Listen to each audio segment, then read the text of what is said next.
Let's go. Come on. Day two.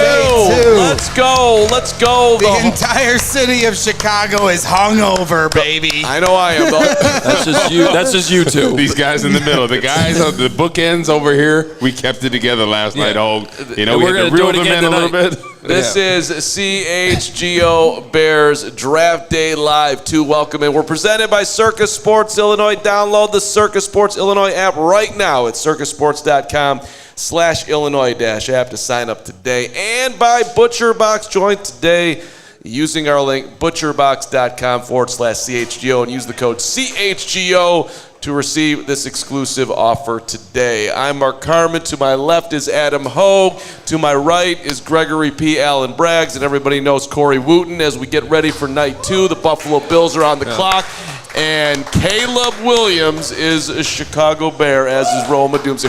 How well did you sleep last night there, Hoger? I know you got a lot going on. But, but as far as Bears term, that head hit the film. Well, I had a little trouble falling asleep just because of all the content that I was trying to catch up on. When you're up here doing this show, you miss out everything. Our team behind the scenes. There's a lot of people here to thank, by the way, here with CHGO. But yes, everybody kind of behind the scenes last night was pushing a lot of different stuff. We had Nick in Detroit. I honestly didn't even know till we got off the air that Nick also had a one-on-one with Rome Odunze last night. So I was watching things like that, Ryan Poles' press conference, and it was awesome. I watched going to bed last night. I actually went to bed with Nicholas Morano. Wait, what? I did. About 2 minutes before Carm made things weird. I did, though. I'm like, let me watch these interviews before I fall asleep. He is good looking. And Nick standing there next to Caleb, Nick standing there next to Rome. I loved it, Woot. I did. It was great. No, it was great. It was good to see the interview, see them talking with Nick. Seemed like awesome people, right? And I think with Caleb Williams, there was a lot of maybe misinformation by the media and how they were trying to paint him out. And it seems like he's a lot more likable than the media led him to be. So it seems like everybody likes him. And him and Rome seem to be on the same page. Keenan Allen as well met with him at his pro day.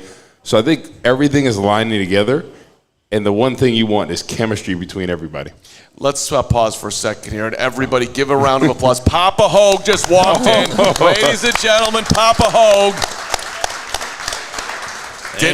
Has also a busy man right now. Didn't make he it just last drove from Minnesota right now. Oh, my God. Just drove straight here from Minnesota. 9 hours direct to Joe's on Wheat Street. Yes, another round of applause. Let's go. Let's absolutely go. Yeah.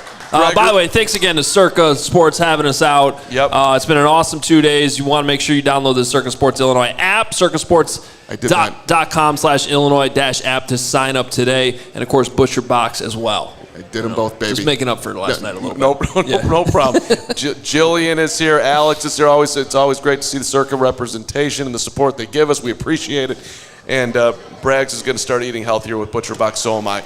How are you feeling, Gregory? I'm feeling great. I'm feeling great.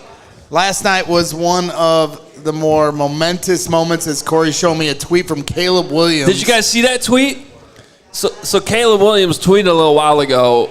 Read what it says again. It says, shout out to the legend, Chef Poles, and it's Poles in the chair at the barbershop with the fresh cut. Yep. So we got to keep it crispy. And the good thing I love to see about Caleb Williams, he's going through that period where he kind of looked like an NBA player. The great NBA players where they don't get haircuts. That's how you know they're really good. But in the NFL, you gotta keep it crispy. And what I loved is he cleaned it up. He got the nice line in, got the beard going. Caleb Williams, I'm sure he's probably looking for a barber in Chicago.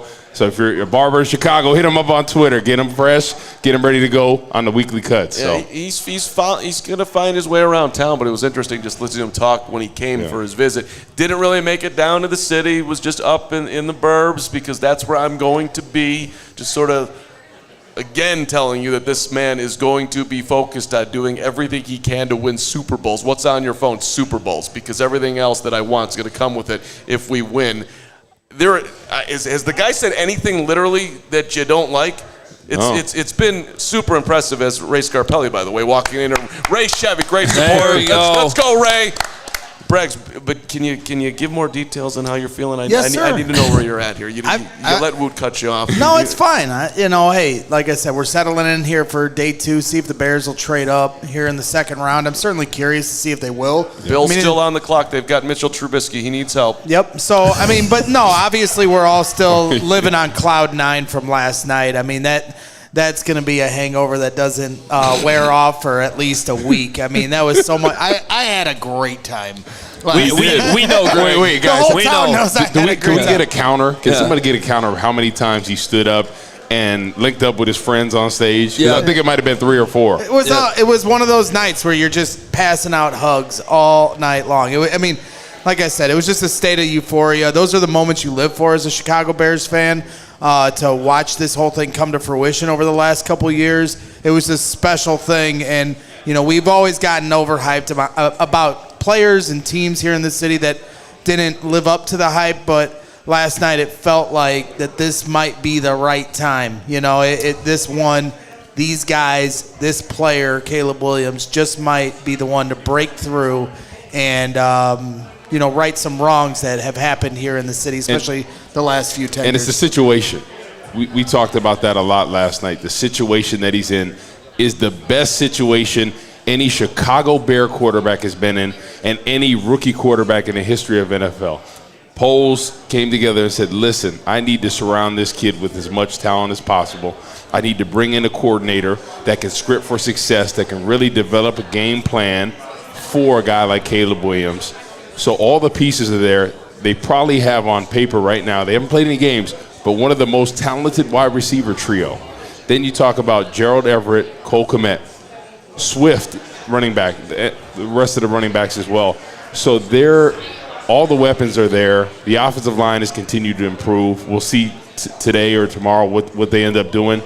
But everything is stacking up to allow Caleb Williams to succeed in this league. Well, let's talk some scheme right now, okay? Yep. So you're in the defensive meetings trying to prepare for the Bears right now and their offense. And I assume so when you would play rookie quarterbacks or young quarterbacks where was the game plan probably like let's rattle this guy, let's dial up the pressure, let's get after him. I assume that's what it mostly was. Yeah, mostly about that. Trying to get home with 4, bring some exotic blitz looks, and I don't know what that was there. But you try to confuse them, right? You give them some different looks. You disguise different coverages. You bring a guy from the corner, bring a linebacker blitz.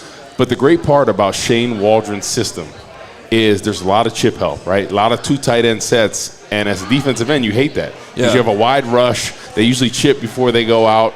And I think it's very calculated how he does that. So we're talking about maybe not getting an offensive tackle this year at the left side, sticking with Braxton Jones. I feel good about both tackles getting the help they need this year to be able to allow Caleb Williams some time. And my follow-up to you on that is, so, you're always looking for weaknesses when you're going over matchups in those meetings. And I think right now you look at those weapons, and they got to scare you. Oh. You're talking about 3 good wide receivers, 2 tight ends that you got to account for, and, a solid running back room too. So you're probably, okay, what are the weaknesses? Well, it's probably the offensive line, and maybe the Bears have an injury here or there that you're going to try to exploit. But if Caleb Williams can prove early on that he can get the ball out quickly, which I think is a misnomer with him. Like, I know the number says he doesn't get rid of the ball quickly, but I think that's a product of what's been around him and not actually him. Because when you watch the tape, the dude can flick it as fast as anybody when he really needs to. And that's where I'm going from an offensive standpoint. If the Bears counter is, all right, we know we're not totally set up front, but we can just run quick screens. Like, we can just get slants, like get the ball out. And that would counteract what you guys would be trying to do defensively to rattle him. Well, when I look at Shane Waldron, when he came to Seattle, he's working with Geno Smith. A big thing that Geno Smith had trouble with in New York was holding on to the football. And what does he do with him? Hey, you have that clock. You got to get it out. And Green Bay had been so good at that for years, Aaron Rodgers and company. But Shane Waldron is the same thing. That clock with Geno Smith, he was able to get the ball out quick. And I think he's going to do the same thing with Caleb Williams. Really reinforce that, hey, things happen faster in this league. You have to get the football out. We got to take the checkdowns, live to play another day. In college, he was trying to make the big play all the time. But in the NFL, you learn sometimes you got to live to fight another down. So the Bills are making their selection right now as we get going here on day 2. This is pick 33 overall. That's a good one right there. Keon Coleman is your pick, the 6'3" wide receiver out of Florida State. Adam Hoge, you spent the most time of anybody going through all the draft picks, so let me start with you here. The pick by the Bills, of course, you look at them trying to replace Diggs, making that trade, and so this could be a piece to that, obviously. Well, what they're talking about in Buffalo, obviously, is that the Bills traded back twice to get to this spot at number 33 where they end up taking a wide receiver, but they traded back with the Chiefs. The Chiefs took Xavier Worthy, the fastest guy in the entire draft. They go back to 32, and then last night, right at the end of the draft, or end of round 1, they make a trade with the Panthers, who come up, get Xavier Legette from South Carolina. So both of those picks were used on different wide receivers, and the Bills will probably come out and say that they were comfortable doing that because Keon Coleman's really the guy they wanted. So usually when it plays out that way, that's true. And I think that when you look at Keon Coleman, you're talking about a big body playmaker. His tape is littered with tough catches, size and strength. Was right up there with really any of the wide receivers in this draft. You're talking about a guy who's 6'3 1/4", 213 pounds, but he lacks speed. When you look at his RAS score, the composite speed grade was in the dark red, as poor as it could get. So this is one of those things where I guess the Bills didn't want speed because they passed on the smaller, faster guy that ran a 4.21. But I think Keon Coleman, because of that lack of speed, will probably be limited a little bit. I don't know if he'll ever be a true wide receiver 1. But I think he's got, when you look at that size and his ability to pull down contested catches, I don't see any reason why he can't be a starting wide receiver 2 in this league. And he's also got a little bit of punt return ability, too, which is a little bit surprising to his size. He reminds me of a little bit faster version of Alshon Jeffrey. He really does. Yeah, that makes sense. Because Alshon didn't really have the speed, but he had the playmaking ability. He could go up, high point that ball. Oh, yeah, he could. But Coleman, he has a little bit more speed, has the punt return ability, and you could have made an argument all day that he should have been in the first round as well. So we could have saw, if things unfolded a different way, that he ended up in the first round. So I think there's good value with Buffalo there. When you look at our big board here, let's look at our best available, actually. Okay. And so at the top of it, Hoge, is Jackson Powers Johnson, who there has been some. And by the way, there's a trade going down right now where the Patriots were on the clock at 34, but they're moving back to 37 with a minor trade with the Chargers here. So that is the Chargers coming up to make a pick here, which is interesting. But going back to the best available, which we have on the screen right now, Keon Coleman, just updating that a little bit, was the last guy there, and obviously he just got drafted. But those top guys are all there. Jackson Powers Johnson, we have him at 10th. Now, this is what we always admit during the process with the Bears 100 is we don't have the medicals. And there are definitely red flags that pop up. I was not aware of any medicals with Jackson Powers Johnson, but sometimes there's things that pop up, and we might not have the complete picture. I think at some point, some team will be very happy to draft him in the second round, but we'll see where that goes. I think the same thing applies to A.D. Mitchell.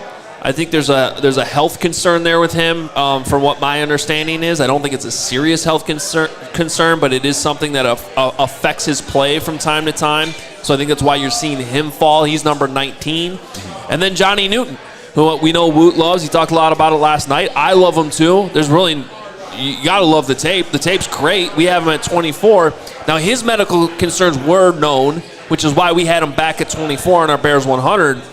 But the tape alone says this guy's probably a top 15 pick in the entire draft. But when you talk about a guy who's 304 pounds, anytime you got those small bones in the foot, like teams get scared off by that. And I think that's probably what you're seeing with Johnny Newton too.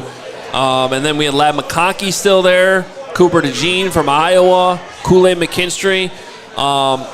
These are some of the guys that, they have one area of their game that's not elite, that's pushing them back a little bit. But I think all these guys will probably go in the second round at some point here very quickly. What's your opinion of Ladd McConkey? Because he just became a Los Angeles Charger. There you go. I think Ladd McConkey from Georgia is one of the safest picks in this entire draft. Now, he's under 6 feet, 186, so he's one of these smaller guys. But if you want somebody you can plug and play and put in there right now, who knows what he's doing, can run a full route tree, beat press coverage, run out of the slot, just get open. I mean, this is one of those guys that when you talk about going up against zone coverage, can just find the open spot, find the open zone sort of instinctively, naturally. And if you can get on the same page with a quarterback, obviously like Justin Herbert, I think he's going to help him out. They run the gauntlet drill at the combine, and it's one of the few drills I actually do dial in on and watch with every single one of the wide receivers, because I actually do think it says a lot about how straight of a line you can run without thinking about it, because your mind is on all these footballs being thrown at you very, very quickly. And his gauntlet drill, Ladd McConkey's gauntlet drill at the combine, was as good as I've ever seen it. I mean, they put the tracer on, like our golf tracer, like we were, Braggs' golf tracer earlier today at Midtown was going, woo! Right. Yeah. So embarrassing. Ladd McConkey's looking more like Corey Wootton, like just straight down the middle, straight of a line as you can have. Exactly. And that really told me that Ladd McConkey's just going to be a safe pick in this draft. He's probably not going to be a Hall of Fame wide receiver, but he's going to get plugged into that Chargers offense and be really good. His yards after catch, too. Yeah. You know, like this guy, when you talk about just read and react, he gets, like you said, get the ball in his hands, make a play, get out in open space. Yeah. That was the thing that impressed me the most when you watch his games, was how he could get separation after the ball was in his hands. He's a yak guy for sure. And you look at his 40, I mean, it showed that, because I think a lot of people were questioning his speed. What would he run? Right. He ran a 4.39. His route running is up there, and that's what you want to look at when you're evaluating receivers. How do they get that separation? How's their route running tree? And he's one of the best, I think, coming out as far as route running. And I think he's going to be a great fit there. I think he's going to be productive. And who knows? He could end up being a Cooper Kupp type of wide receiver in this league if he continues to develop. He's got one of the best young quarterbacks in the league in Justin Herbert there. So if you just going back to the Dane Brugler, the Beast look here. First round late yesterday, Xavier Legette, Ricky Pearsall, and Xavier Worthy all go late. Those guys were all rated below Ladd McConkey by Brugler, for whatever that's worth. Brugler loves McConkey. He's got him fifth, ahead of A.D. Mitchell, ahead of Keon Coleman, who just went. Roman Wilson's still out there. Ricky Pearsall's still out there.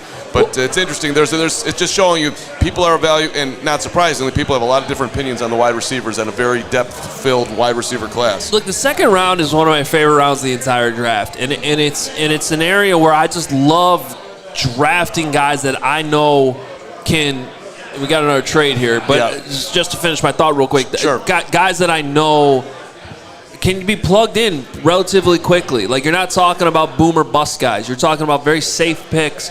Like, let's take Cody Whitehair, for example. Now, Cody Whitehair, at the end of his Bears tenure, it got bad, if we're being honest. And he couldn't play center. He couldn't snap the ball. And I feel like that's leaving a not accurate depiction of what his Bears career actually was. This was a guy who got drafted in the second round out of Kansas State, plugged right into the offensive line, played center, played guard for you, was very durable, was always out there, was always solid. Like, Cody Whitehair was a good draft pick. He was. 100% was a good draft pick. And so guys like that in this area of the draft, I love just picking these guys that like Ladd McConkey he's gonna start week one. He's gonna probably catch 5 or 6 balls in that first game easily. And I think that's the misconception when everyone thinks, first rounders, they're gonna start right away, right? That's a given thing. But second, third, fourth round, you see a lot of value. You see guys that can come in and play day one. Sure. Because sometimes, we talked about this last night, everybody has their guy, right? So this guy maybe have ranked higher, but all of a sudden this other team fell in love with another person and things get flip-flopped. But there's a lot of value in this second, third round, and even in the fourth round on day 3, guys that can come in and be starters in this league. So this trade... You got our trade here? Yeah, I got the trade. So Atlanta moving up to 35 as the Falcons are trading pick 43 and 79 to go up to get 35. The Cardinals also giving back 186. So... and I think people are going to be surprised by this pick. Somebody we had way down in the 50s already seen it on Twitter. I'm going to go ahead and spoil it because I can't wait to say the guy's name. Go ahead. But it is an interior defensive lineman, and it is not Johnny Newton. We are talking about Rook Orororo. That's actually how you say his name. Ororo. Sounds like a dog. Rook Ororo out of Clemson. That's how my car sounds when I try to start it. Some little bit of Gervon Dexter with Rook Ororo. One of these bigger guys. He's 6'4", a little bit lighter, 294. But to me, he was Clemson. When we talked about Dexter coming out last year, it was like how they used him, right? And Clemson did not ask Ororo to shoot gaps, as much in that defense. So I think he might be better off as a two-gapper and a 3-4, but I do think he has the versatility to play any technique on the line. He's just probably not going to be maybe an ideal 3 technique. And where's he going, the Falcons? Yeah. So, okay. And I saw his tape, right? He flashes at times, kind of like Dexter, where you're like, wow, this guy is strong, he's athletic, he can do it all. But other times where he's standing up, he's popping up, and all that is coaching. And it's awful to see sometimes. Like, I understand there's going to be 2-gap schemes, but one thing that should be consistent, 2 things rather, is get off and pad level, right? Whether you're reading, reacting or not. And that's something that sometimes these coaches aren't teaching the guys, and at the next level, they develop these bad habits. And that's what we saw with Gervon Dexter. He was still productive even with these bad habits. So that's why I'm hoping, I talked about last night with Coach Eric Washington, who coached me. Hopefully he can get with Gervon Dexter this year, really work on the pad level, work on the get off, and get him to the next level in this Tampa 2 scheme. And that's something that Rod Marinelli and company did with a guy like Henry Melton, who I played with. Came in as a defensive end, wasn't productive there, and he said, you know what? This guy's got such athleticism. Henry trusts the get off, trusts the pad level, and he became arguably in a 2-year span one of the best 3 techniques in the league. Born in Nigeria, they moved to England when he was 2. Mom passed away when he was 6. This is all Brugler stuff. Just very interesting. Dad moved to the United States when he was 9, settles in Detroit, ends up being a 3-star recruit going to Clemson. And just for those trying to pronounce it at home, it is phonetically O-Ro-Ro-Ro, R-O-H. Were you doubting me? Well, I just row. But that made it a little easier for. I'm surprised he didn't go to Minnesota. With PJ Fleck, rowed a boat. Row it. Somebody in the chat said row the boat. Somebody said in the chat said you sound like Scooby-Doo. Yeah. Great cartoon. Got them Scooby snacks, huh? Brugler's row, undeveloped pass rush instincts and finishing skills cloud his next level projection, but he displays intriguing movement skills and force at contact to continue getting better and better. He has NFL starting upside with the scheme versatility to play multiple positions, both inside and outside. Seeing all these trades as But even Brugler had 4th, but 51 overall. Yeah. And we had him in the 50s too. So, okay, you like your guy, go get. But this is where we start to get this point in the draft where the predictions really go out the window. You start to see guys drafted way higher than you thought. Some guys fall all the way to the 4th, 5th rounds. I mean, wouldn't that be crazy if our guy JPJ was still there at 75? I mean, there's a likelihood. Like I'm hearing from our insider Gary that there might be some concussion issues. Yeah. So that's a dangerous source, but you never question Gary Rappaport.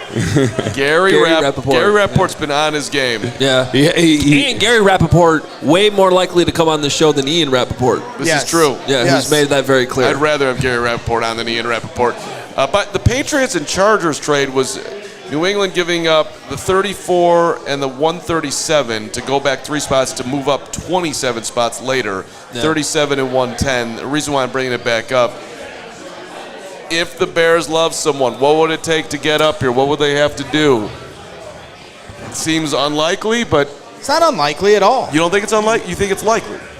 I just don't think it's unlikely. You know what I mean? Okay, fair enough. To me, you have 2 second-round picks next year, and as I've said a few times now, I believe the Bears are in a win-now window. These next 5 years, while you've got Caleb Williams on a rookie contract and a team around him that has a lot of veterans. And to me, Yeah. I understand you got a rookie quarterback, but at the same time, it's going to be high expectations this year. And why not? Like, you're going to wait till next year to draft a rookie in the second round? You got two. That's going to take a year to develop. Now you're bumping it down into the third year of, Caleb Williams. So come into the second round right now, get a defensive lineman. Why not? So I think it comes down to if you feel that there are two guys available, right, a defensive end and a defensive tackle that can come in and start day one, I feel like you got to pull the trigger. If you feel like they can be legitimate starters and perform well, I think you have to make a deal to come up, at least for one of those positions. We're going to see how Johnny Newton unfolds. I'm kind of thinking he might go to Tennessee. Tennessee's in need of a defensive tackle. I think that would be a good fit. Also a guy, Michael Hall from Ohio State. Yep. He is really twitchy. The get off is there. It's a perfect fit as a 3 technique. What do you think about Johnny Newton fitting into Washington? Woot. Could be a fit. They have pay, right? Deron Payne? Yeah. They've been reworking that offensive line. And Jonathan Allen as well. Yeah. So I don't see them going. They always like that D line though. Yeah. I can see them going to end here. I might be speaking on the inside information well, here it is, guys. It's be an end with the 36th overall pick, the Washington Commanders select Montez Sweat. Stop. Sorry. Nope, sorry, you already that. Sorry. Yeah, but this is the Bears pick. Right. This is the Bears pick here that the Commanders are using. It's going to be a DN. Watch. So. Well, I mean, to that point, like, the Bears have Caleb Williams, Rome Odunze, Montez Sweat, and Keenan Allen. Yeah. And Bates, Ryan Bates, to show for what their draft is this year. It's hard to complain about the lack of draft picks when you've seen what they've used to get the players they've got from these picks. Darryl Green, one of the all-time greats, is up there to make the pick for the Commanders. Didn't he supposedly run a 4.1? I think he's something like that. Just like me. I think he still could run a 4.1. The guy is, he actually does. He does have the Carman. He's got the Carman belly. Worm turtle pouch situation going on. That's never flattering. It helps for tennis. So yeah. my rule with Roger Goodell here is if he's going to take more than 30 seconds to announce the damn pick, we're just going to announce it for him. But this is Johnny Newton going to the Washington Commanders. Wow. Yeah. Maybe because Jonathan Allen has had some headbutting with some of the front office, and he's been vocal about how he feels about how Washington has been a trash organization. I think he said something along those lines. Yeah. That's interesting. But I think this is it's interesting that this ends up being the Commanders' pick here because I think it once again reminds everyone about the trade, right? Like, you could have your 3 technique here in Johnny Newton, rookie, or you could have Montez Sweat on a much more expensive deal, but you know what he is, you really needed him, and you know he's locked down now here for a long time. So other than the money, which is a big difference, I think you take Montez Sweat in that situation, every time. Every time. Yeah. Obviously, he commands a higher price tag, like you said, but it's a proven commodity. I would pick a proven guy in this league over a draft pick any day because you never know how anything's going to translate. I guess they feel good about Johnny Newton in there. It's just kind of surprising that they didn't go with a defensive end, given the need that they have. Yep. Well, maybe it's just best player available on that D line. BPA situation with the Patriots on the clock right now at 37. Yeah, and this could be a wide receiver here to the Patriots. Real quick, we want to make sure you know that we got some sick merch that we dropped yesterday with the excitement, what the Bears did yesterday. It is up, chgolocker.com. You're definitely going to want to check it out. Those are being sold like crazy. And then the franchise there it is collection. right there on your screen. You got Tough as Nails, Air It Out, and to franchise some new logos, some new gear. at chgolocker.com. Yeah. Really good stuff. And the chat's yelling at me for my brain fart, which is accurate. Okay. This is not the Bears pick. Or that was not the Bears pick. That was the Commanders pick. I was going to correct you, but I just figured. Well, why didn't you? Well, you were. No, you didn't know. You just let me go. You just let me go. Breaking it down. The point still applies. Exactly. The point still applies. I was trying to do the math and I hadn't figured it out, which is even worse. Yeah. The thing is, I wanted Johnny Newton so bad, man. Yeah. This dude is a monster, man. When you look at his highlights, especially in the pass rush game, his get off, his disruption, I thought he'd be a perfect fit. And I kind of thought to myself, and we had been talking about it last night, what if the Bears traded up for a guy, if they felt comfortable with the foot, a first-round talent to be able to get him in the second round, a guy that if his foot was good, day one would be the starter in there. And if Gervon Dexter takes that next step, now you have a rotation of defensive tackles that can come in waves. That would be a heck of a rush package with him and Gervon Dexter in there, Montez Sweat, and then whatever they decide to do with defensive end position today. Hey, pour one out for your boy Johnny Newton, not to the Bears. We talked a lot about him here this offseason on Bears After Dark. I'm upset. Right. I know. But you know what? These are the type of situations, and we'll probably never know the answer. He might have been off the Bears board completely. Right. Mm-hmm. Just completely off. Yeah, you never know. Yep. I talked about my draft experience and being off boards that, like, I was like, my knee? And they're like, no, your neck. I said, neck? What? I had a stinger. That's crazy. My favorite thing about your story is just like that you were confused. Yeah. You're like, what? Like, I was talking to my agent, Mike McCartney, who's Kirk Cousins' aide. He said, yeah, your neck. I go, Mike, I've never had an issue with my neck since my freshman year. What are you talking about? And they're like, yeah, they're worried about it. Did it ever give you problems in the league? Never. I've never had an atu ever with my neck. So that's what was kind of surprising. So you just never know how teams evaluate stuff. Like the guy, Latu from UCLA. Latu. Yep. I guarantee you probably 20-plus teams had him off the board. Hoge, you just nailed it on the wide receiver, as the Patriots selection is indeed one. Jalen Polk, who also played with Rome. Big fan of Polk. We had him at 49 on our board, so not quite this high, but, we're 12 picks away from that. New England gets him here, and, he was the quote-unquote other wide receiver at Washington. Right. Rome Odunze, for all the reasons that we well know at this point, because he's a Bear. But I had Jalen Polk in one of my mocks, too, where I didn't go with wide receiver in the first round because Polk is a very, he kind of, everything I said about Ladd McConkey, they're different wide receivers, but same thing in that, like, I just think Polk's going to be one of these solid guys. I don't know if he's going to be a wide receiver one, probably not going to be a Hall of Famer, but, consistent. Even in the Bears offense, if you had plugged him in with DJ Moore and Keenan Allen, like, he would have been just fine. He's got great hands, makes tough catches, like Rome Odunze does as well. His catch radius is plenty big. My comp for him watching his tape was actually Allen Robinson. Yep, it was also a second-round pick out of Penn State, where he's not the most sudden guy. He's not going to dominate you with his route running off the line of scrimmage, but he's so crafty that he's open enough in the NFL. And if you have the right quarterback that can get him the ball in some of those tight windows, even though he's not the fastest or shiftiest player, he's calculated. Exactly. And that makes him a friendly target for quarterbacks. So I think this is a great pick for, hey, look, the Patriots got Drake May, so they got Caleb Williams light.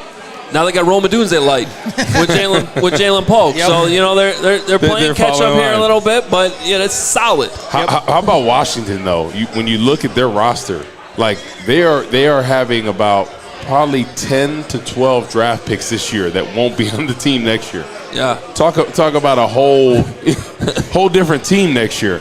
Both their tackles, defensive end, both their receivers, Michael Penix Jr., and they have a couple other picks in there. Like, they got guys, like, it's going to be a completely different roster. New coach as well. It's a lot of turnover in Washington. When did you start focusing on football, just out of curiosity, solely? Like, what year of high school? Or earlier. So I went to a very competitive high school. My senior year, we had 11 D1 guys in New Jersey, Don Bosco Prep. We had 4 Army All-Americans. So I didn't play till my junior year of high school. So in my hometown high school, everyone's like, man, why didn't you go to Rutherford High School where I grew up? I was like, I want to go to a great high school that pushes me. And waited my time, and started my junior year and ended up doing well and played against Brian Cushing. Okay. Talented linebacker. Sure. And I got my scholarships off of blocking Brian Cushing. That's interesting. That was a big thing. Bergen Catholic was our biggest rival. The McCourty brothers, who played for the Patriots and Tennessee.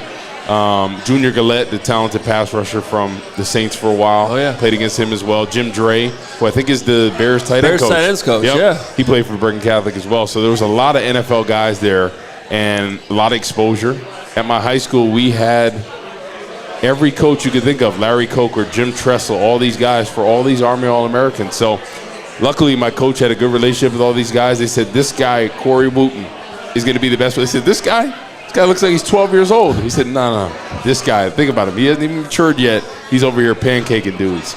So luckily I did well. They trusted my coach and focused on football about sophomore year. Got scholarships junior year because I thought I was going to have to go to a prep school my senior year.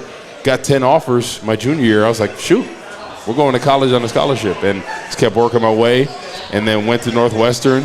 Ended up starting my first couple games. Got a medical redshirt with that neck injury that wasn't an issue for me, but it was an issue for NFL teams. And the rest was history, and Carm saw me, and you were an honorary Northwestern fan, even though you went to Iowa. Yep. You went to the real side. But That's right. I mean, I grew up with the purple, stuck with the purple, despite going to the Hawkeye. The reason why I brought it up, Polk's path to the league is pretty amazing. This is from Brugler, but I love these stories because so many parents out there like, when you focus in, you're going to do this every single day. You're going to get a scholarship, and then whatever from there.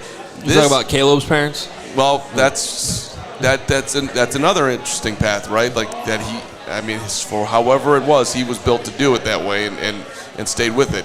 But this guy was a soccer player first, then he played basketball, doing AAU, dreams of making it in the NBA. Then he starts playing football in 6th grade, and it starts to turn, and ultimately he takes off in high school and is now in the NFL. But it just... I love the stories of dudes from how did they get there from the start, and Polk's got a journey of playing everything. I love that stuff. All right. Got another trade here, by the way. Yes, go ahead, Coach. The Rams are moving up. Ooh. Rams are moving up? Rams are moving up. So there's a lot of mock drafts saying they're going to pick Spencer Ratliff. Let's see That's here. interesting. Hold on a second. I got to check in with Gary Ross. Very important. No, let's not. No, Gary okay. Rappaport? Yeah. No, I'm looking online. Do you have this trade? No, I don't. Okay. Well, while they're looking for that, let me ask you this, Woo, because I just saw it in the chat, and it was certainly a name that I was thinking about maybe like a week ago. Tavondre Sweat. Mm-hmm. He got in some trouble, right? Yep. From that, Texas, right? Right. Yeah. The guy that was eating up all the accolades and getting all the numbers, while the D tackle Byron Murphy was the one that was creating a lot of that chaos. But at the same time, Tavondre Sweat, very talented player, right? But he got in some trouble.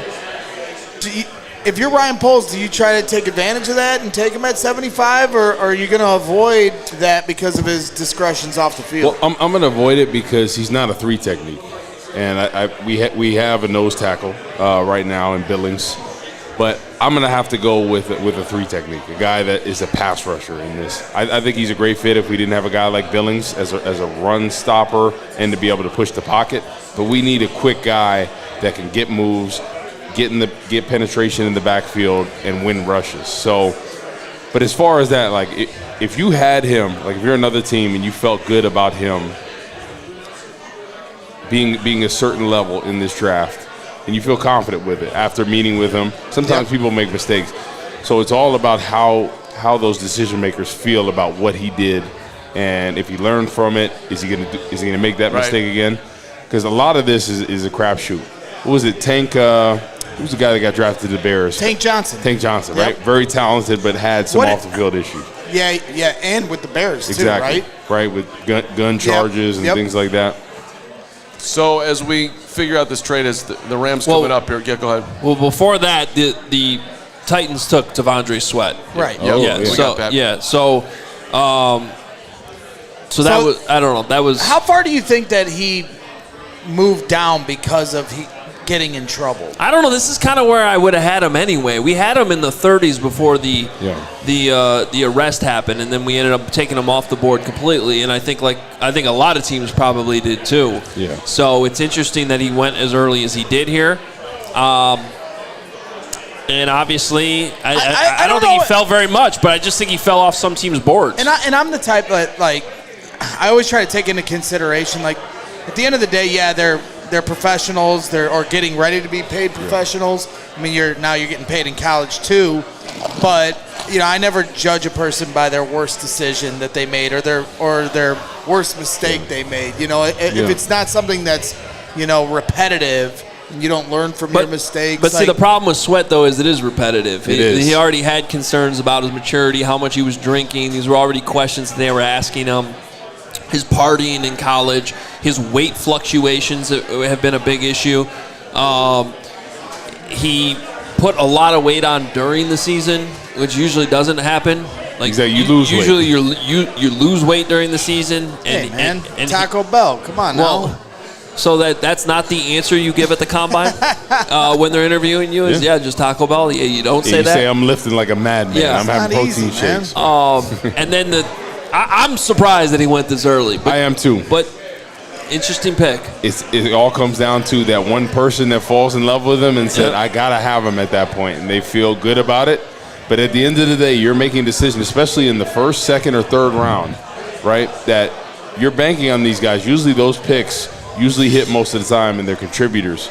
So you're hoping that you make a great decision for the next 4 years, that you feel comfortable that guy is going to do the right things. As we creep towards 75, another defensive tackle jumping off the board here. Woots oohing as the Rams take Braden Fisk. He would have been a good fit. That's it. You were this is not a guy that was super high on everyone's board. We had him where? 56, is that right? We had 56. I had him going to the Lions because I just felt like this is the Dan Campbell guy. Exactly. Look, he's really fun, man. He is, talk about stories too, Braden Fisk. He's actually from Michigan City, Indiana. So he's a local. Do you count that as the region? Where? Is Michigan City part of the region? 100%. Okay. So he's a region guy. Yep. You should be happy for him, even though you just found that out right now. Stand up for Braden Fisk. Exactly. Let's give it up for the region. The region. Yes. There it is. So he was at Western Michigan and got better every single year to the point that he earned a scholarship to Florida State. And then what I loved about him was he gets to Florida State, competition's going up, much bigger football school, and that was his best season. So this is a guy who got better every single year. Now, when it comes to height, weight, length, he doesn't have that. Yeah. So he didn't win that battle, but he impressed at the combine with the explosion, with the speed. I comped him to an inside Max Crosby, like the way he plays, with that energy, that constant ball of energy. Different position, but sort of the same thing where it's just like, you guys know, and he's older. He's going to be a 24-year-old rookie, but I like this pick a lot for the Rams. I do. I like him. When I look at him, I thought he'd be a great fit for the Bears as well, just because of his get-off. You look at him, he's disruptive, and that's what you want in the Tampa 2 scheme. All the size. You don't need a guy that's 6'6", 6'7". You don't need a guy that's 320 pounds. He fit the mold for that Tampa 2-3 technique. I thought he'd be a great fit. He kept improving every year. Disruption, that kills everything. And that would have been awesome to have him on the team, but I think he's going to be great in there. Aaron Donald now retires. He's going to be thrust into that system, and I think it's a perfect fit for him. Philly traded up to 40. They gave up the 50, the 53, and the 161 to get the 40 and the 78. This is where you really need to bring out the draft charts and all the numbers and figure. And who had this pick before? This was the Commanders. Oh, this is the Bears pick. Yeah, so this is the Bears pick. That's correct. There we go. So the Commanders end up turning that into 2 2s by also giving up a third, is what you just told me. So they traded back, and they moved up with that third, now a second. So they now have 2 second-round picks, and they already drafted here in the second. So they're actually going to end up with 3 second-round picks when it's all said and done. 50 and 53. Yeah. That's right. That's exactly right. But they moved back 10 spots to pick up the 10 and 10 spots and 13 spots. Yeah. But this is you can do that when you've already made a pick here in the second round. You know what I mean? Like, that's the problem with the Bears not having higher capital here, is they got to find a trade partner if they're going to move up that's like, oh, but we can still pick a few picks later here, not like have to just take a couple seconds next year or something. Right. You have to find somebody that is willing to look to the future as well. But feel like they're getting tremendous value for next year, not have the urgency. Not that easy to do. So, which is why I'm skeptical that anything's going to happen, but who knows. All right. So, yes. Before we get into anything, ladies and gentlemen, Gary Fencik is in the house. Let's go 45. Woo. Gary Fencik coming out, brought to you by Collector's Cave. For those of you that want to go over there, Gary will be over there signing autographs, taking pictures. We appreciate the Collector's Cave bringing Gary out. Super Bowl champ, the Hitman. I mean, this dude laid the wood. Me and Doug Plank, he shared a lot of stories with me about their playing days. Nobody put fear in receivers coming across the middle than those two guys. Gary's signing autographs. Gary's awesome. Gary's going to be on the show. I'm hoping Gary will sing his portion of the Super Bowl Shuffle up here. I'd be down. Yep. I could sing it for him if you want me to. Yes. I don't think anybody does, but I would like to. So lots of options. We love 45 coming in here. Yes. Great thing about Gary Fencik, when I was at Northwestern, he came and talked to our team when I was a sophomore or junior.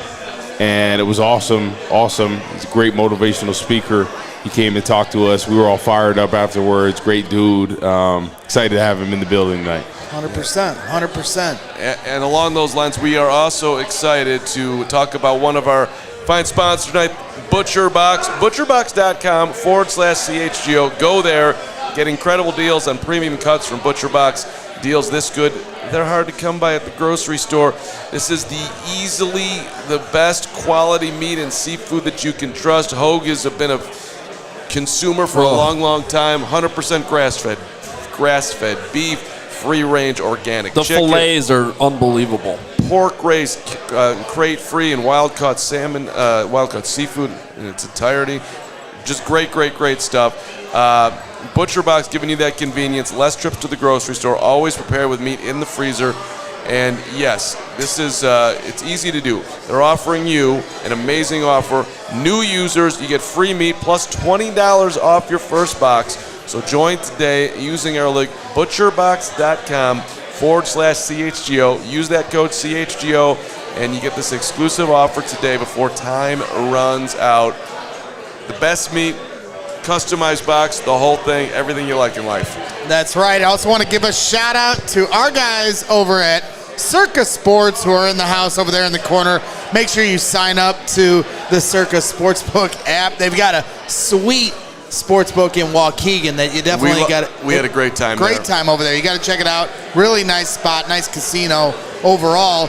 But with the Circa Sportsbook, tight money line splits, low hold model, that games strive to be a 1-10 split on the Circa Sports menu, unlike other sportsbooks, which may use a -115 or -120 split. Circa Sports keeps as little money as possible on large market bets, especially compared to the other books. Like I said, you got to see it for yourself. They're extremely transparent. Download and explore all sports betting apps available, and you can see that nobody's lines are better than Circa Sportsbook. Their customer service is second to none. All aspects of the app are being run by the same team that runs the main Circa Sportsbook at Circa Resort and Casino in Las Vegas, where they got that sweet-ass stadium swim. Nowhere better to go when you're in Las Vegas than there. So make sure you download the Circa Sports Illinois app at circasports.com/Illinois-app to sign up today. Also be on the lookout for Circa events, including our Friday 120 Club coming up next Friday. Maybe Caleb Williams throwing out the first pitch. We'll see. Watch parties and tailgates. They're always there in our tailgate season. So if you or someone you know has a gambling problem, call 1-800-GAMBLER or text GAMB to 833-234 or visit areyourreallywinning.com. We got an Iowa Hawkeye coming off the board. And a trade involving the Packers here. Oh, man, they love those Iowa guys. Yeah, the Packers moved back at 4 spots, I think. They went from 41 to 45. They get 168 and 190 in return, so some later picks there. Packers move back 4 spots. The Saints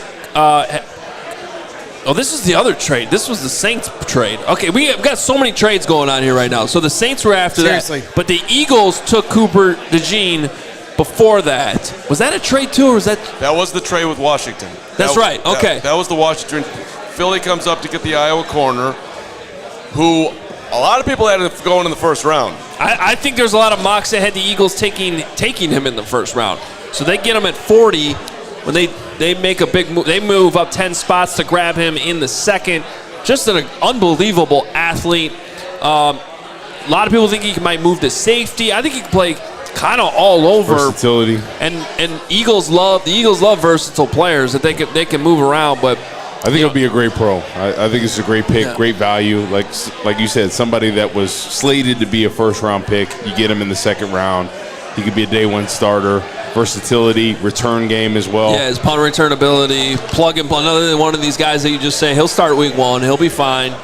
I like this pick for the Eagles, and then teasing the next pick. That's where the Packers trade down 4 spots. The Saints come up at 45, and this pick is coming in right now. It's a heavy price that New Orleans is paying to go up there. The Packers give up 41 for 45, and they get 168 and 190 as well. And real quick, before you tell you the Saints pick, there was a lot of chatter about the Packers wanting Cooper DeJean. The Eagles jumped him and took him, and now the Packers trade back. A lot of times that's how that works. Like, they're trying to wait for their guy. They got leapfrogged. Now the Packers move back.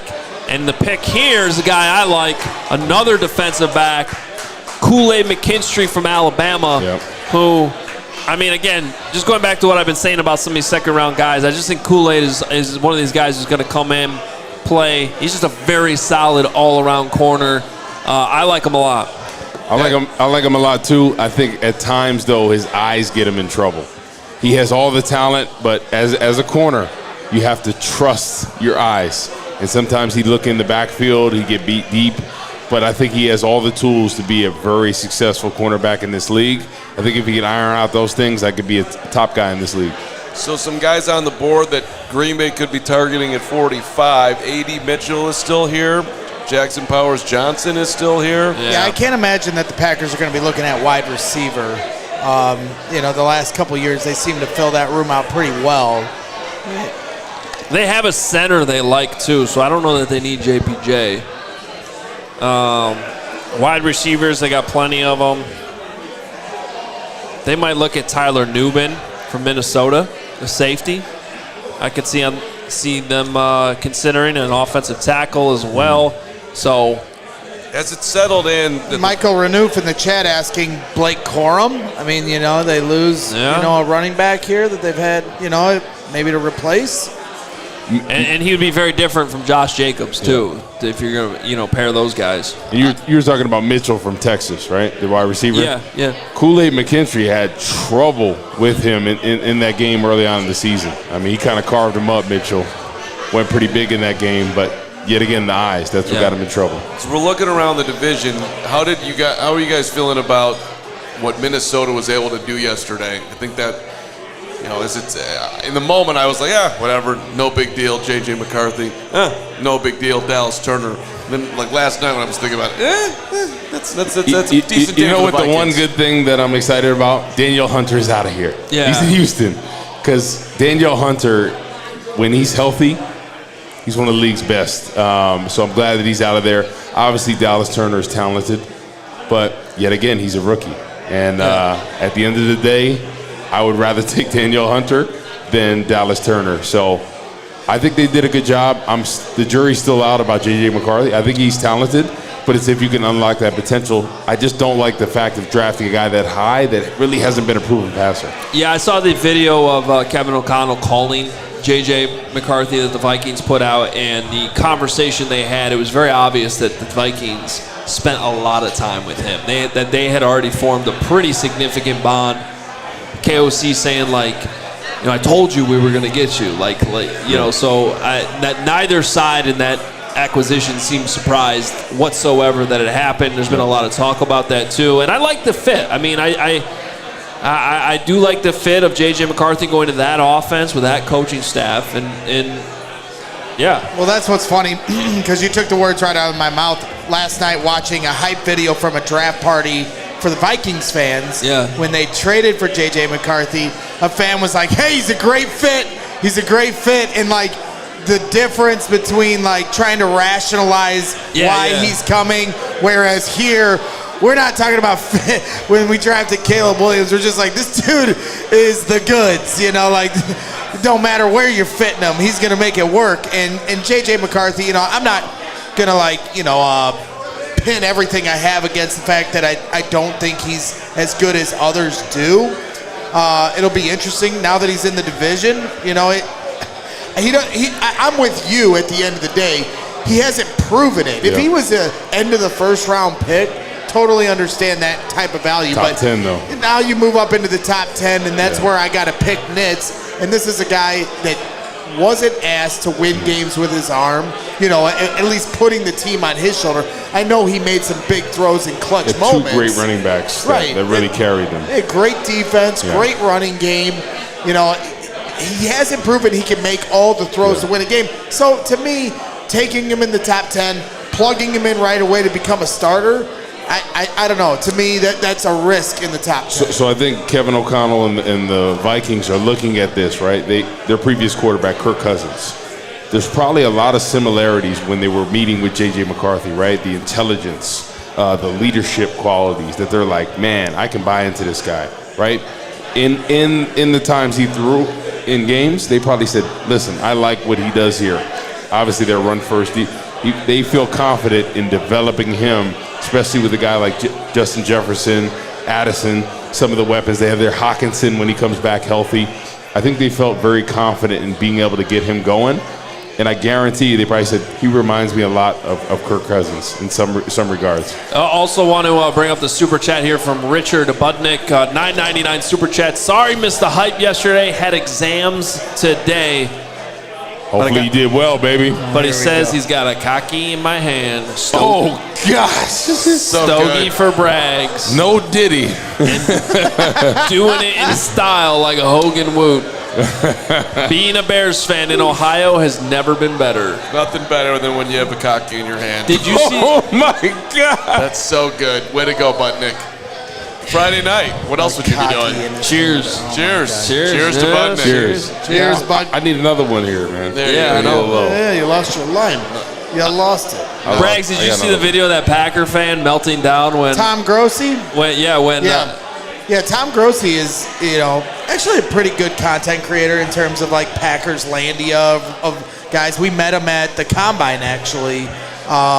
You know, he does a lot of really good charitable causes. So as much as we hate Green Bay, I do actually have a lot of respect for the way he really did not like the Bears drafting Rome Odunze. Yeah, the video of his reaction to drafting Rome Odunze. He was really mad at the Falcons for drafting Michael Penix, because as soon as that happened, he's like, oh no, the Bears are going to get Rome. And then it happened and he lost his mind. So that was fun to watch.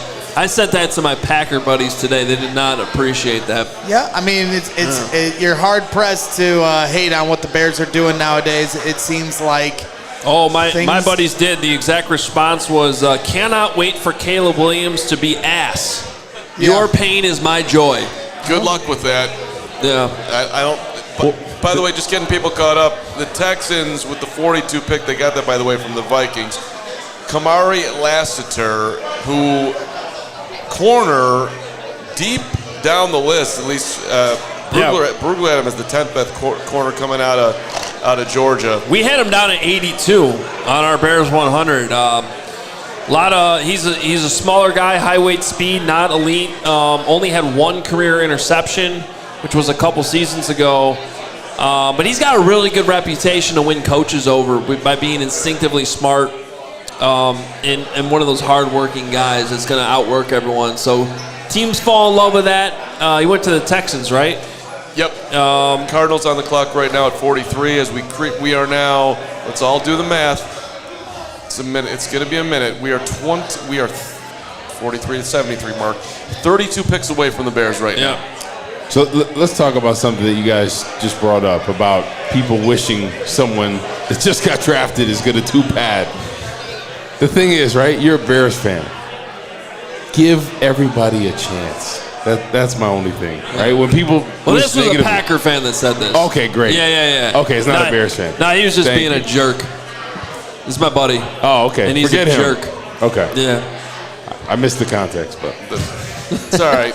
But there are some Bears fans that are like that. They're like, Oh, yeah. There's still a couple of those Justin Fields, you know.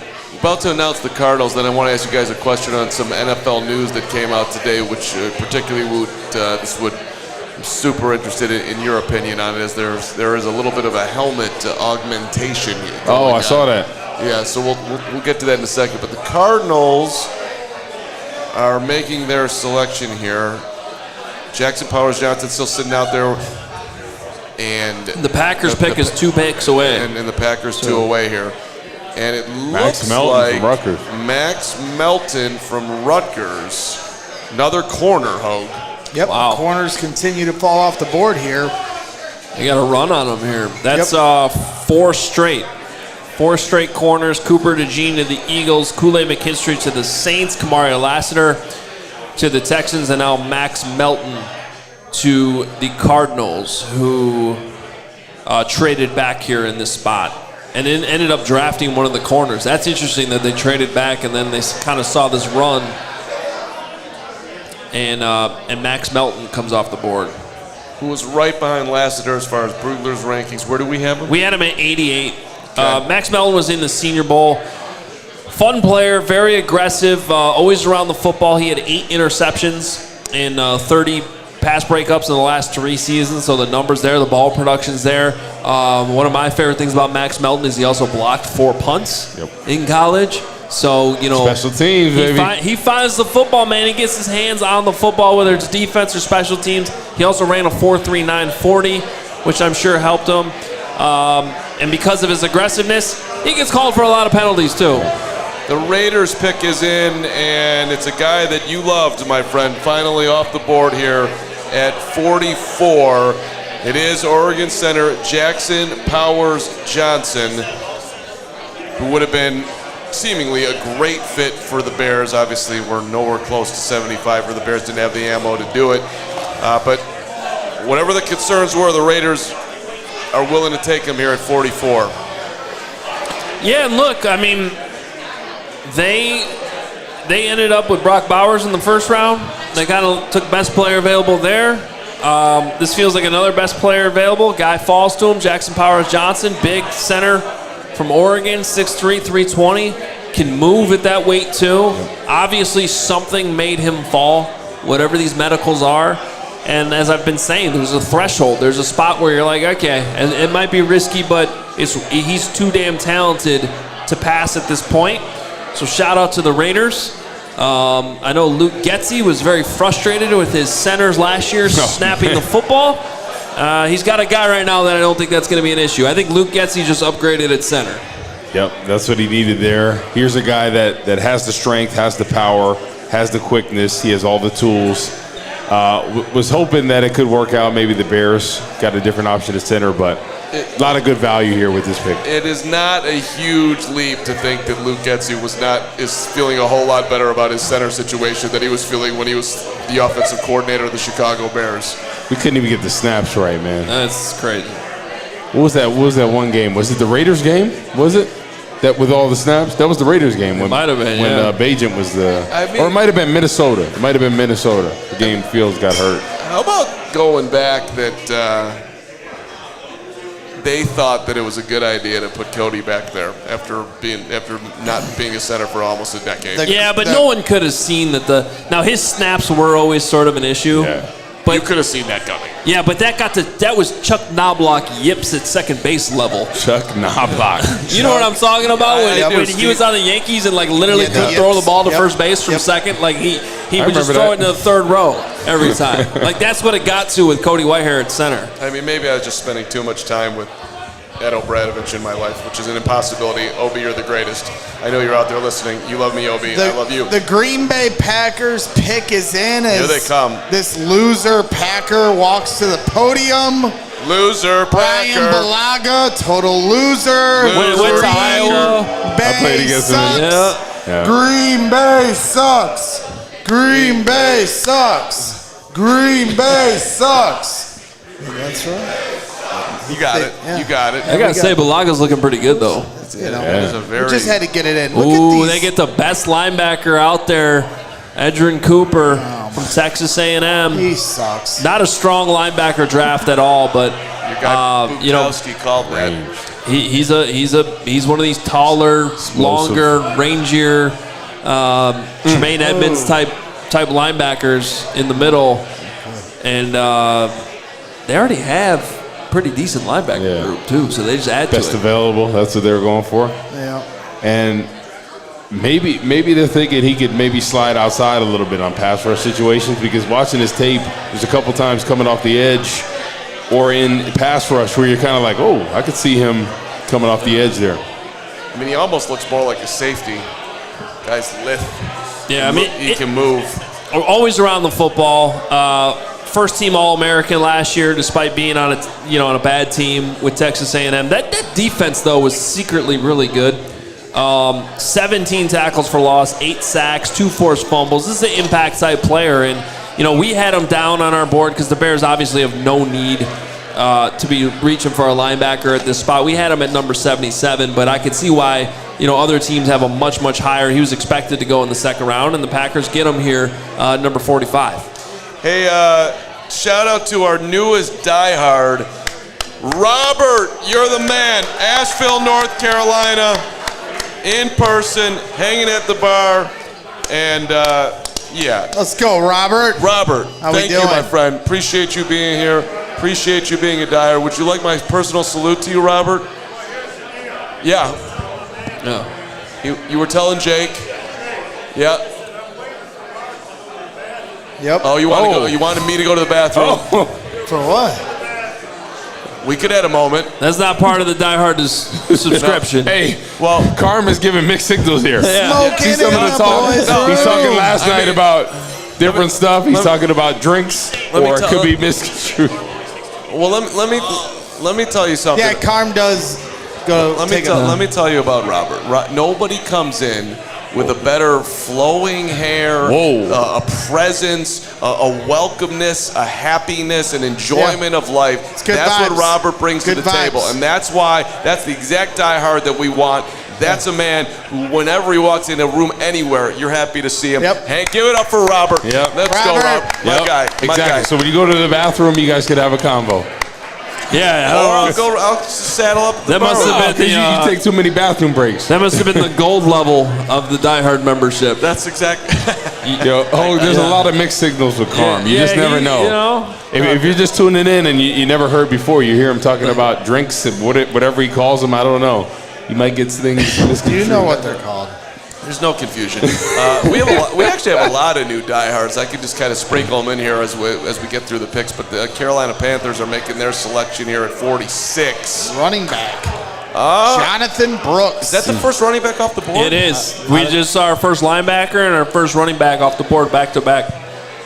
A lot of people settled on Jonathan Brooks as the top running back. Obviously, some question marks about his leg after having a torn ACL in November. But the thing about Jonathan Brooks, so last year the Longhorns, obviously, they had Bijan Robinson and they had Roschon Johnson. Roschon Johnson now being a Bear. Jonathan Brooks takes over for those two guys and was unbelievable this year before he tore that ACL. Yeah. So he did enough in his final season in 2023 to still earn the second-round pick. Good balance, vision. I didn't see it, but our crowd just reacted to the highlights they're showing, and I'm guessing it was his jump cut. Because this guy has a nasty jump cut. Was that what they were reacting to? I had a feeling. Because he's got a lot of highlights where he just somehow stops. He's going full speed, and he somehow stops and jumps off to the side, sometimes backwards. Exactly. It's very impressive. How about the Texas running back room the past 2-3 years ago with all these guys in there with Bijan and company? It's unbelievable the amount of athletes they put out.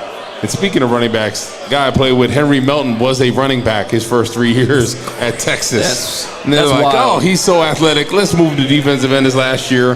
He blows up the pro day because Rakpo's in there coming out and all the scouts are there. He runs a great 40. He looks good in the drills. Ends up getting drafted to the Bears in the 4th round. But Texas running backs, there's nothing like them, man. I would love, and so would the Bears, a nice run on running backs right now, and linebackers for that matter. Let's suck them all out of here. I'm hoping that a guy, Michael Hall Jr., is still available. Yeah, maybe in that third. Because the way it's looking right now, that could be a possibility. I think he's a great fit for this Tampa 2 scheme, 3 technique, has the get off, has the twitchiness. Really is an explosive pass rusher. That would, I think, be a really great fit there. Giants are on the clock right now here at 47 as we creep towards 75. So, just looking at best available right now, guys who are still out there, A.D. Mitchell, Texas wide receiver. We had him all the way up at 19.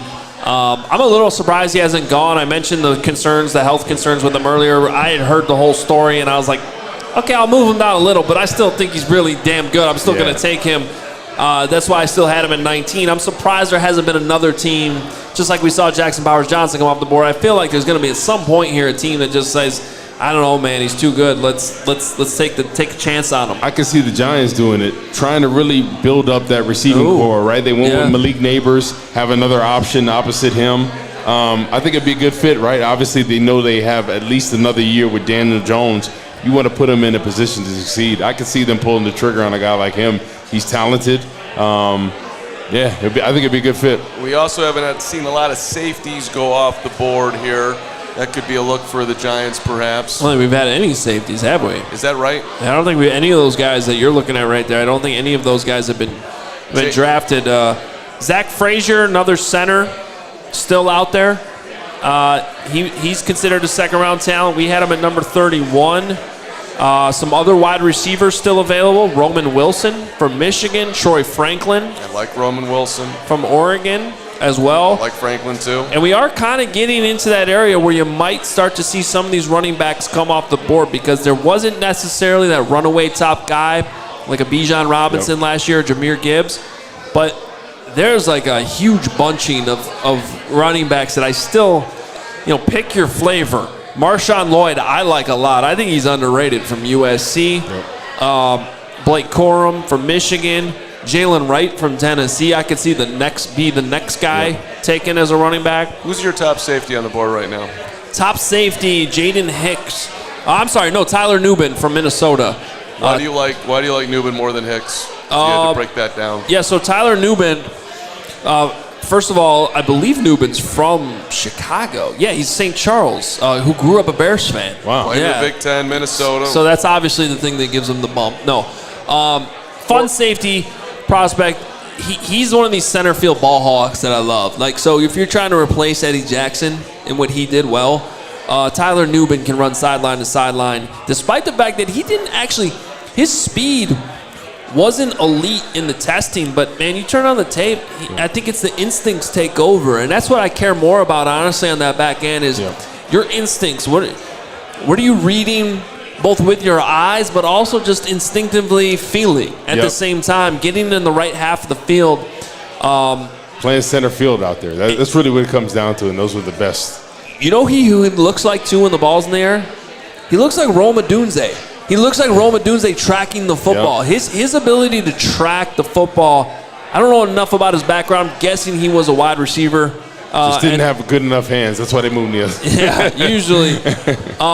So that's ultimately what put Tyler Nubin at the top of our safety list. And then next we have Jaden Hicks from Washington State, another guy I like a lot. He's more versatile. So you can put him high, you can bring him down in the box.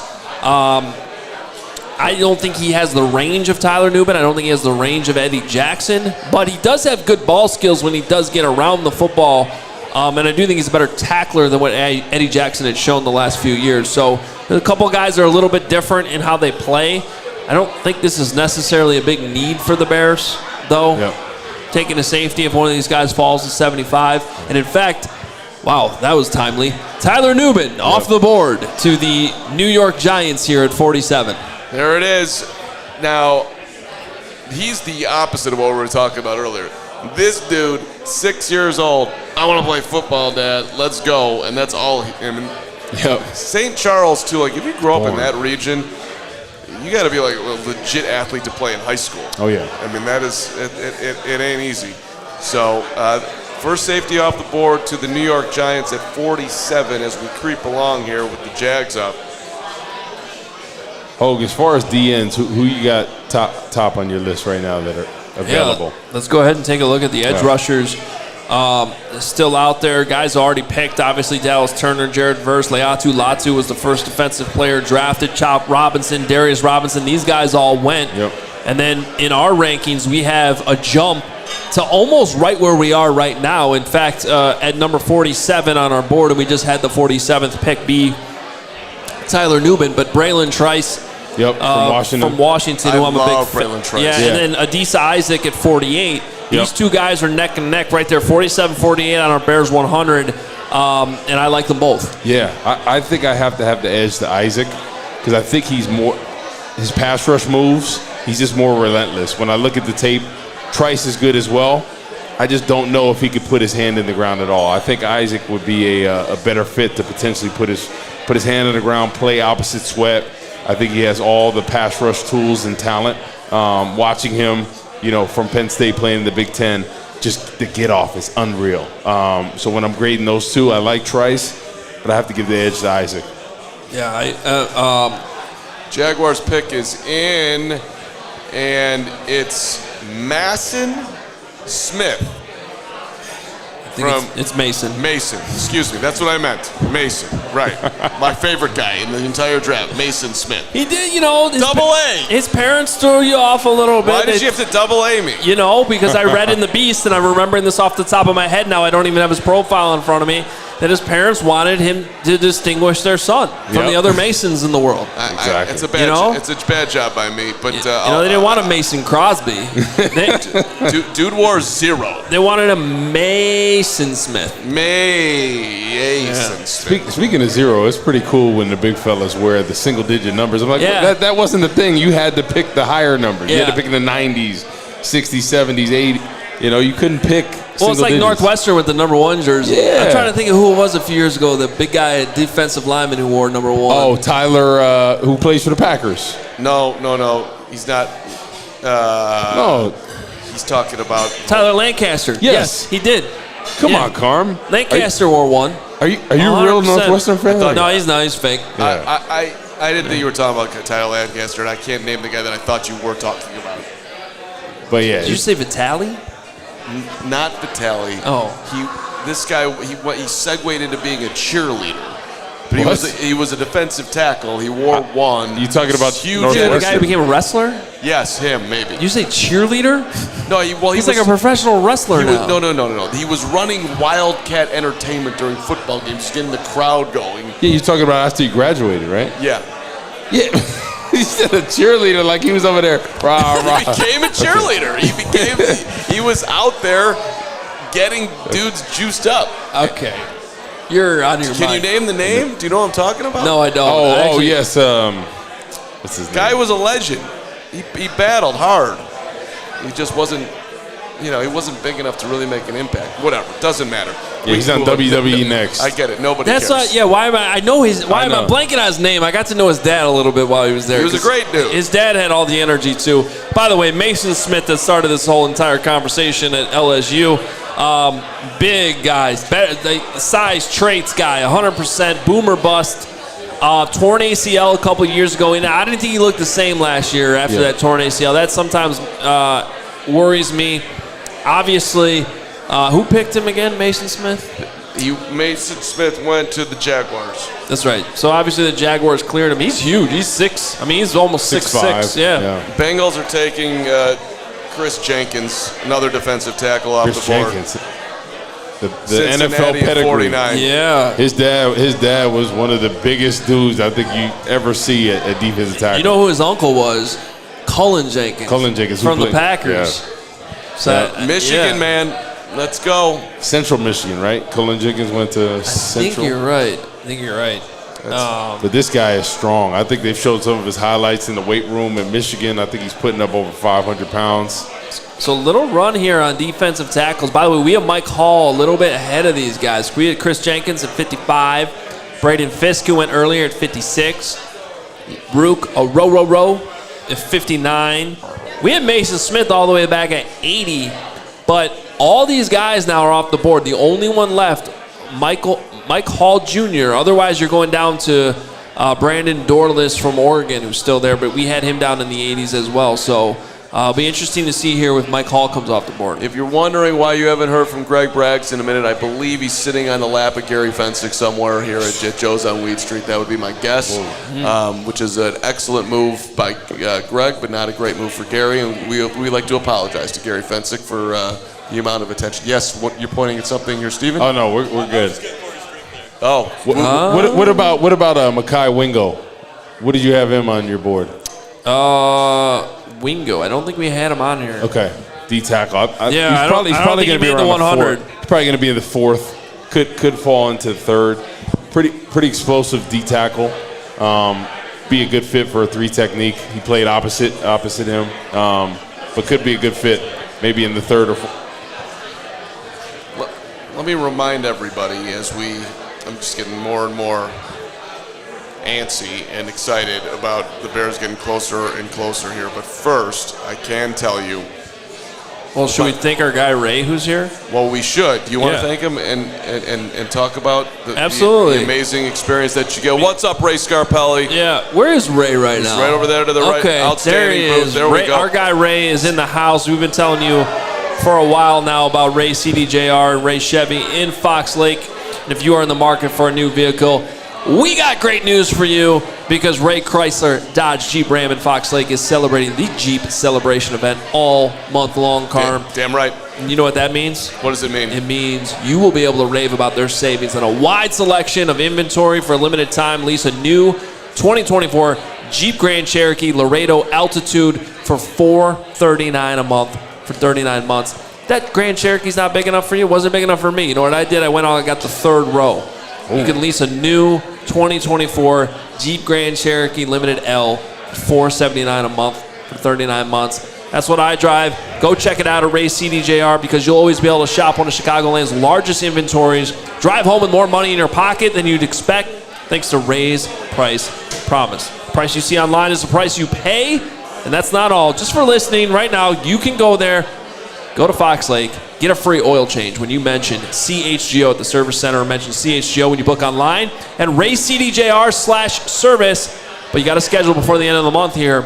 If you're in the market for a new vehicle, then you have to check out the team at Ray Chrysler Dodge Jeep Ram because they are the only team we recommend. Visit them today on Route 12 in Fox Lake. For more information, visit Ray CDJR in Fox Lake or visit RayCDJR.com. Serving the community since 1963.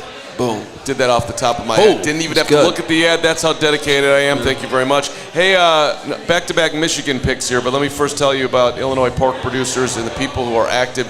You need more protein than the average American. In fact, the Academy of Nutrition and Dietetics, Dietitians of Canada, and the American College of Sports Medicine, they recommend 1.2 to 2.0 grams of protein per kilogram of body weight per day for athletes depending on training.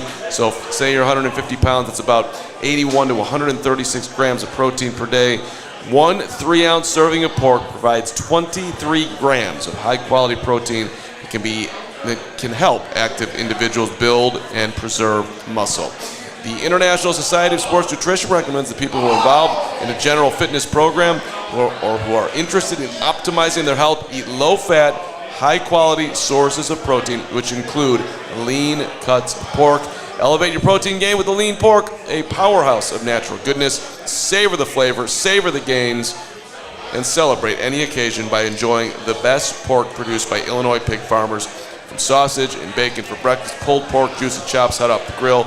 It's an entire season dedicated to pork and the people behind the product. This is paid for by the Illinois pork producers' generations of commitment. I could use a pork chop sandwich right now for the people here at Joe's on Wheat Street. So the Commanders who took that pick they got from the Bears in the Montez Sweat trade and traded back 10 spots, they end up with Mike Sandrestrill from Michigan, cornerback, interesting player who was a 3-year wide receiver at Michigan before they switched in the defense, and he became an All-American. Exactly. So guy found his home, was on the wrong side of the football, smaller slot corner, but team captain, gets his hands on the balls all the time. 6 interceptions in 2023. 2 pick sixes last year as well. So, look, again, guy, not a high priority for the Bears. We had him down, 72, but a lot of that just had to do with need. Yep. Corner is a deep position for the Bears right now.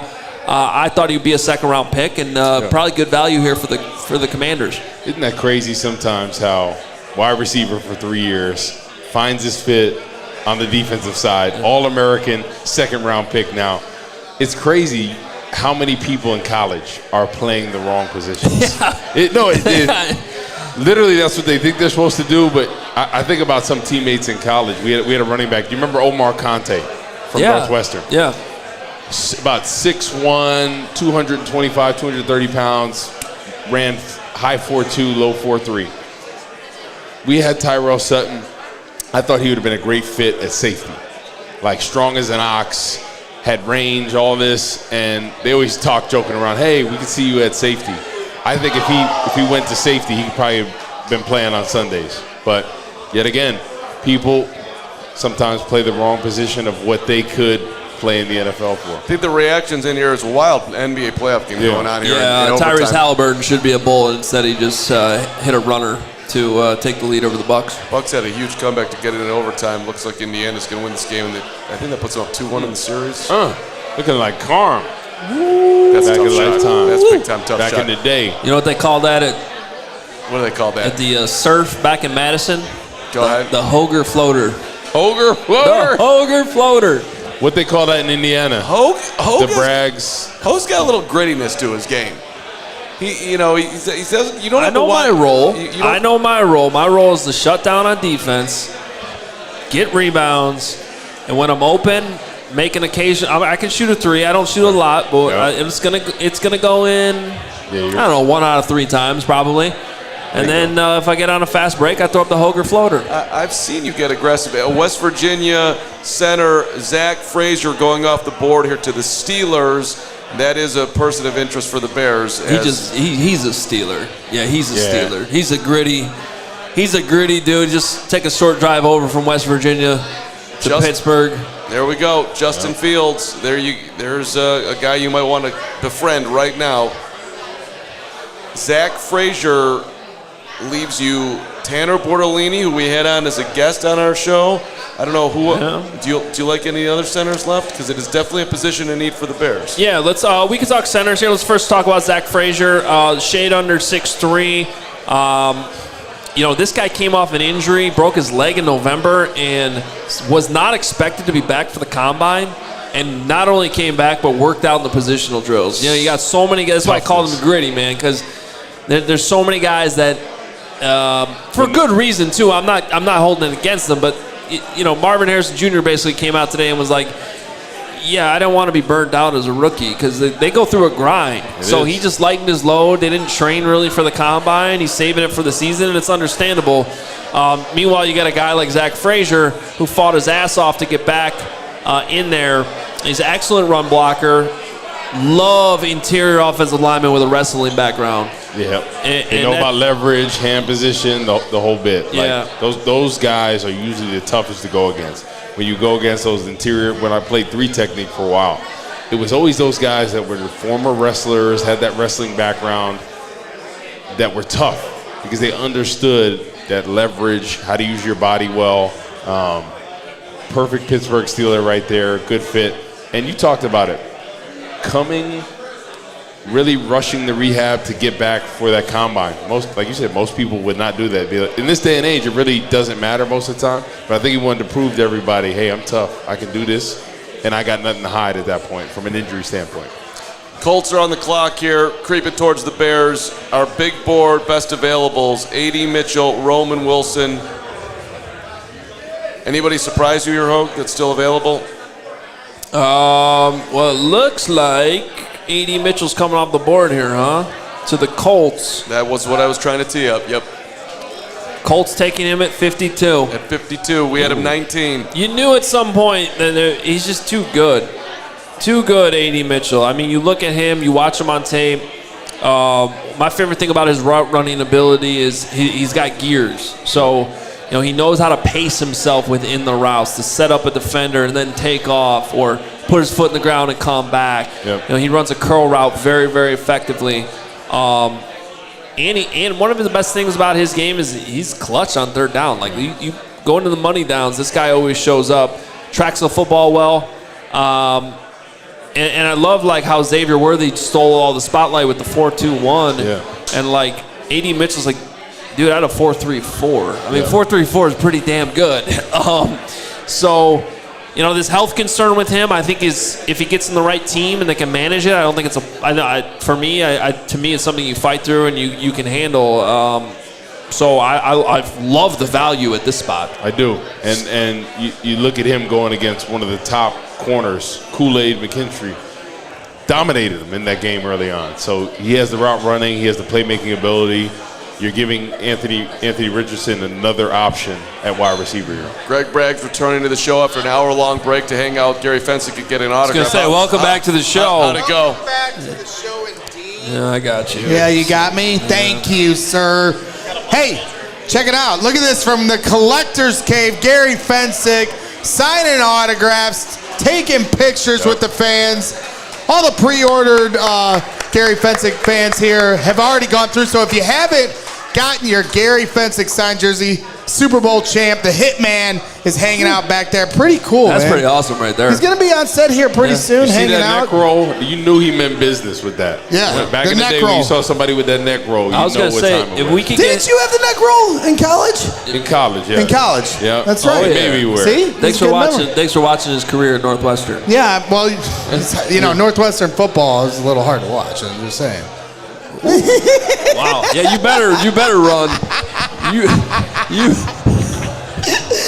No. Please do it. Shall I do it on there? Can we get in the chat?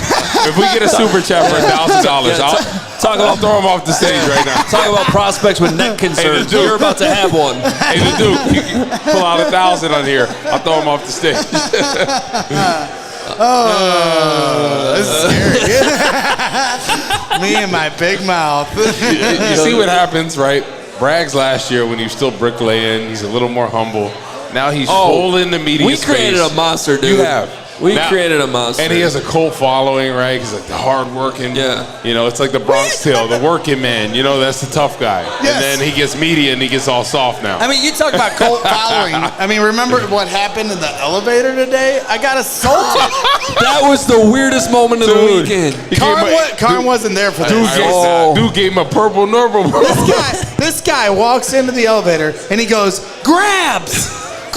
He called him grabs. He's like, grabs. And then he proceeds to grab my tit.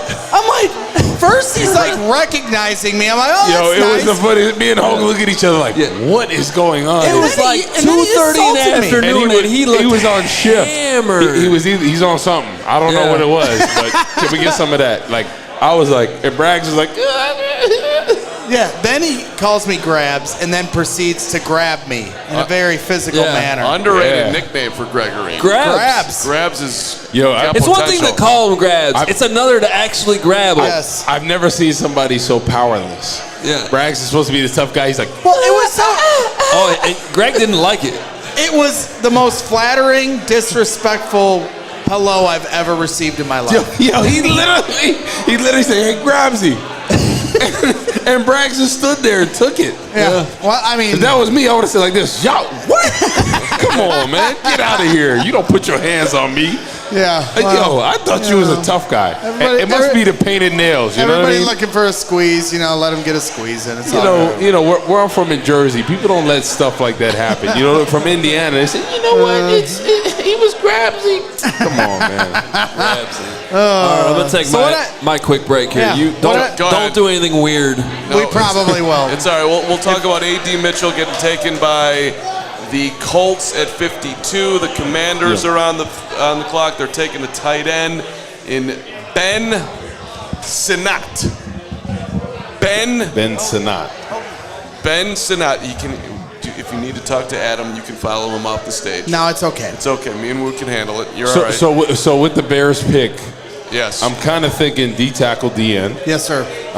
That's the obvious need that we have to fill. Is that what you guys are kind of thinking? Listen, right now, Tanner Bortolini, the center, is still sitting there. I mean, I don't know if he's going to still make it all the way, but I'd be interested. Well, you're right. We're still 22 picks away. I understand. It's hard to could be getting in the range really know what the board is going to look like as we get closer to that. Let's throw a 75 and a 122 in to move up, perhaps. I doubt they'll do that, but there's a guy from Colorado State, Muhammad Kamara. Okay. Talented defensive end, pass rusher. Probably one of the better pure pass rushers in this draft. Obviously played for a smaller program in Colorado State, but flashed. Every time I watch this film, really has some unique pass rush talent and ability. That could be an option for the Bears in the third round. They're talking third, fourth round maybe with him. Okay. Could be an option. I'm sorry, I got to circle back and apologize to the Sinat family. It's Sinnott, excuse me. That's the second name that I have slightly messed up tonight. So I apologize to Benjamin and his older sister, Anna, for doing that. Born and raised in Waterloo, hour-long drive by Cedar Rapids. Let's go Hawkeyes. Hey. But we don't mind seeing tight ends go off the board. Go right ahead. No defensive linemen. I just want all offense. Take all the running backs you want. Go ahead and lean in deeply to linebackers. Yeah. We're good. You can even take wide receivers. I don't think the Bears are going to double up on another wide receiver. So we need defensive linemen, Carman. That's where the holes are. Yeah. I think that's what's missing. We need to address at least one of them and then potentially get another option, NFL free agent that hasn't signed yet, maybe. Absolutely. I think free agency is certainly going to be a part of how this thing's all going to come together. There's no doubt about it. But, when you look at how Ryan Poles was talking about the Rome Odunze pick, he gave credit to assistant GM Ian Cunningham for talking him out of getting a little antsy and trying to trade up to get him. So there wasn't even a thought of going down with Rome there. Yeah. So, it just tells you that he's feeling pretty comfortable with his roster. It is. And I think offensively, everybody feels good about it. Obviously, we could add a center here, but I feel good about the potential options at center right now. I don't think we need a center. I think it would be a luxury pick. Really? But we do need a defensive tackle and defensive end. Those are needs because obviously opposite Montez Sweat, who are the options there? Dominic Robinson? I get it, but if you're telling me the guy you're taking at 75 is somebody that can be a starter, immediately be a starter, fine, I hear you out. But when you're saying, it's a luxury pick for a center, the guys they have in there right now, they trade for Ryan Bates, and I get that that's somebody Ryan Poles has wanted for a few years. But to me, it would be ideal. And that was the one position group when I was at the Combine on the last day, which was the Saturday. They always do offensive linemen on the weekend, so there isn't as many media members there. They mostly are there from Monday through Friday. So I had a chance to talk to a lot of different centers that are coming out in this draft. And it, to me, is a pretty deep class in terms of, middle round depth. Yep. And there's some different guys in there that really had me intrigued. The center from Penn State, I think for me really impressed me. So if they choose to take a center at 75, I don't necessarily hate it after everything the Bears have gone through to try to get that position figured out. And as we know, there's always injuries on the offensive line. And I wouldn't exactly say the Bears offensive line has the depth you need. Tevin Jenkins is a guy that you just can't depend on. All due respect, you can't depend on him to play 17 full games. Outside of that, there's just going to be injuries for everybody on the line. It's the most physical position group in sports. So, I don't know. To me, I would not hate center at 75, honestly. I wouldn't hate it, but we just look at this. We look at the defensive line as general, right? We have one stud. Everybody else is kind of a crapshoot at that point, right? Jervon Dexter, we're banking on him taking the next step, right? That's what we're banking on. Sure. That's not a proven thing. Pad level, get off. That's still an issue, correct? Right. And some of the fundamentals and technique. Dominique Robinson really hasn't shown us. He could take that next step, right? Yes. So obviously, I'm just saying, besides Montez Sweat, DeMarcus Walker? You don't love him. He's depth. He's a depth, rotational guy. right? He can make a play or two. Yeah, he can be in there and be a starter, but he's more of a left end. That's what Montez Sweat is. So essentially, you got two guys that are playing left end. Who's the right end? Right? Who's the 3 technique? Yeah, Jervon Dexter could be that guy, but he could not. Right. We don't know. So there's 2 position groups that are unproven right now. You got Dexter, Pickens, and then Andrew Billings. But I feel like with the obviously. center position right now, we can make this work for a guy that Poles feels comfortable with right now. A little bit of a blow here as the Cleveland Browns are making Mike Hall Jr. from Ohio State. That was my guy. Oh. That was my guy. Yeah. Because this guy, I think, is going to be a great pro. Hoge liked Yeah. him a lot, too. We spotlighted him a couple times here in the last week or so. Yeah, and especially being with a guy like Eric Washington, he had to get off. He had the talent. He had the disruption. It was about just getting him in the right system. I thought this would be a match made in heaven with Michael Hall Jr. here. I think he's one of the more talented 3 techniques as far as pass rush, disruption, get off. Man, would have loved to have him. So, just to recap here. Look at. Did you see that spin move? That was nasty. Yeah, so It's a good pick here. So coming up, by the way, the Packers are at 58. We're sitting at 55 with the Dolphins. Just to give you a little, if you're not quite following the order here, the Lions are at 61. So we're 3 picks away from Green Bay, 6 picks away from Detroit. Then thank you, and then we head into the 3rd round, and the Bears are now 21 picks away from being on the clock. As Woot's doing a great job taking it down here. What a crowd here, by the way. Joe's on Weed Street. Joe's on Weed Street. Let's 2 go. years in a row for our draft party. Shout out to our friends at Circus Sports Illinois. Download the Circus Sports Illinois app at circusports.com/Illinois-app. Sign yourself up today. Great way to do your gambling. Yep. Great way to support the show. Also, our friends at ButcherBox joining today by using our link butcherbox.com/CHGO. Use that code CHGO to receive this exclusive offer today. Thank you, by the way, to our newest Twitter followers as CHGO Bears has crossed over the 40,000 barrier, which is awesome to see. Thank you so much to everybody. Braggs, you've been doing a phenomenal job on the site as our lead Twitter superstar. Yes. Thank you. Of course, my amazing press conference Isn't coach it X? today. Isn't it called X? It's X. It does not called X. I don't know what that is. Oh, We're going to fight back. okay. We're fighting it back. It's like DMX X. Yeah. X gon' give it to you. Just not Wait, good. what? First we're gonna rock, then we're Come on, gonna Braggs. roll, Come on, man. then we let it drop. These Indiana guys, man. Leave the singing to Carman. It's a good look for you. So, okay. Dolphins are on the clock. Another thing we got eventually, if we do get a chance to talk to Nick Morano, he's at Hallis Hall. Got to talk to Lincoln. They got to talk to Lincoln Riley on a Zoom call here not too long ago. Seen some different quotes coming across the Twitterscapes or the Xscapes. Yep. So it's going to be interesting to hear his perspective on the pick of Caleb Williams to the Chicago Bears. Listen, I listened to both press conferences today. These guys are impressive. These guys are mature, grounded, talented, seem like great teammates. Yep. I was listening to Odunze was on the radio with Parkins and Spiegel today. They asked him, did you hear that? Yes. They asked Rome Odunze if he knew the receiving record for the Bears. And It's Johnny Morris with 5,000 some odd. He guessed Brandon Marshall, and they were like, "No, it's a good guess, but it's Johnny Morris He's with like 5,000 yards." He goes, "For his career?"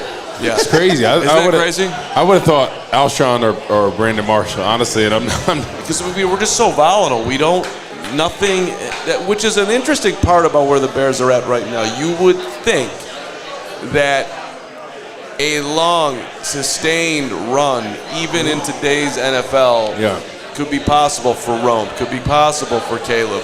DJ Moore. Right, you would think Still DJ Moore's going to get an extension, right? So that's another guy that could be here for more than a second. And then we already have signed Montez Sweat to a long-term extension. Yep. Tremaine's going to be here. I would think that TJ Edwards probably is in line at some point to get an extension too. And then you got a lot of young guys in the secondary. Is Kyler going anywhere? I have some concerns. You know, Is Jaquan Brisker going to stay healthy? Is he a permanent fixture? I wouldn't go that far. Maybe with the shoulder and concussion issues, because that is a concern nowadays, especially with how they view concussions and the protocols. Yeah, and it's a huge year for Brisker. Now, Jalen just got his paper. He's going to be here, and I've loved what I've seen from Tyreek. I think everybody has. So, I think Tyreek Stevenson, from the way he started the season to the way he finished, and early on, right? I think people were very down on him, and I talked about this in some other stuff I was doing.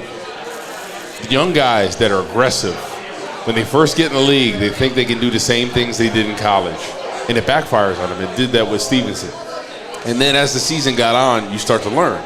Right? You start to learn, I can't do these certain things. And then you saw towards the end of the season, I have to trust my technique. I have to trust my eyes. And then what did he do? Towards the end of the season, he was playing like one of the better corners in this league, right? Yes. He was playing like a top 10 cornerback, 100%. top 5 cornerback. Because you realize, right? And sometimes you have to thrust people into the fire.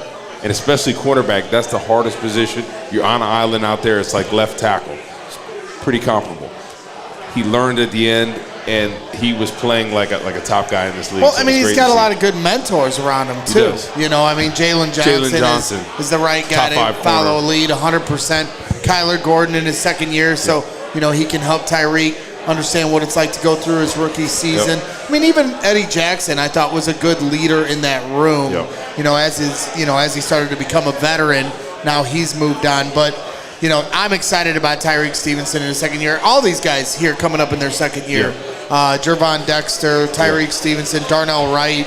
It'll be interesting to see what kind of a move Zach Pickens makes. He's like the guy we don't talk about as much. We don't expect as much. Even last year, he wasn't talked about as much. Yeah. He doesn't flash the way the other guys have flashed so far, but still a solid rotational piece.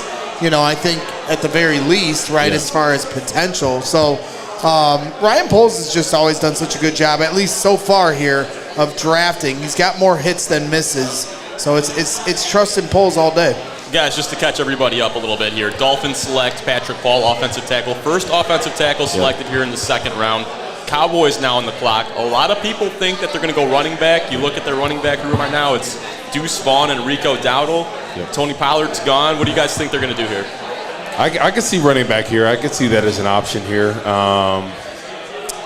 It's going to be interesting with Dallas because sometimes you never know with these teams. Like you think it's a for sure thing at running back, but judging how they view running backs now, are they going to pull the trigger in the second round? But I think there is a need, obviously. A lot of people thought they were going to go Jonathan Brooks because their team doctor is the one that performed his ACL surgery. Jonathan Brooks off the board here. So maybe they go Blake Corum, maybe they go one of those other top running backs. I would like Corey Wootton getting thanks from a wonderful fan in a Fencik jersey. And she's wearing a Fencik jersey for too. Sacking Brett Favre. Exactly. Was that the great part about it is that. Let's talk about that game real quick before this pick comes in. Sure. So that game, right? You remember when the Metrodome collapsed? Yes. You guys remember that, right? Yes. So we had to play outside in Minnesota. December. It's cold out. The ground is frozen. Minnesota College Stadium doesn't have the heating of the field at the time. So it was a debate if we were going to play that game because it was so cold, and everyone decided, hey, let's play. The field was frozen. It's frozen solid. So we play that game, and that play with Brett Favre, right? I was on the sideline. I don't know what I was thinking. I was in the clouds somewhere, and Peppers is next to me. He's like, bro, go out there. And I'm like, oh, shoot. I was supposed to sub him. So Rod Marinelli, we take a timeout. He chews me out. He says, boo, what the? You better do something. So I go out there and end up going against Brian McKinney, who's like the biggest dude known to man at offensive tackle. He's like 6'9", 360. Get around him, make a move, slam Brett Favre to the ground. I don't even know what happens. Earl Bennett comes up to me after the play. I go, hey, what happened? He goes, slam Brett Favre, made him fumble. I go, wait, what? I blacked out. I didn't know what happened. And I was like, wait, sack fumble? I got him?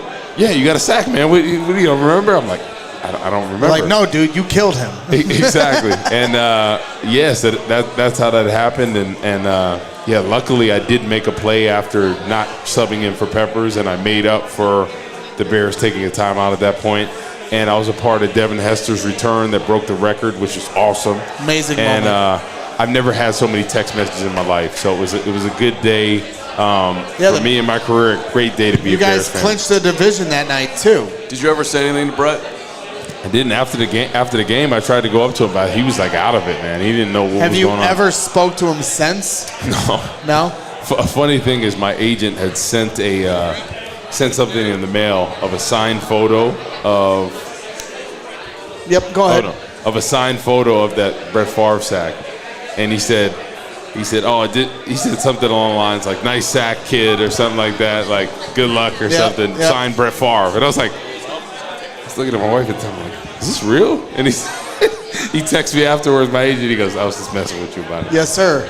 So we're gonna be bringing in royalty. Bringing in royalty here. Gary Fencik joining here.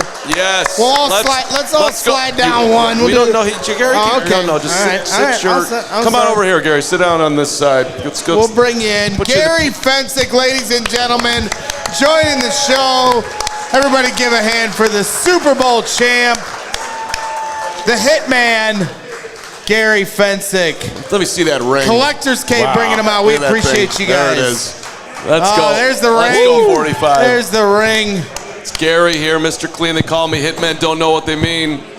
Dang. You can finish the rest if you'd like. I've probably done that a couple times in your life. I think I proved decades ago I can't sing or dance, and I'm not going to try to disprove that. You are aware that it was, as you know, I was 12 years old, Gary Fencik, and I remember coming down on Super Bowl morning and saying to whoever was going to listen to me, there's 0% chance the Bears were losing today. 0. You guys were that good. That's what it was. You felt the same thing against the Rams. I was a little bit nervous against the Giants, and then things worked out beautifully. You know, the Rams were a good team, but they really didn't have a good passing game, and so we really focus on that running. But for the Super Bowl, you're so nervous that you're going to screw up in the biggest game of your life, and that's 2 weeks because the second week you're down in New Orleans, but we had already beaten them in the second game of the year, right?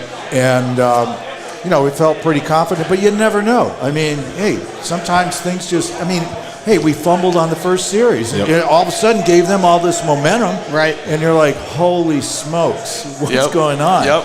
But by the time we got to I didn't play the entire fourth quarter, but by the time you got into the third quarter, I remember I was looking around the Superdome going, you know what? No one has ever held a team without a touchdown. It was like 4th and goal, right? And they scored, but it was like a pretty hollow moment.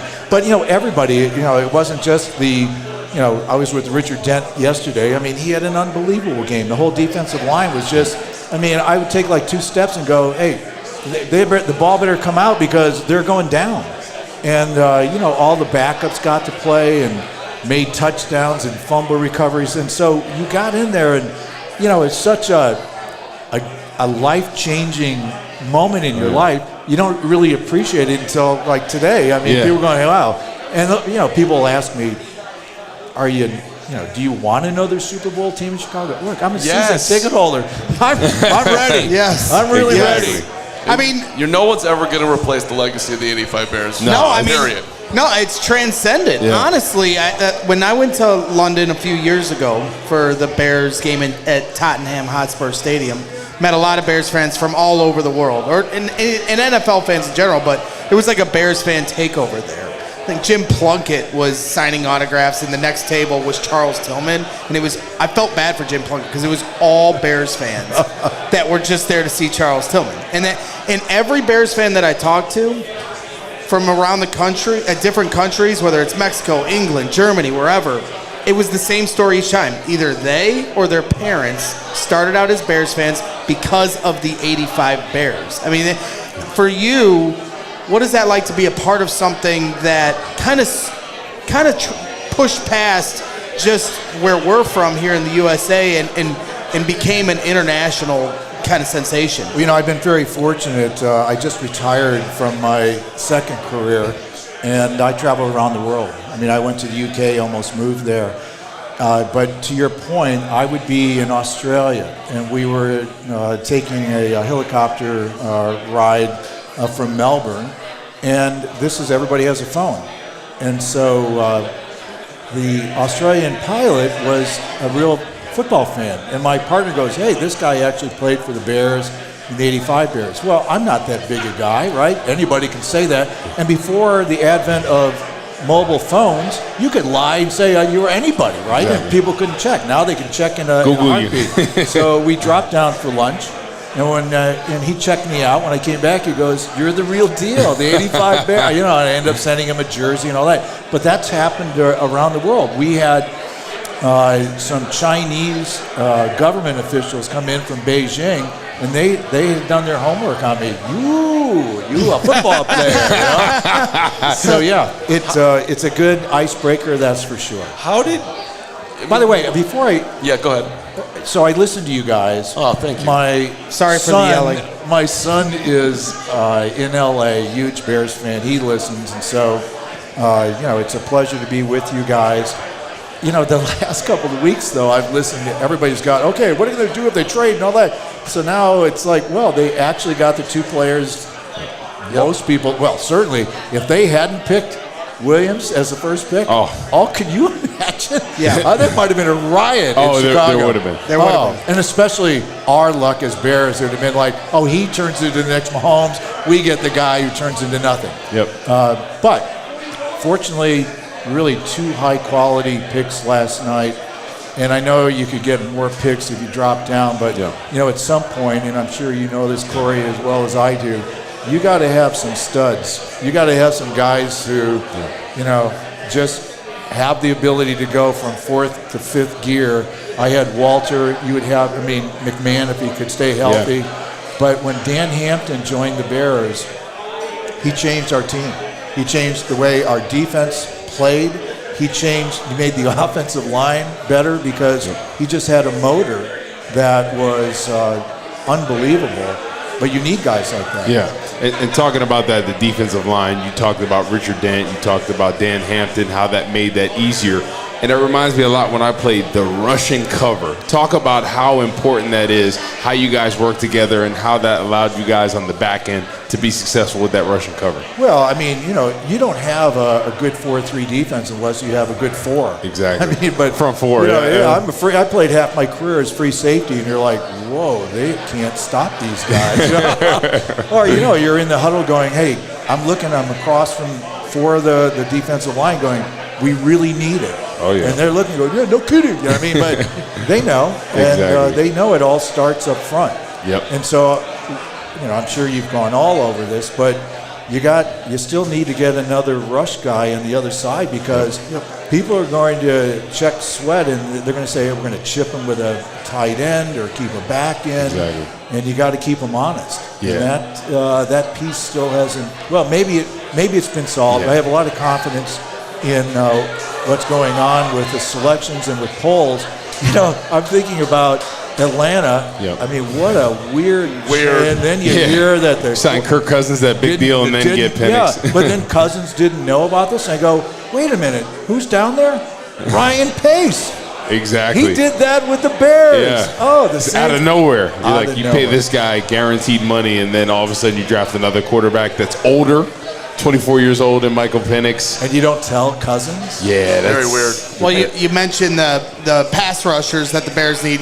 A pass rusher just came off the board here at 57 to the Tampa Bay Buccaneers. Chris Braswell out of Alabama. I know some Bears fans were interested in trying to get him. Yeah, and now at 58, Green Bay has taken the safety.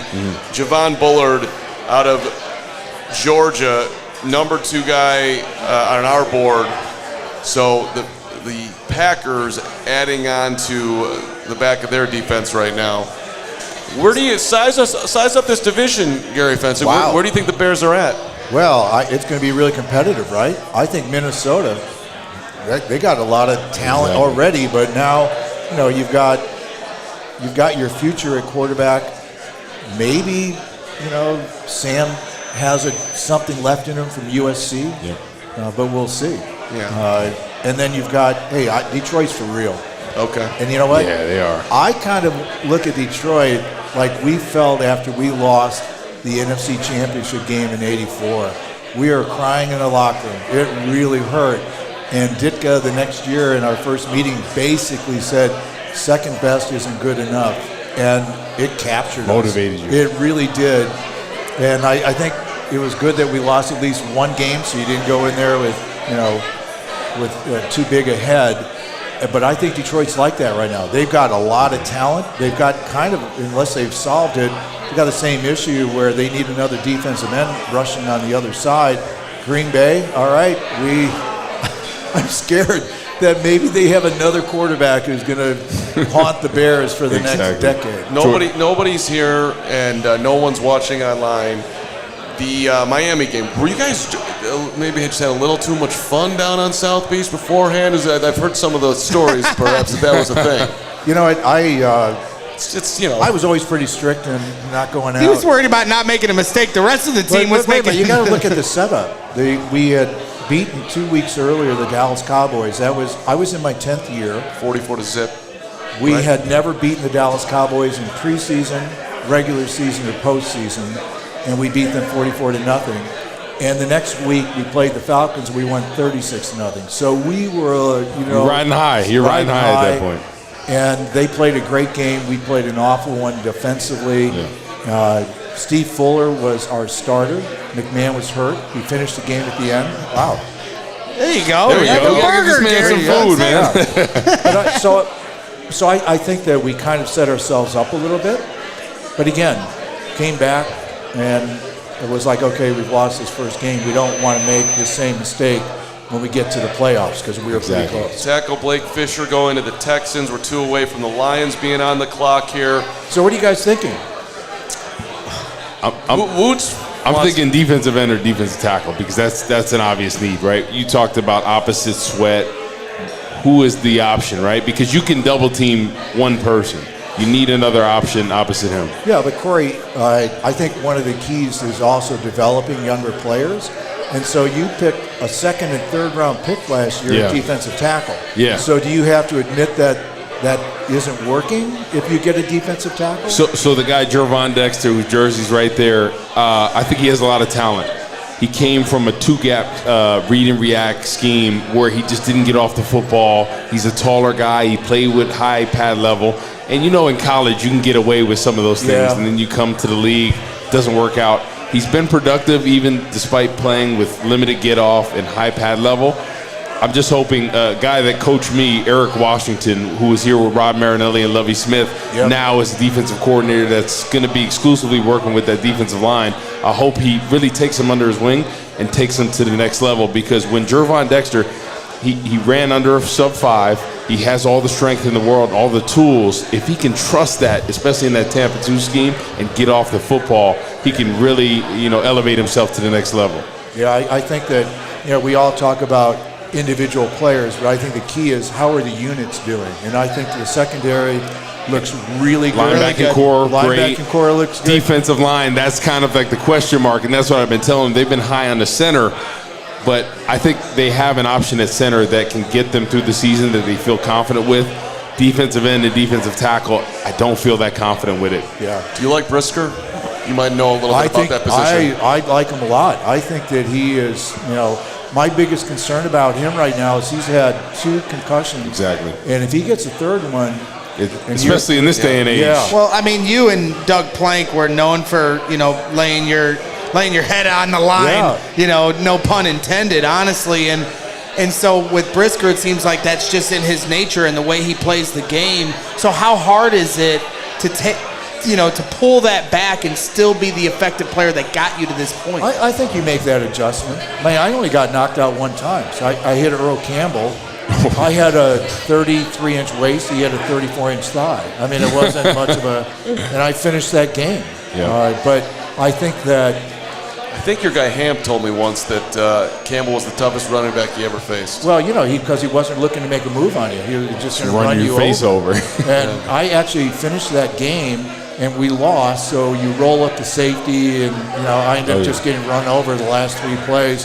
Who's the hammer? Who's the nail? I think I got the message. But I think with Brisker, you make adjustments. You can't hit with your helmet like you used to.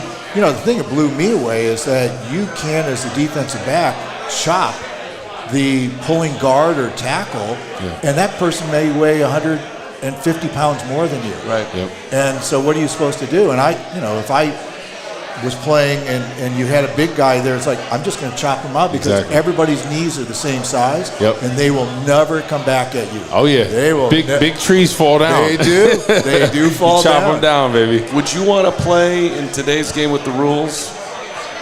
For 10 or 15 million? Hell yeah. Right? You're like a heartbeat. Today's rules and today's money. Yeah. But okay, let's take the money out of it. If the way you were allowed to play then versus how you're allowed to play now versus the benefit of maybe you stay a little healthier, but it's also it seems to me like guys are out there trying to figure out exactly like what they can do and can't do, which is also dangerous. Well, it's a passing game now, and so you don't have fullbacks, and so it's 3 or 4 wide.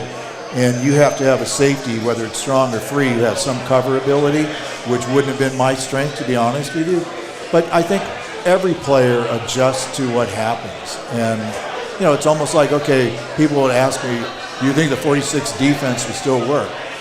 Maybe, maybe not. I mean, we were putting pressure. I mean, I think one of the keys is that whether it's a zone blitz or whatever, you need to get pressure on the quarterback and take away his rhythm and make him make a quick decision. And you can see that a lot of quarterbacks don't have that ability, but the good ones do. And, when the good ones, you're playing Hall of Fame type quarterbacks, you're in the huddle going, man, these guys are good. Oh, yeah. I mean, it's like, wow, they got timing routes. And it's like playing Green Bay with Aaron Rodgers, like playing against him. Like, you always love playing against him because if you could beat him, you felt so great about that because of the talent.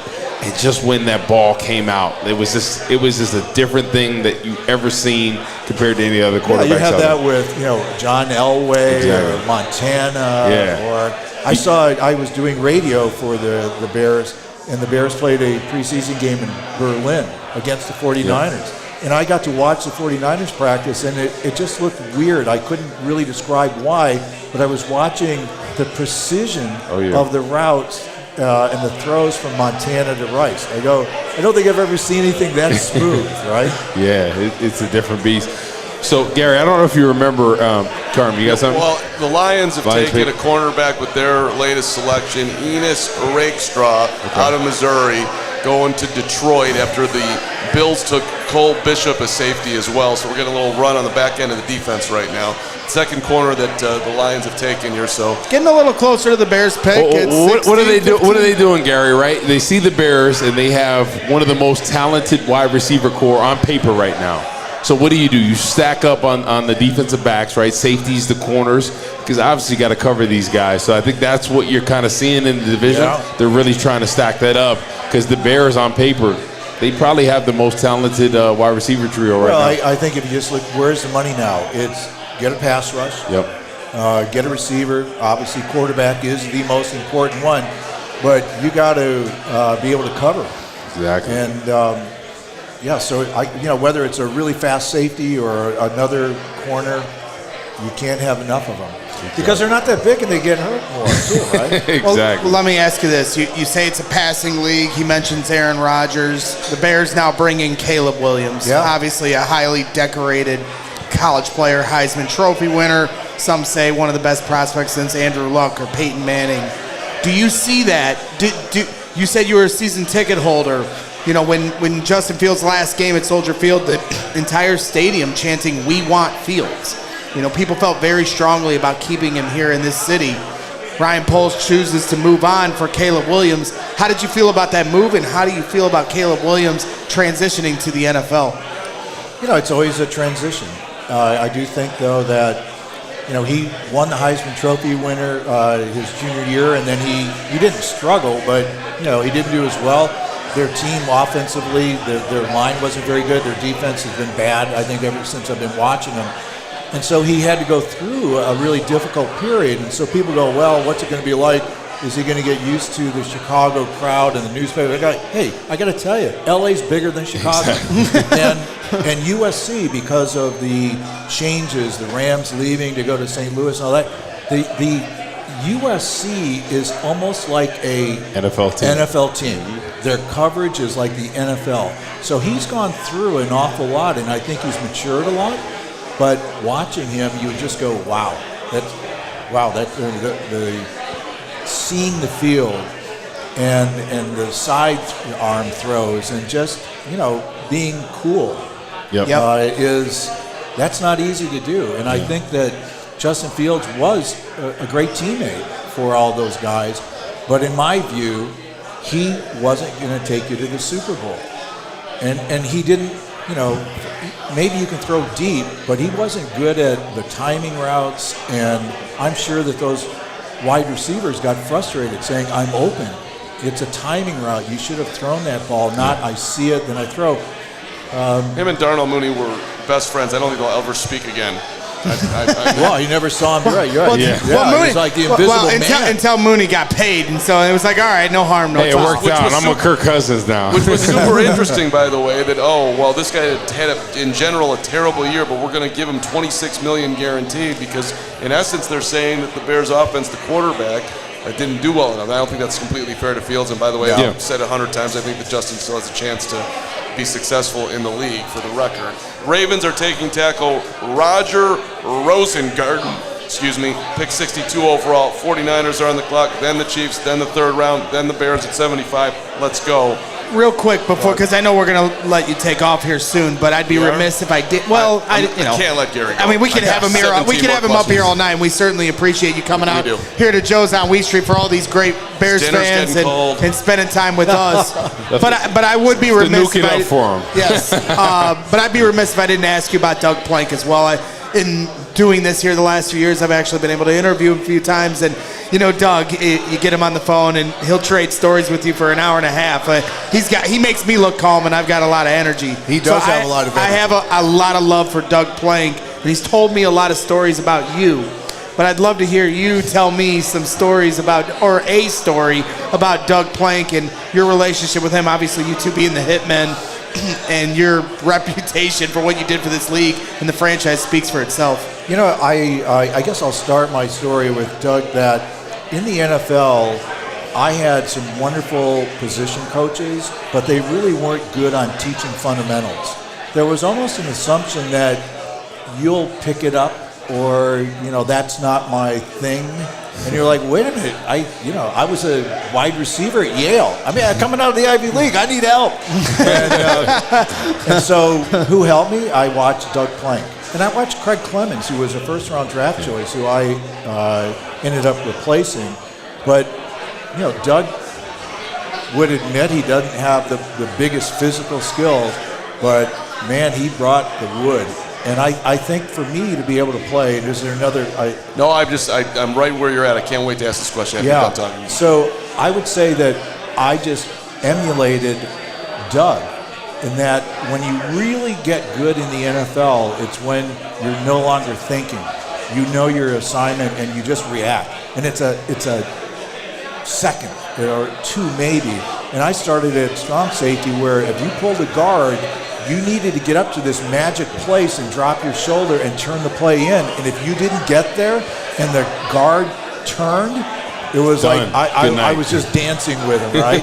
And so we'd be in the fourth quarter, and we had some really good quarterbacks back then, like Bob Avellini. And so we would be out of a game, and Doug would look and say, time to have fun. We would just start nailing guys. And the one thing, I played with Doug Buffone, which was just an honor. He was the last Bear player to actually play for George Halas. And, Doug was, plus 10 years. And he said, look, they may not know.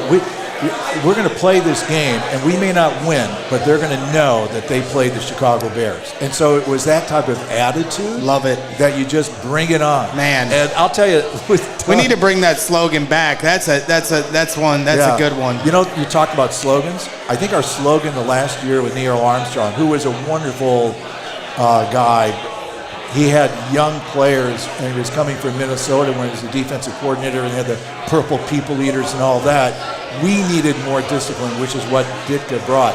But we played a game, and on Thanksgiving we lost.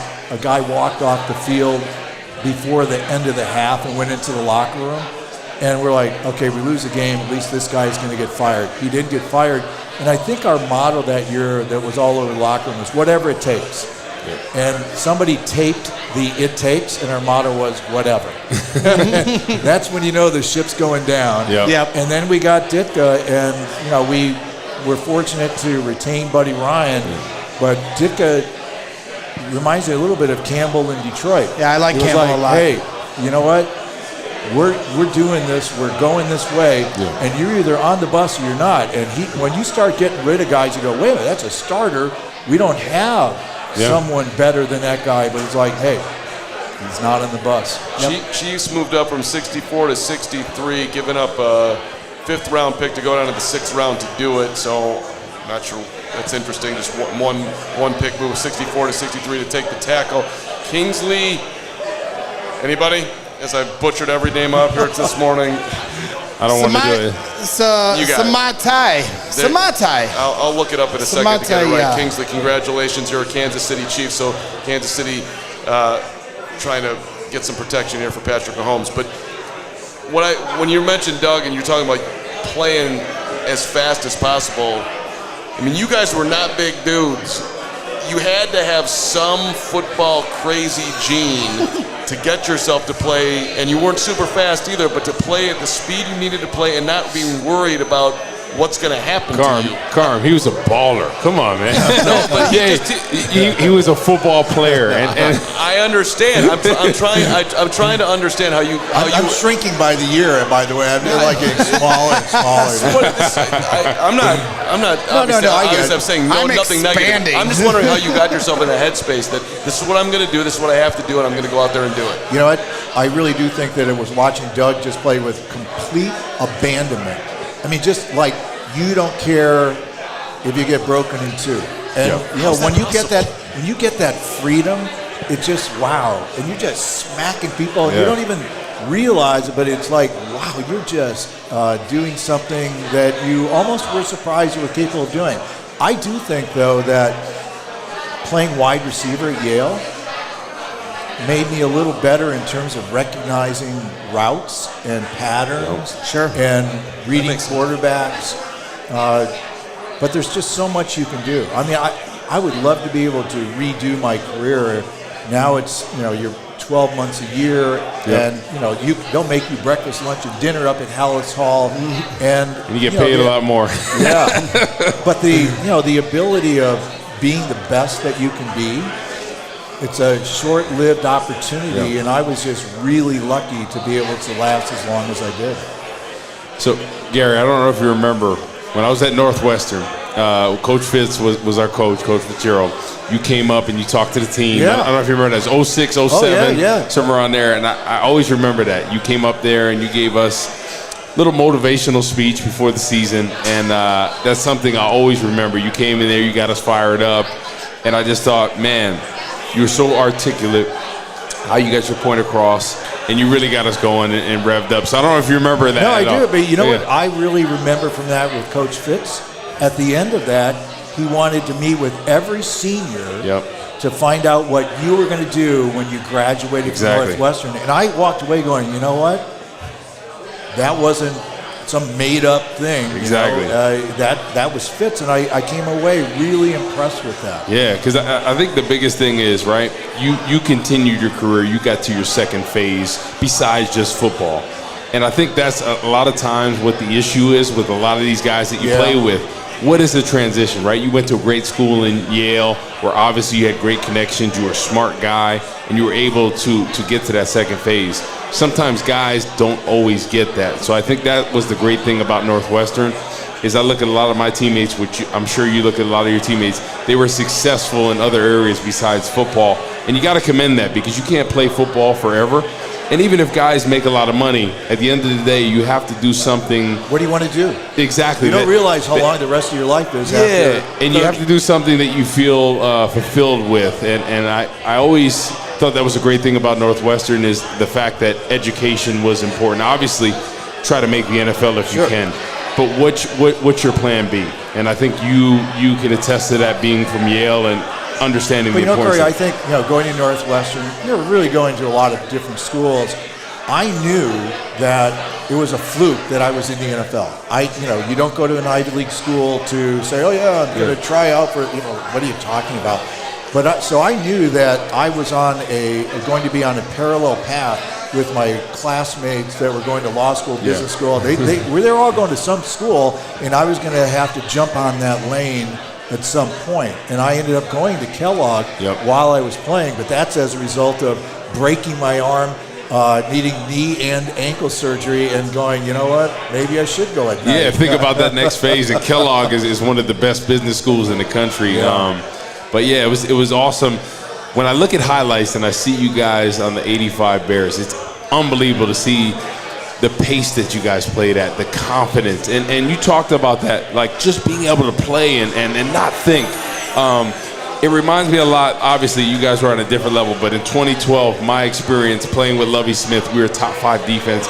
I felt the same way, like we were just able to go out there and play. Yeah. And there's something about that when you're out there and you know that they're a talented offense, but you're going to be able to stop them, and they can't do anything about it. There's something about that. Yeah, but on every level, but particularly in the NFL, you have to earn that. You know, and you know, the big difference between college and pro is there are guys who are 10 years older than you, who have a family and a couple of kids, and you're like, gee, you know, grown men. And no kidding. When I was playing, Mercury Morris, I was with the Miami Dolphins initially. Yep. I ruptured my lung, so I didn't play the first preseason game. And at halftime, Mercury Morris was smoking not 1 but 2 cigarettes at a time. And I was like, whoa, these guys grown man smoke. there. Yeah. And the Bears, I mean, Buffon smoked, Lionel Antoine, our offensive tackle, smoked, and you're like, wow. It's crazy, right? It is crazy. So there's a cultural, it's so much different. Oh, yeah. And I think the key is, though, when you finally get, you know, zipping back and forth, we would go to the playoffs, next year wouldn't go. And then when you really start developing that momentum, it's like, okay, we know that we're getting special. And Buddy Ryan would give us automatic front and coverages. Yep. So you need to know what the formation is, and that will dictate what the front is going to do and what the coverage is going to do. So you might go from an I to a split motion and it lead to 3 or 4 different defenses, and you couldn't put us in a bad position. Yep. But if you made a mental error, it could be a huge one. And as bad as it is to miss a tackle or blow a coverage, whatever, you make too many mental errors and you wouldn't be on the field. Exactly. Yep. You owed it. And you Accountability. Accountability. That's the key. You were at Soldier Field last night, right? No, I didn't. Oh, okay. Yeah, I was out. Did you feel, because last night this place went up for grabs when Rome Odunze's pick came in? Oh, yeah. I think people were relieved. Are you feeling the same hysteria? Like, for Bears fans, we're going crazy right now. Are you feeling that? Oh, absolutely. Yeah. I think that they've made, there's something different. I think that the general manager, Poles, has been honest with the fans. I think he's a better communicator. Agreed. Because when you had Pace, he wouldn't say anything. It's like, I'm not an idiot. I'm paying a lot of money, and you're treating me like a fool. And so I think that Poles has treated the fans with respect. He's not going to give away any secrets. Yep. And, they've been very fortunate that they were in this position to get the number 1 pick in the draft. And, I've been reading where one of the positive things for Kansas City is their development of the lower rounds and making those productive players. And I think that as important as the draft is, we only have 4 picks this year, but we have a lot of guys, I think 8 from last year's team. But it's now, hey, you've got to develop these players. We don't want to be in the position of having a high draft choice next year. So, let's make sure that we're picking these, we're developing them, and I wish Matt and the coaching staff the best of luck. I would love to see, another Super Bowl winner here in Chicago. This year, damn it. Before I die. All right, before you go, one word answer. The NFC Championship, the next time the Bears are, let's say, an NFC Championship in 5 years, the Bears are in it. Do you want it to be at Soldier Field or in Arlington Heights? Do you want it to be on the lakefront or in Arlington Heights? I'm conflicted because I live in Lincoln Park, so I don't want to go all the way out to Arlington. You don't want to take that. You can take a short Uber. Even though they say there's a train that goes out there.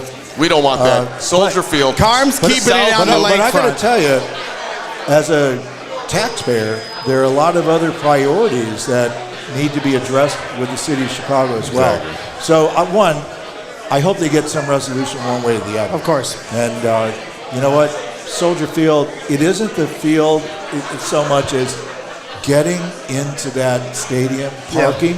It's a lot. Drives me crazy. It takes me 20 minutes to go from like DePaul University on Fullerton all the way to the stadium. And then the moment you have to take that little turn right to get into the north parking lot, that might take another 30 or 40 minutes. Yeah. It just... You mean they don't pull out the chopper for you? Come on, man. That's what we got. You're one of the greats, man. They got to pull out the chopper, get you in there before the game. You don't got to drive. Yeah. Hey, Gary, first class for being here tonight. We so appreciate it. Thank you, Gary. Awesome to have you on the show. Gary Fencik, ladies and gentlemen. It's nice to meet you guys, too. It's an honor. Yes, I've heard Thank you, so much about Gary. you. Good to see you again, man. Thank you so much to the Collectors Cave for bringing Gary Fencik out here tonight, greeting the fans, hanging out, dropping a lot of knowledge here on our NFL draft party. As the Bears pick is 10. Creep it back. I'll be right back. You keep it rolling here. Yes, I will keep this train rolling. Gary, you go eat your food. Sorry if for you need them to duke it up, just let them know in the back. They'll heat it up for you, man. It's the spaghetti and meatball. No, what do we call ourselves in After I don't Dark? know. What are these arms? Oh my gosh, you got the weakest arms I've ever seen in my life, bro. Listen, chill out. We are 10. Don't make me. I think even Steven could attest to this. He's got terrible arms, does he not? They're awful. Steven destroys you, bro. Listen. You might have me beat on biceps. But you ever come out on a brick job, I will run circles around you. Brick job. Who retired from bricklaying?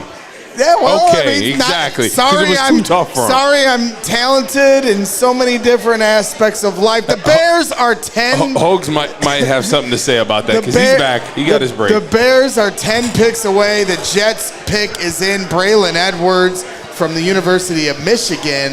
Big Braylon. Former Jet bringing the selection in for the Jets. So we are less than 10 picks away from the Chicago Bears picking at 75. I thought you were saying they drafted Braylon Edwards. I'm like, was there a Braylon Edwards we didn't know about? No, they're running it. There's Marvin Harrison Jr. He looks like he still There's Brendan Rice. Exactly. I'm like, did I miss one of these? No, he looks like he still could play. Yeah. So, hey. Oh, Braylon is a freak of nature. I worked on the Big Ten Network with him. We started at the same time. Looks like a tight end. Unbelievable. His size, his strength. Another wide receiver off the board here, Corley from Western Kentucky. Yes. Oh, where'd you have him on the board? Yeah, let me pull things back up here. We had Corley relatively still high. We had, let's see. No, we had him down at 66. Okay. Sorry, my computer here So is close to what he's at right now. apparently not connected to the internet right now, so we'll get you logged in. Yeah. Do you need a couple slices? You want me to get Cody to bring you a couple slices of pizza over here? I'm good right now. Good. But it was awesome talking with Gary.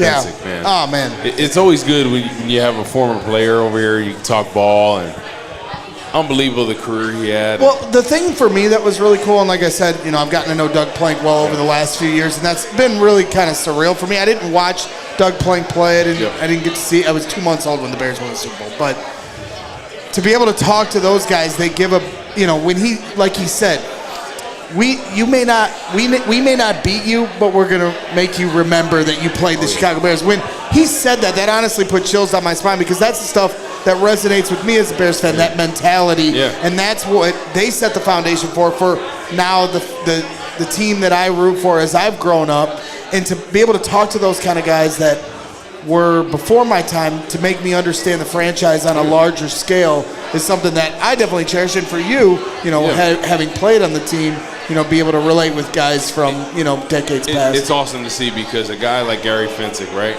Probably the measurables, things like that. Yep. You wouldn't think a prototypical safety. Right. But he could play. He could play ball. At the end of the day, that's what this league is about. Guys that can play ball. He was smart. He was instinctive.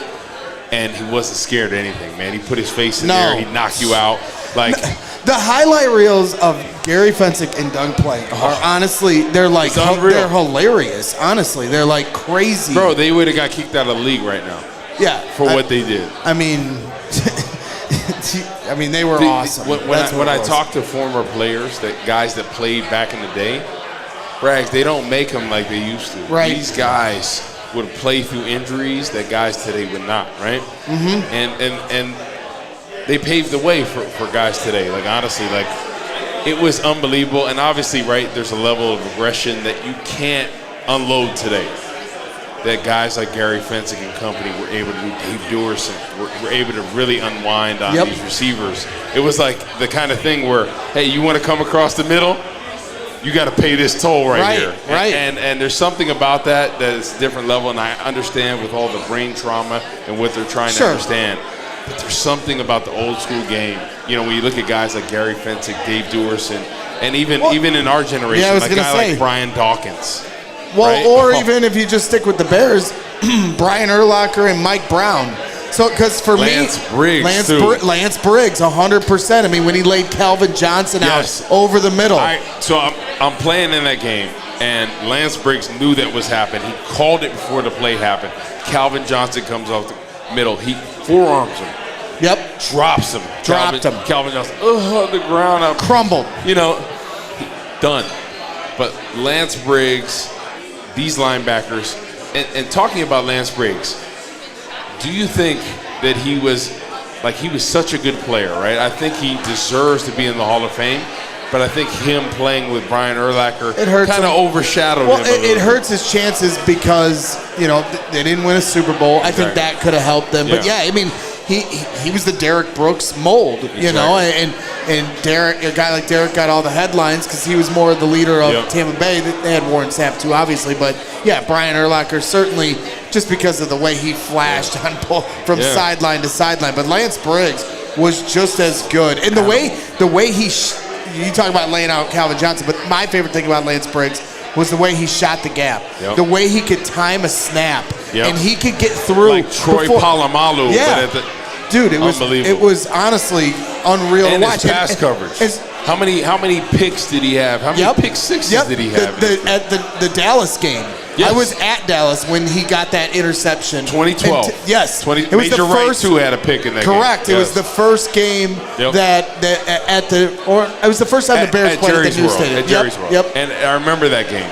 And Bears fans are the best around. Oh, we took that over. They took over that stadium. My wife and I were there for that one. You were at that game. My wife parents were there as well. Yep.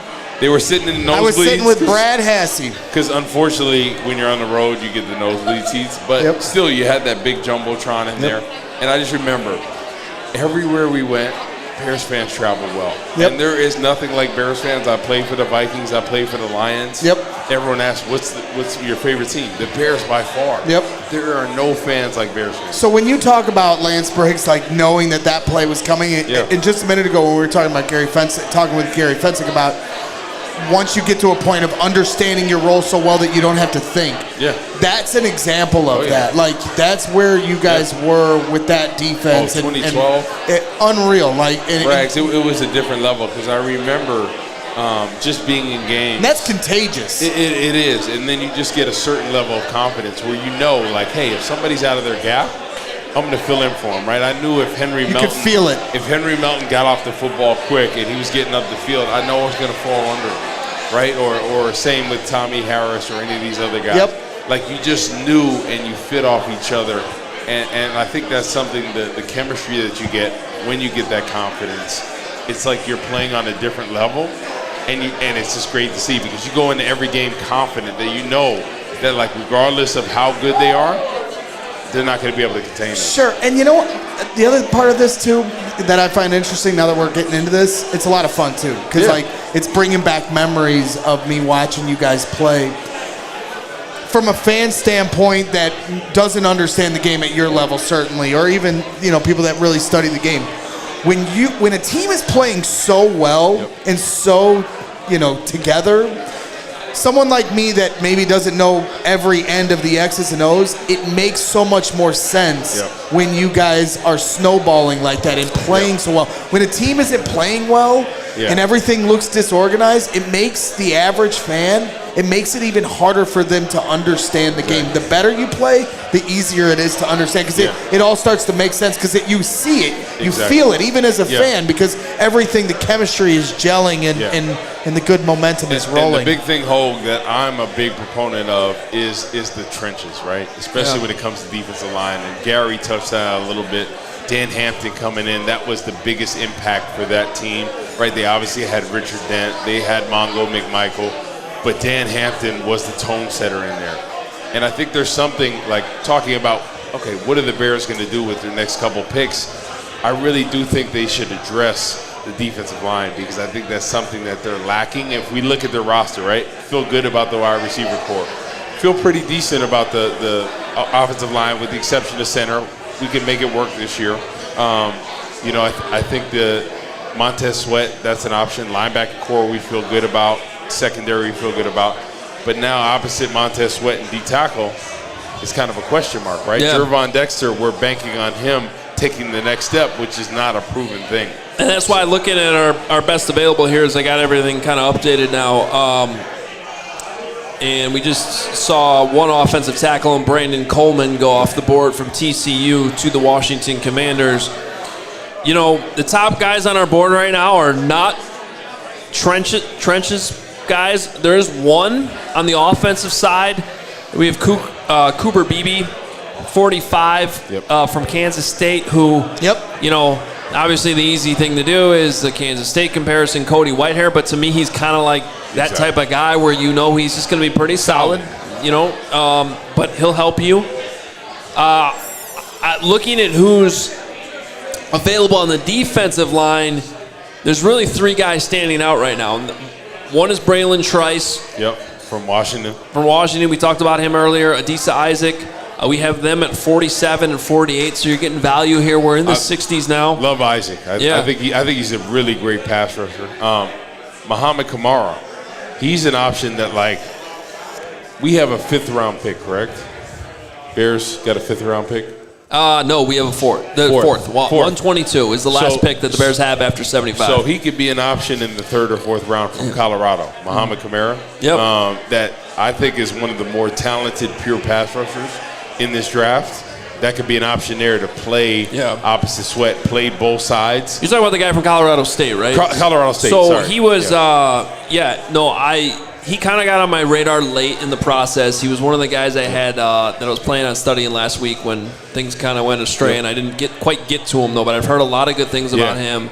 Didn't quite get to watch as much of his film as I wanted. I had a feeling he might sneak into the back end of our top 100 if I got to him, and it just kind of ran out of time, unfortunately. But I like that in the 4th round for sure if he's still there. I think that'd be a good option there. What about Marshawn Kneeland?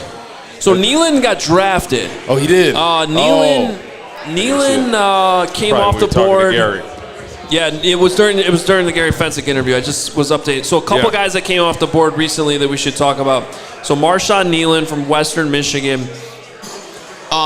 We did a show a couple weeks ago, Woot, talked about the toughest guys that I had evaluated, and Kneeland was on my list. Yeah. The problem was, he's got size, he's got enough explosiveness. When I turned on the tape against the Iowas, didn't flash as much as you. Not the MAC schools, but when he's going up against the good schools, I'm just seeing that, all that power that he has. He doesn't have the best bend, and he's struggling against Big Ten offensive tackles. And if he's struggling against those guys, and off the top of my head, I can't think of an Iowa guy that's going to the NFL from the offensive line this year, which is actually pretty surprising. Usually they have one or two. Maybe they got a guy next year. It just was like, man, if he can't do it against the Iowa tape, to me was just a very big mixed bag, and I'd struggle with that. That was a concern for me, but looking at some of his tape against some other opponents, he really flashed, and I think he has all the tools. I think he's very raw, and I think that's the thing that sometimes guys will pull the trigger. They see the strength, they see the get off, and they see all these things, and they think, hey, maybe we can mold him into the player we want him to be. So that's what I thought a team could take a chance on him. Chris Braswell from Alabama, another edge rusher. He went off the board at 57 to the Buccaneers. The Packers drafted Javon Bullard, the safety out of Georgia. One of the offensive tackles down the board, but Blake Fisher. Sort of the same situation with Roger Rosengarten at Washington. Fatanu got all the attention, but Rosengarten was pretty solid. I thought the same thing about Blake Fisher. He kind of got Wally pipped on the left side with Joe Walt. Wally Pipp, that's a good reference. A couple of years ago, and so he ended up on the right. Wally Pipp played for the Yankees, correct? I think that's it. That was like one of those references that you exactly. Got Wally Pipp, Joe DiMaggio. Exactly. Came in. Yeah, you were there for that. Tell us about it. Back in the day. How old are you with all those grades? Was it DiMaggio or was it Garrick? One of the two. I think it was Garrick. Garrick. I think it was Garrick. But Hogan Carman. Where's Richard Hoge? Is there any Papa concern? Hoge knows. Is there any concern for you guys as far as not addressing the defensive line?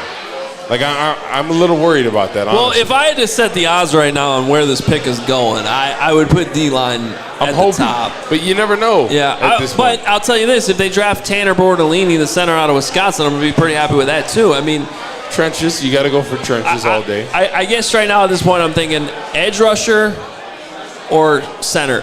These the interior guys. I mean. Reaching at this point. I got Mekhi Wingo. I think that's the only one D-tackle wise that I would like. And then Leonard Taylor from Miami. Yes. I think it was Jim Nagy a couple weeks ago tweeting about this guy. Maybe it was somebody else because he went to the East-West Shrine game. So this is a 5-star recruit who has all the traits that you want, but the motor is just, I don't like guys that I just can't trust the motor consistently. But there was some talk that he might have been playing out of position at Miami. It's like if you mold him into a 3 technique, those traits, it might be what you've been talking about earlier, like about just playing the wrong position. Exactly, and finding the right fit. But for me, the motor doesn't concern me as long as you have the right coaching staff to get them going. Because ultimately, these guys are coming in and they're going to want to play well, right? Their whole thing is, I want to be a superstar in this league. So ultimately, most people swallow their pride, and regardless of how they were treated in college, they come ready to go day one. So motor, that isn't a concern as long as it's the right system for them. I got to tell you, I just crushed some pizza here at Joe's on Wheat. It was straight delicious. I highly recommend the cuisine here. I want to eat a cheeseburger too. That looks phenomenal. What Fencik was eating? What have you chowed down anything over here, Hoge? Yeah, I had some pizza at We know you were just doing something over there. Oh, to take Braggs off mute. Mr. Breakover. Do I have to? Do I have to unmute him? I think you do. I mean, you did give me this thing that says, I haven't worn it yet. It says "Shut up." Hold that up for the camera. Hold that up for the camera one more time. Is that what your wife makes you use? Excellent job. Is this what you make them use? Jenny. That's what you make them use? Shut up. Yes, thank you. Don't give her any no. Whoa, easy there. All right. Yeah. So that's why you're so excited. Dial in. As the Cubs just win another game, Cubs win 7-1. Where's Cody at? Cody's back there. Cubs win. Cody Del Mendo, Friday 120 Club coming up next Friday. Don't you boo! Don't you boo people or leave! Hey, so hey, question for you. Hey, Braggs, you guys do the 120 Club. Yes, sir. When you get to bring that to Busch Stadium in St. Louis? Come that's check us out. a good question. We'll have to come down to your neck of the woods. Yeah, let me know. That'd be tight. We'll tailgate. Maybe bring Hoge and Carm, and we'll do a little St. Louis weekend. Maybe we'll golf a little bit. Hey, as long as the White Sox aren't playing, I'm in. That's true.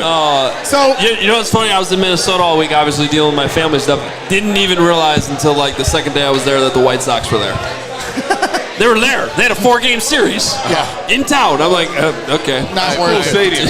Oh, that's a great stadium. Dalton and the Sheriffs are playing after tonight. I can't wait. That's actually why I'm here. I'm not here to do this with you guys. And they're from Boston, and the Cubs just took down the Boston Red Sox. Anyway, that's is that why they were booing back there? Or was that White Sox fans? No, it's White Sox fans. Yeah, we still exist. Them miserable bastards. All 7 of us are here tonight. So So Barbara. the TV is way behind where the actual picks are. Just so we're clear. Yeah, is this your first draft? Yes. This Okay. is. Look, Yes. he's got a I comp to remember my Tyreek first Stevenson. draft. So I'm just making us aware because the Bears pick is imminent. So we We're just got at to 73. The Panthers just took Kentucky linebacker we got to be on our Trevin Wallace. toes here. Cornerback. Linebacker. Oh, linebacker. Wait, so Linebacker. even this is behind, is what you're saying? Hit the like button while you're hanging out here as the Bears are getting ready. I'm select. excited for this season, guys. Like, I do love that Braggs is back in the game right now with a legit level of interest and excitement and Well, fervor. we finally are getting to our pick. I mean, the difference between yesterday, do not shut me up. There's no shutting me up. Anyway. Yes, there is. Muted. we'll get the guy from Midtown Athletic. How the turntables. It's grabs. How the it's grabs. How the turntables. Normally I'm Tables supposed have to- turned. You put me too close It's to a the quote board. from a movie or from a Grabs. TV show. What movie, Greg? The Office. Okay, thank you. That's not a movie. Well, whatever. That's a TV show. You're a TV show. I am actually. We're on YouTube right now. Yeah, that's great. We're live. How many of those have you had tonight? How you doing? I'm actually just fine, thank you very much. So, by the way, Braggs or Grags, whatever we're calling him these Grabs. days, he maintains that he was not drunk last night. I think we should let the chat. No. You can ask Jenny because she is always the voice of truth in our family. Yeah. Was I drunk last night? No. Oh. I can't say In that. between, was he pretty buzzed up? Not even close. She said he was pretty Trust buzzed me, up. you'll know if I'm drunk. I would like to. Just so you know, Papa Hoge actually called me this morning worried about you. He was right to be worried. He was talking about drinks and then something else. I'd like to personally thank and also blame Austin because he busted out that Malort, which was the Where's worst. Austin? That was the worst experience of my drinking life. Yes. It was so Tastes like dirty unbelievably socks. bad. Unbelievably bad. Wait, Ray can Scarpelli. you imagine though, like somebody going to a bar and say like, "Hey, what do you guys want? Can I get a Malort neat?" Like you're like, "Ugh, what?" Yeah. No. Like who wants that? Could you just wring out the bar rags for me into a glass? I'll drink that instead. Sean in the chat, Sean Ward said, if that wasn't drunk, I don't want to see what drunk is. Sean, you're correct. That's the point. I was not drunk. Oh, so you're grading on a curve. Right, I'm Yeah, okay. totally on a curve compared to the rest of you guys. Come on now. So okay, let's just make sure we're on point here. Well, that's what I tried to do a minute ago, and then you wanted to get in with the jokes. And now I'm bringing it back. Thank you, Greg, for your forever focus and always right there on the money, knowing exactly what's going on. Ooh, Isaiah Adams from Illinois just came off the board. Isaiah Adams. Guard from Illinois. I don't know if he was number 89 on our Bears 100.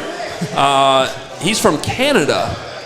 Did you guys know that? He started his college career in Canada, went JUCO, and then ended up in Illinois. He's 24 years old already. Cowboys, Falcons, Bears. That's what's left here. Cowboys, Falcons, Bears.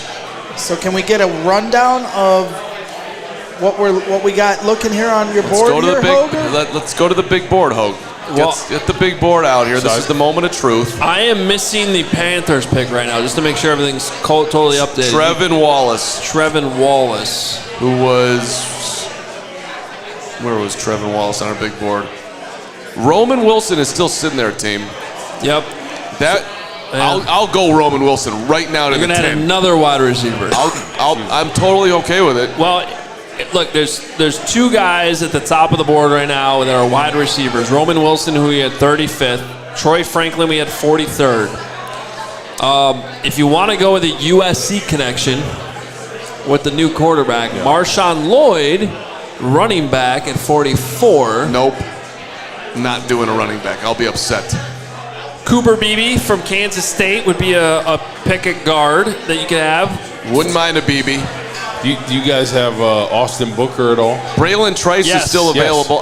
From Kansas? Braylon Trice is your pick right now. He's our top edge rusher. Adisa Isaac, we were just talking about. Those two guys would be great. Austin Booker, we have a few slots down from there, but the more and more I watch Austin Booker, to your point, I like him.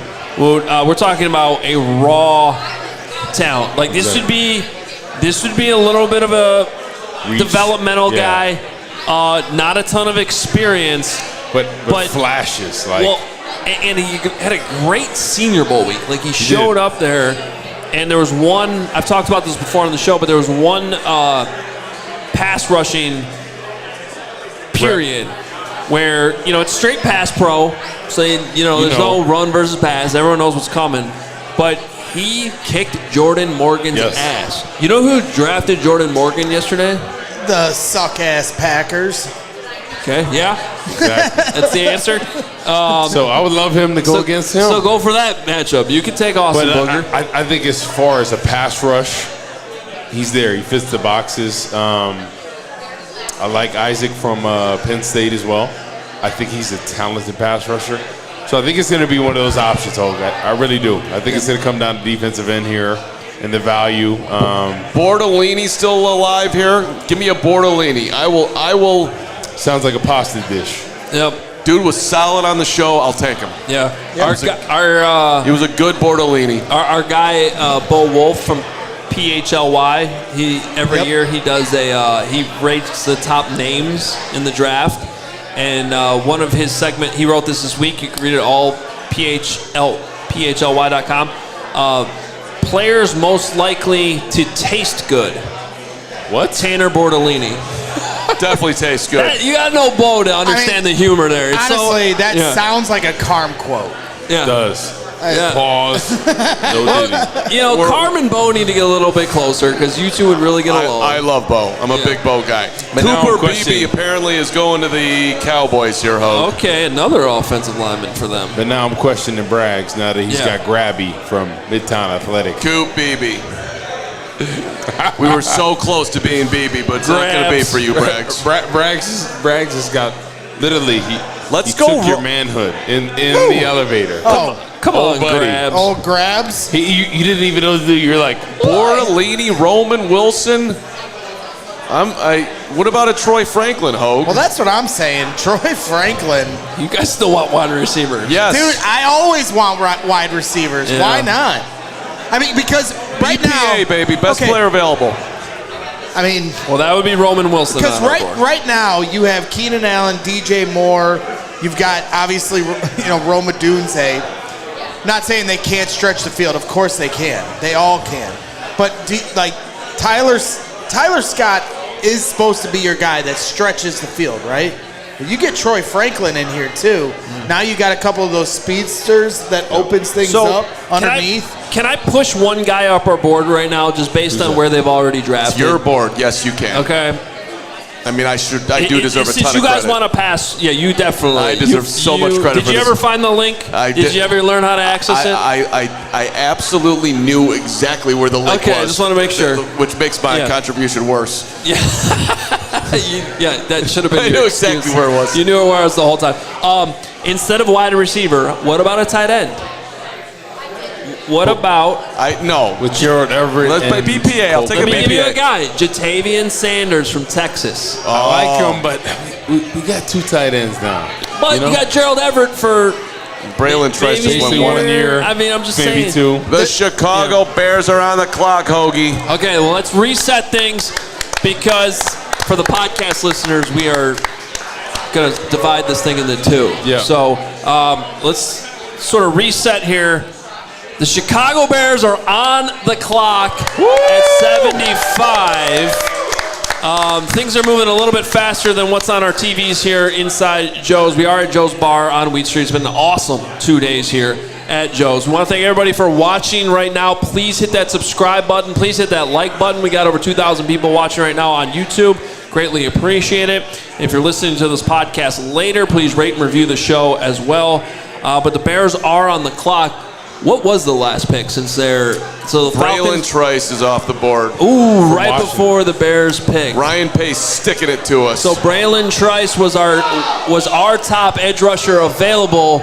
Woot likes Adisa Isaac a little bit more, though. He's still available from Penn State here at 75. And then I like Austin Booker, too, from Kansas. So if we're looking at edge rushers, Adisa Isaac, Austin Booker still on the board. Austin Booker, the length, Hoge, 6'6", 250 about. 253, yeah. Yeah. he could gain a little bit of weight, but I feel good about him on the right side, opposite Montez Sweat. Just keep leaning into the offense. Go Roman Wilson. The man.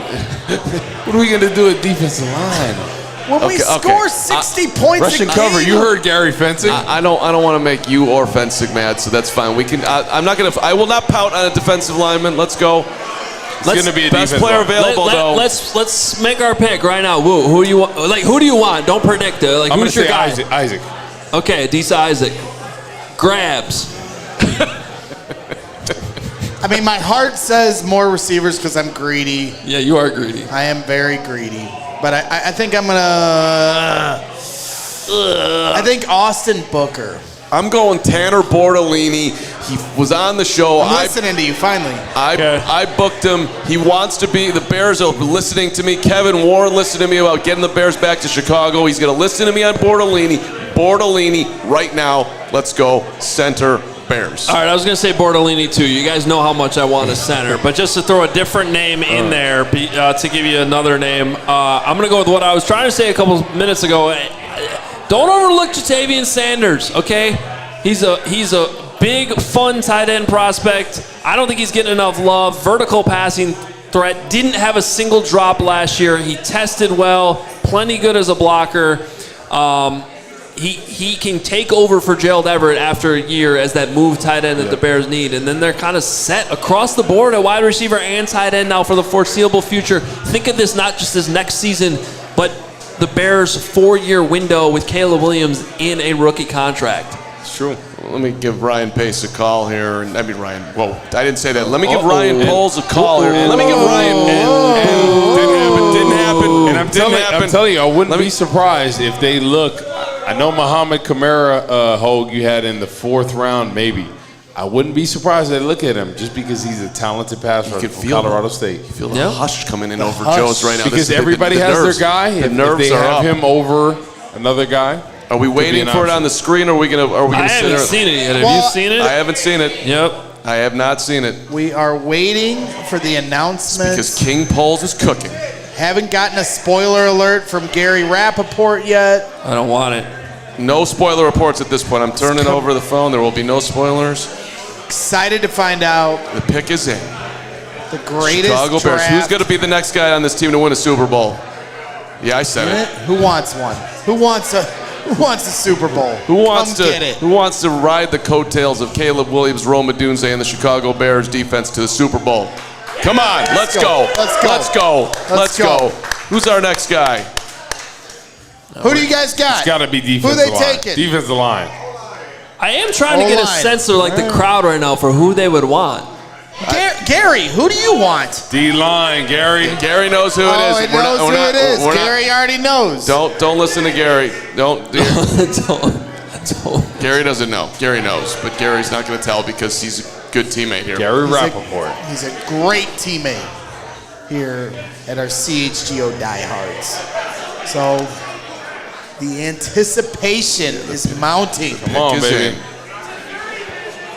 Let's go. Ooh, we got a clue. What was the clue? He said Gary said he had a top 30 visit with the Bears. Ooh. So that whittles things down. Ooh. It's gonna be an Who you got? Who you got, Hoge? I got to do a quick pronunciation he knows check here. Hoge knows. He's on our Bears 100. I'll say that. Little tease there. Oh, boy. Little tease. I got to go to Dane here for the pronunciation. Pronunciation. That means it's not Bortolini. Oh, no. That means it's not Roman Wilson. You guys want it? Yeah, go ahead. You want it? Adam Hoge, with the Bears on the clock, the Chicago Bears have selected. No. They drafted no. No. We're getting a no. You want to hear it from the big screen. But they can't even hear it. Well, I don't know if they're going to do it. It's on commercial. Pick is in. You guys really don't want to know? No. Strong no. Strong no. I got to know, man. I'll give you another hint. He's from the area. He's from the area. Somebody's reading out of the beach. He goes to Stevens Gym. Steven He goes just said. to Stevens Gym. Nobody's gonna. That's not gonna help anyone. But Stevens Gym. What gym do you go to, Steven? Steven goes to Lifetime location. Fitness. You'd be better off if you went to Midtown Athletic Club. Yeah, what Lifetime? Burr Ridge Lifetime. Burr Ridge. Burridge. Former home Where and you camp. go, It's an Keith. offensive lineman. Dang it. Feels a very offensive lineman. It is offensive line. All right, I'm just going to tell you, this is taking too long. There's a mutiny in the crowd. It's the center. Crowd mutiny over the podcast listeners. These people came out tonight, Hoge. They spent money to be with you. Listen to the desires of the amazing people out here at Joe's on Wait Street. The people win. The people win. Woot, what's your arm length, Woot? Mine was 36 and a half, I think. Ooh, okay. You got him by just a tiny bit. We're talking about one of the tackles with the longest arms in this entire draft class. We got long arm tackle. Long arms. Who's not excited about a long From arm the area. tackle? Goes to Steven's gym. We got all the clues. Pick is Wait, in. Steven, do you out curl him or what? Because you got some nice biceps, bro. Oh, He's huge. okay. All right. Dang, bro. All right. Steven's giving I thought the you were seal gonna of say- approval. I'll give you another clue. He's very smart. The In pick, fact, our guy who was on the set tonight, in Gary Fencik, might pick is appreciate this in. pick. and it is Charles Peanut Tillman coming to the podium. Let's hear and see what it is. I swear Charles could still play. Charles Tillman, He's savvy, man. one of the all-time great Chicago Bears. Another guy, just like Lance Briggs, that you could easily Hall of put in the Fame. Hall of Fame, dude. The peanut pudge. At Come on number now. 75 overall, The the Chicago Bears are selecting Karan Magaji Magaji. from Interesting. Yale, offensive tackle Yale! from Yale. Gary Fencik from Yale. There's some How about that? symmetry there. Yeah. Hinsdale Central High School, the local guy. Grew up in Lake Zurich before ending up at Hinsdale Central, and was number 85 in our Bears 100. Come up here. Let's go. Let's go. So, I mean, that's pretty perfect that we have Gary Fencik here tonight. Yeah. I mean, man, come on. They got smarts. They got smarts. And he went to Hinsdale Central. Exactly. Local So we got a local guy. read exactly what it says from the Beast because it's ridiculous. Twin sister, younger half brother, born outside of Chicago, grew up in Lake Zurich. His parents both immigrated from Africa, met at Strayer University. His father, Boris, was born in Togo and played college soccer in France. His mother, Ghislaine, is from Cameroon. This is an interesting cat that we are picking here. He speaks French. Yep. He learned English in kindergarten, spent his childhood summers in Togo with his grandparents. I love this guy. His parents divorced when he was 12. So he moved through some early trauma. He moved to nearby Hinsdale with his mom, played basketball, 5th grade, didn't take up football until 8th grade, despite growing up an NFL fan. Finally decided, you know what, I'm going to play football. Goes to Hinsdale Central. Didn't play football as a freshman because he didn't look up to Gary Fencik like he should have. Then he got over that and he said, you know what, I want to be like Fencik. Let me get to Yale. Urging of his friends, Fencik, he returned to football as a sophomore, played on the JV team, moved to varsity, then left tackle, final 2 years, helping Central to 16-5 back-to-back playoff appearances, also played hoops at the same time. He was a 2-star recruit, 2 stars, now all the way to the NFL. Hoge, you want to take his strengths, or I feel like we're at a You know what I Passover. wanted to just say, because I had lunch with him before his senior year, and I you think really? in the 3rd or 4th game, he tore his quad and was out. You're talking about this season. Yeah. So, that's wonderful. What a great guy. Is that what, so what's he like? You know what? I think, you're talking about his background. He's just really level-headed. I just felt bad because I think he'd been playing guard, and he only played tackle the last 2 years. So, are they going to play him at guard or tackle? Yeah, or? that's a good question. Yeah. So his strengths, outstanding size with elite length and a body strength profile that can be molded, clean, efficient movements at the snap. You like that, Woot? With basketball feet and an accurate landmark depth. Also, to naturally sink his hips and play with bend. You got to like that. Keeps his hand reach in front of him to maintain distance with pass rushers. How about we read from our Bears 100? Okay, go ahead. What do you got? What do you got? Have you broke him down? That was all from Dane Brooks. Yes, we got him. He was number 85. He was number 85. He was one of the top offensive tackles left on our board. 6'5", 3'8", 323 pounds. We're talking about big. So you talk. I could see why you'd say maybe I guess I can't see why you play him at guard. He's so big. Yeah, I mean, he he's got the size to his play arm tackle. length, Woot, to your point, you said 30. Your arms are 36 and a Yeah. half. He's 36 and an eighth. I mean, that's Yeah, he's got long arms, and that's what you want with an offensive tackle. The thing that I'm scratching my head a little bit, Gary, defensive guys right here. Where's the defensive end? Where's the defensive tackle? I understand the depth piece right now, but I don't think he's going to come in day one and start. I think Braxton Jones is the guy. Darnell Wright is the guy. I'm just wondering where the defensive end and defensive tackle are coming from. I get your thought process. Maybe he's a swing, plays tackle or guard. Yeah, I guess Yeah. the depth piece is. But you know what? I'm Yeah. pleasantly surprised, with that injury, that he would still be, taken this high, which is fantastic. And you're right. He only played in 4 games this year with Did that he quad have surgery? injury. Yeah, For the quad, he had, and he had had surgery. to miss, and he missed the rest of the year. Yeah, because sometimes you tear that quad, but you don't need surgery. But yeah, that's a big surgery right Yeah. there. And by the way, he was invited to the Senior Bowl, but obviously with the injury could not participate. He still went down there to the Mobile and participate in the interviews and everything else. Party. Yeah.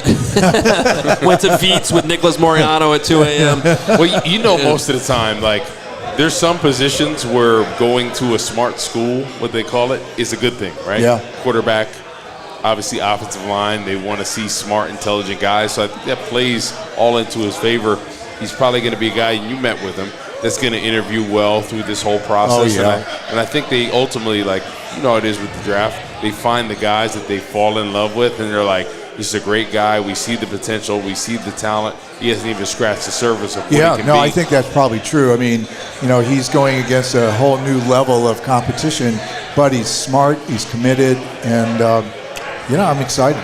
All right, so I'm leaving. Thank you so much. But I thought, boy, this is a great way to end. I was going to say, a Yale guy. Thanks for being here tonight, Who would have Gary. thought? And And on that note, he's out. perfect way to end the night though, Exactly. with the Bears drafting somebody from Yale. That's how we drew it up.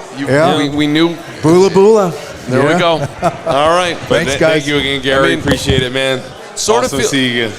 I mean, I guess this feels like an insurance policy for Braxton Jones. And by the way, before we get into that, just wanted to mention those that might have picked up the second half of our podcast tonight, starting with this pick. We had Gary Fencik on for a long time earlier tonight, so go back and check out part 1 of tonight's 2-part podcast for those listening to the audio version. And of course, if you're for some reason jumping in right now on the YouTube channel, you can also rewind and check that out as well. The franchise collection is available now at CHGOLocker.com.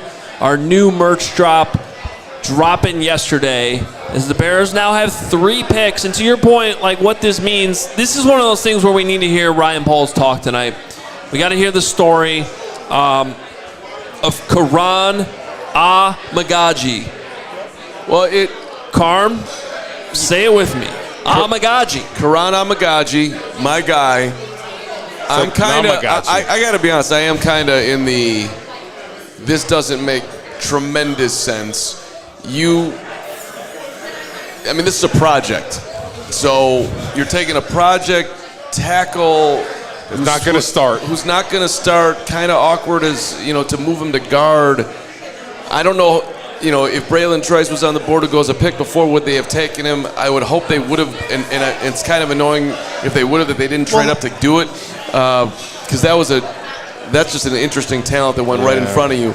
But to Hoge's point, I guess you got to hear about it, but look, I'm not going to lose sleep over it, but it's not something that's going to. It's not super exciting. Let's say that. Okay, but if you just keep it in the perspective of tackle, Right. Who's the Bears' backup tackle right now? Well, that's the thing. So he's replacing Larry Borum.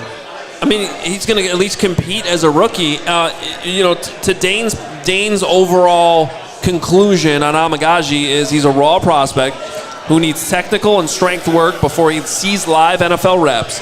But his physical ingredients and competitive drive are the foundational elements that pro coaches want to develop. He projects as a backup left tackle as a rookie who has all the tools to gradually develop into an NFL starter. So, right, you're trying, and that part you of don't need it, him to play right away. You have Braxton Jones and Darnell Wright. I got it, and that part of it is exciting. But take a gamble on a high-end talent guy who can turn into something later in the draft. Completely endorse that line of thinking. It's just that you have some pretty clear needs here. Although I've said 1,000 times best player available, and if that's how they ranked him, then I guess I can't really hate on it too much. I'm a little disappointed, honestly. Like, just with the needs at defensive line, especially, there were some ends that could have pulled the trigger on. I'm just wondering, with that 4th round pick, are they going to pull the trigger on a defensive end? Are they going to address it with a free agent that maybe kind of is exploring his options right now? That's kind of where I am about this. Like, I can understand if it was the center that was going to come in and play day one. Cool. What was the injury to? Quad. He had a quad surgery, which is like pretty heavy recovery. When? Yeah. This season. Yeah. Like you're taking a flyer on a dude who's got supreme talent, but who's you say you're not overly enthused, but were you when the Bears drafted Braxton Jones? That was also in the 5th round, though. I don't think anyone knew about Braxton Jones. Like we didn't know, right? Right. Braxton Jones. I'm just saying, like, if you just stick to the Trustin Poles moniker. Okay, you can do that. And you play That's the best player. But to push against what you just said, they might have drafted this guy to replace Braxton Jones. Well, that's the point. Yeah. That's the point I'm about to make is, so you take best player available. You say he's in development. You agree that the Bears aren't ready to win a Super Bowl this year, correct? I mean, we all would love it. I'm not against the idea of winning. I'm just saying everybody going into every draft is trying to look at what they need to do to get to the playoffs now, what they need to do to try to win a Super Bowl now. But they're still not one player away from a Super Bowl. So why not bring in somebody that could potentially be your insurance policy on Braxton Jones if you don't believe in him as a long-term starter for the Chicago Bears? Because at some point in the next couple of years, you have to pay Braxton Jones. So if you can develop this guy to eventually replace Braxton Jones, I can see the forward thinking on that.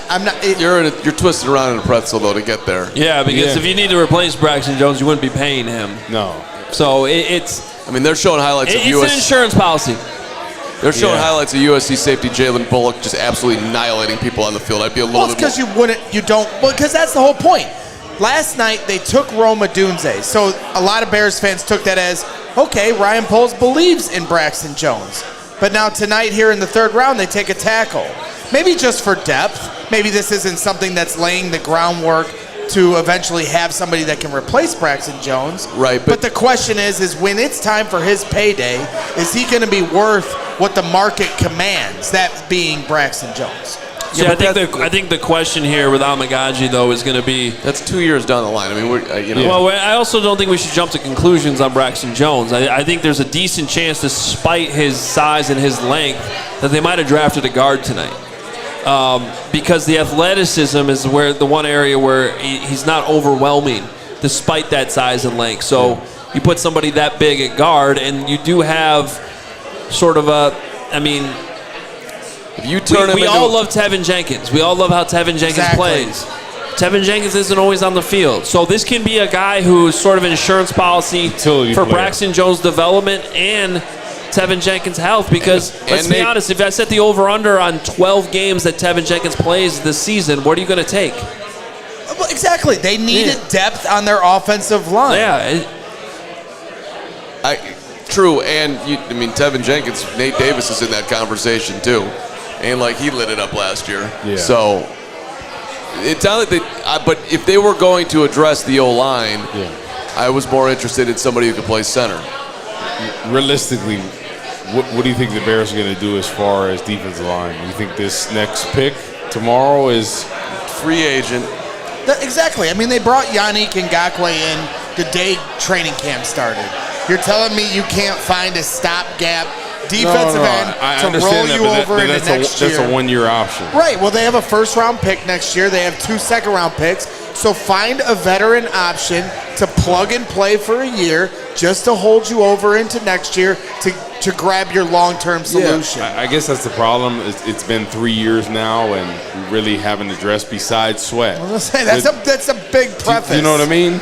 Well, it's been 3 years of not really fully addressing that defensive line. I think the trenches are what makes the difference. Amagaji, for the record, has started games both at tackle and at guard. 14 at tackle, 10 at guard. Yeah. So he's played them both. Sure. Thanks, Jake. But do you understand where I'm coming from of 3 years of really not addressing the defensive line? And, like, obviously, right, we have the offense where we need to be. I didn't think it was an absolute need. Well, you know what I mean? A guy that maybe coming off a quad injury, we don't know if he's going to play this season or even, we don't know. But I'm a little confused because they drafted Dexter, they drafted Pickens. That's what I'm saying. I love you, Woo, but you can't say they haven't addressed the defensive line when they signed Andrew Billings. Yeah. They drafted they've literally done nothing this year. I'm not saying, but you can't say that he hasn't. But I'm talking about what is this? Montez Sweat is the second-round pick of this year. So Braggs, okay. If we could talk about this. It was last year, but we could all agree that this league is a passing league, right? Yeah. Pass rushers are a premium. For what sure. pass rushers do we have besides Montez Sweat that are proven? I'm not arguing that they don't need a pass rusher. I'm arguing that against the idea that they haven't addressed the defensive line. But in a scheme of what this league has become, we need good pass rushers, right? We have Billings, that's a great run stopper. Certainly not arguing that. Montez Sweat, that's a proven pass rusher on 100%. This left side. Was there I think what Woot's trying to say, though, is you have to constantly be addressing the defensive line. And that's 3 years. They literally have not made a move at the defensive line this in free agency or this offseason. I get it. They lost Justin Jones. Justin Jones was not an all-pro. Exactly. Justin Jones was good enough that he got a pretty massive contract from the Arizona Cardinals. Which you weren't going to match. And which you weren't going to match. I got no problem losing him. But they have not replaced that body. They've gotten worse since the end of the season at defensive line, which is where Woot's coming from. But you don't think they're going to neglect it the rest of the way to camp, right? I think they'll address it at some point. Like, I just don't know what the option's going to be. And the thing is, with defensive linemen, if you got one guy, you can always double that guy. The Raiders drafted offensive tackle Delmar Glaze. Oh, yeah. You get a nice Glaze. Kill for a Glaze donut right now. He goes 77 to the Raiders. I mean, how much did you like Adissa Isaac? Woot loves him. I love him. Yeah, I'm surprised. As a pass rusher, I'm starting to think there's a medical there. There's got to be something there. Isaac was getting some first-round talk even. Like in the 30s, maybe. We're deep into the third. And that's the thing. So, I mean, Ryan Post certainly is pushing his chips on the table to develop this tackle, because if he doesn't, and one of these pass rushers comes off the board after this pick and is good right away, and they never develop, a tackle from Yale, he will receive criticism. It's a third-round pick. To your point, Braxton Jones was a fifth-round pick. So this is a more premium spot where you could have potentially got a day-one starter. Yeah. So, I do get where you're coming from. I just don't like the pick coming off of a major quad injury. Yep. Because that's the same equivalent like coming back from ACL or it's 6 to 10 months. First year you're not 100%. Thank you, Jake Flanagan. And Miller Lite, our fine sponsor. I will be, completely upfront. Poles at this point can do no wrong. I'm ready to build the statue tomorrow. You are. It's just one of those things where they had him in for a top 30 visit. So then, to your point about I'm worried about the surgery. Well, that means to me, if they had him in, that's fair. So then they know what his medicals are, and I just constantly am a robot. Trust in polls, no matter what. Gary, was this a real top 30 or was this a local guy who? Because there's a gray area there sometimes. You get extra access to the local guys. Gary is confirming real top 30. Okay, then it's confirmed. If Gary Raffle, it doesn't really matter. It means they got to look at him regardless. All right. Let me ask you this, and I'm not saying it will happen. The chat's bringing it up here, Ravi. Trey Hendrickson, potentially. Would you trade one of your second-round picks next year for Trey Hendrickson? 100%. Yeah, I would.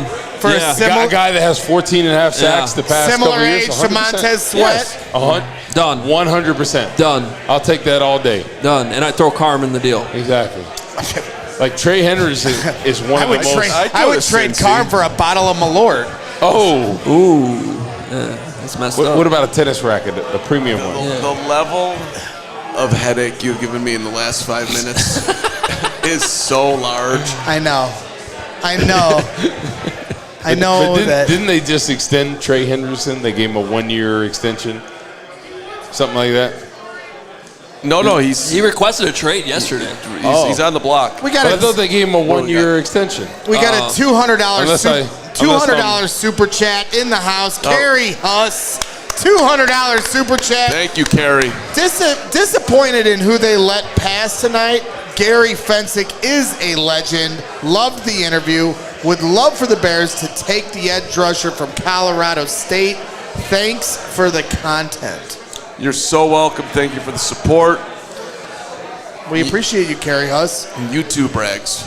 You're doing a great job bringing the energy and bringing the defense for Ryan Poles, who, by the way, just so you know, he doesn't need it. He doesn't need it. Oh, he's King Poles. He's good. If He's they good. got Hendrickson, oh my. I get he doesn't need it, but he can do no wrong in my eyes. There's nothing he can do wrong.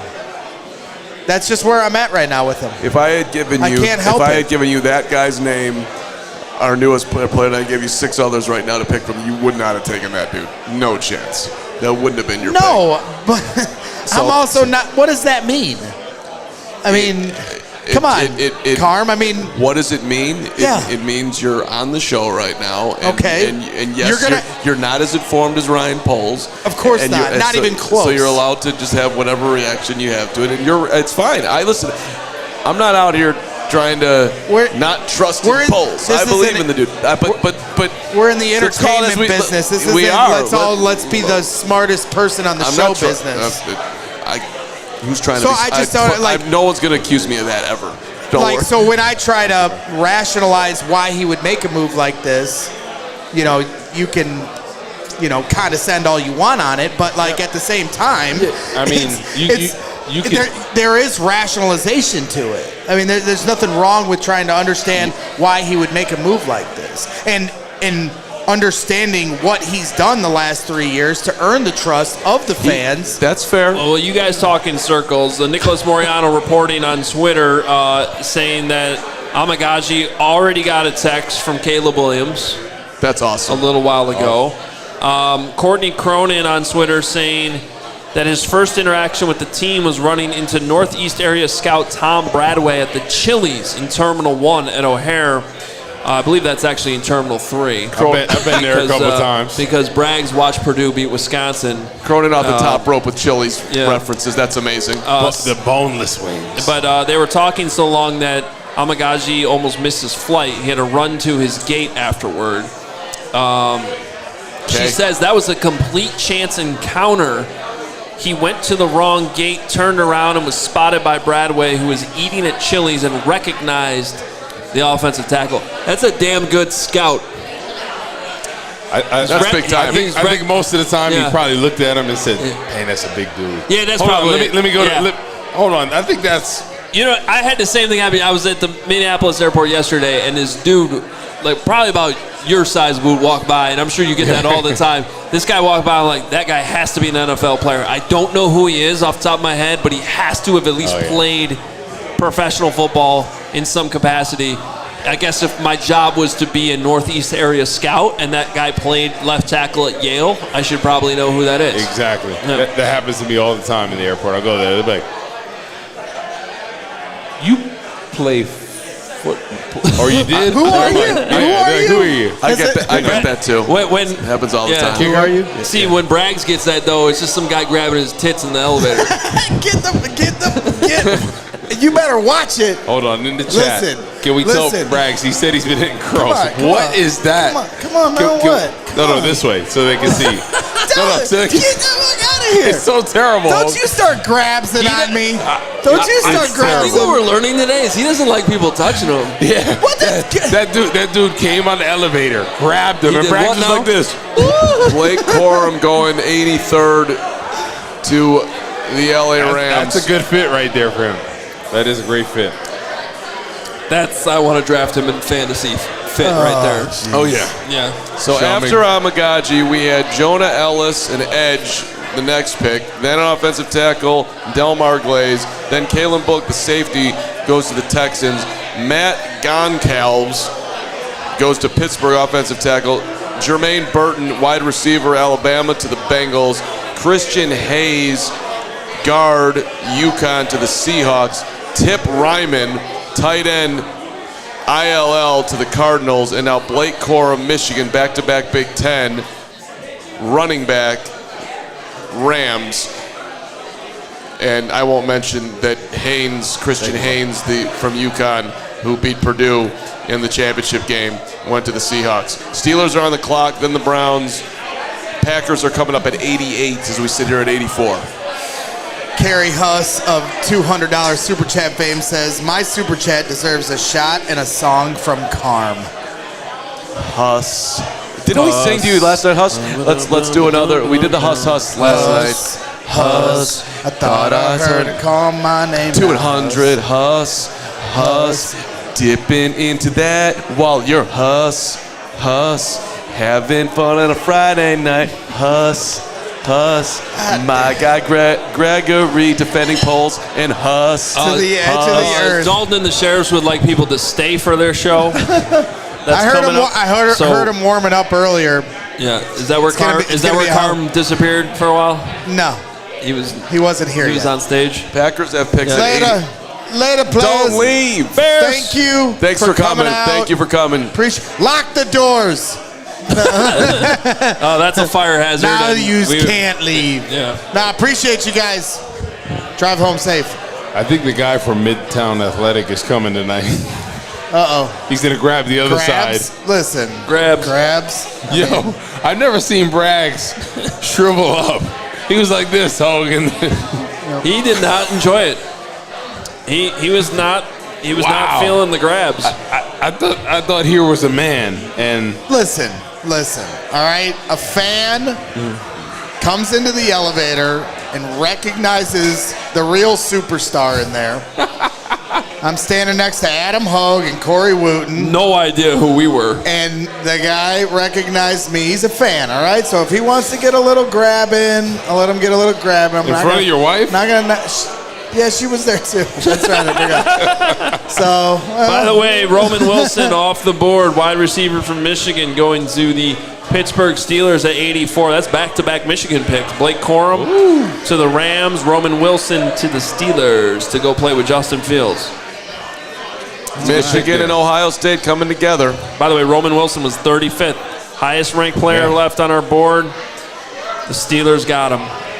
Talented guy. I think he's really underrated for what he does. I think it's a good fit for him. Well, it's like between him and Jackson Powers Johnson, like guys that at one point were rumored to be first-round pick potential. To get him in the third round is a steal. Yeah.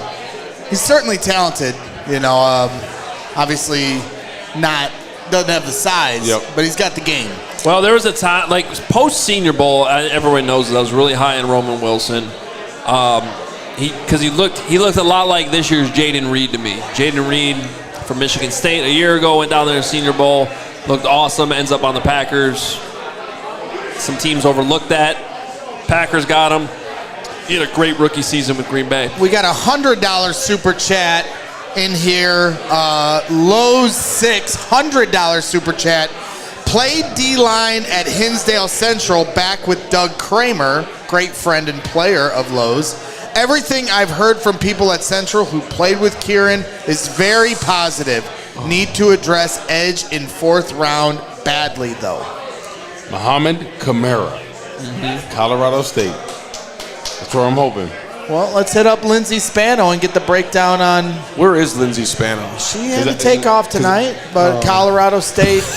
You said that so aggressively, like. Well, I didn't. Where the hell does she go? She gives great energy for the show when she's around. She does. So she's a great. And you look like you need some right now. Nah, would you like this? I'm great. She brings the hype. I'm mellowing out so I can get ready for Dalton and the Sheriffs. You got to come big so here. You're high. A little bit. No, I would never. I respect this show. You do? Last Most times. times. So we are 11 picks away from the end of the third round? Yes, we are, Gregory. I don't know. Should I go back to my Roman Wilson analysis? More like 15 Braggs picks, interrupted me. He's always interrupted me. We had a $100 super chat. Did Barb teach It was a you manners? breakdown. Greg, No, she didn't. Greg, 10-second lesson here. This is what's live on the screen. There was a Roman Wilson graphic. Mm-hmm. There's a delay here with the computer that's taking a little while to load the super chats. So as you were talking about the $100 super chat, Right. there was a Roman Wilson graphic on the screen. Right. And there was not the super chat you were talking about.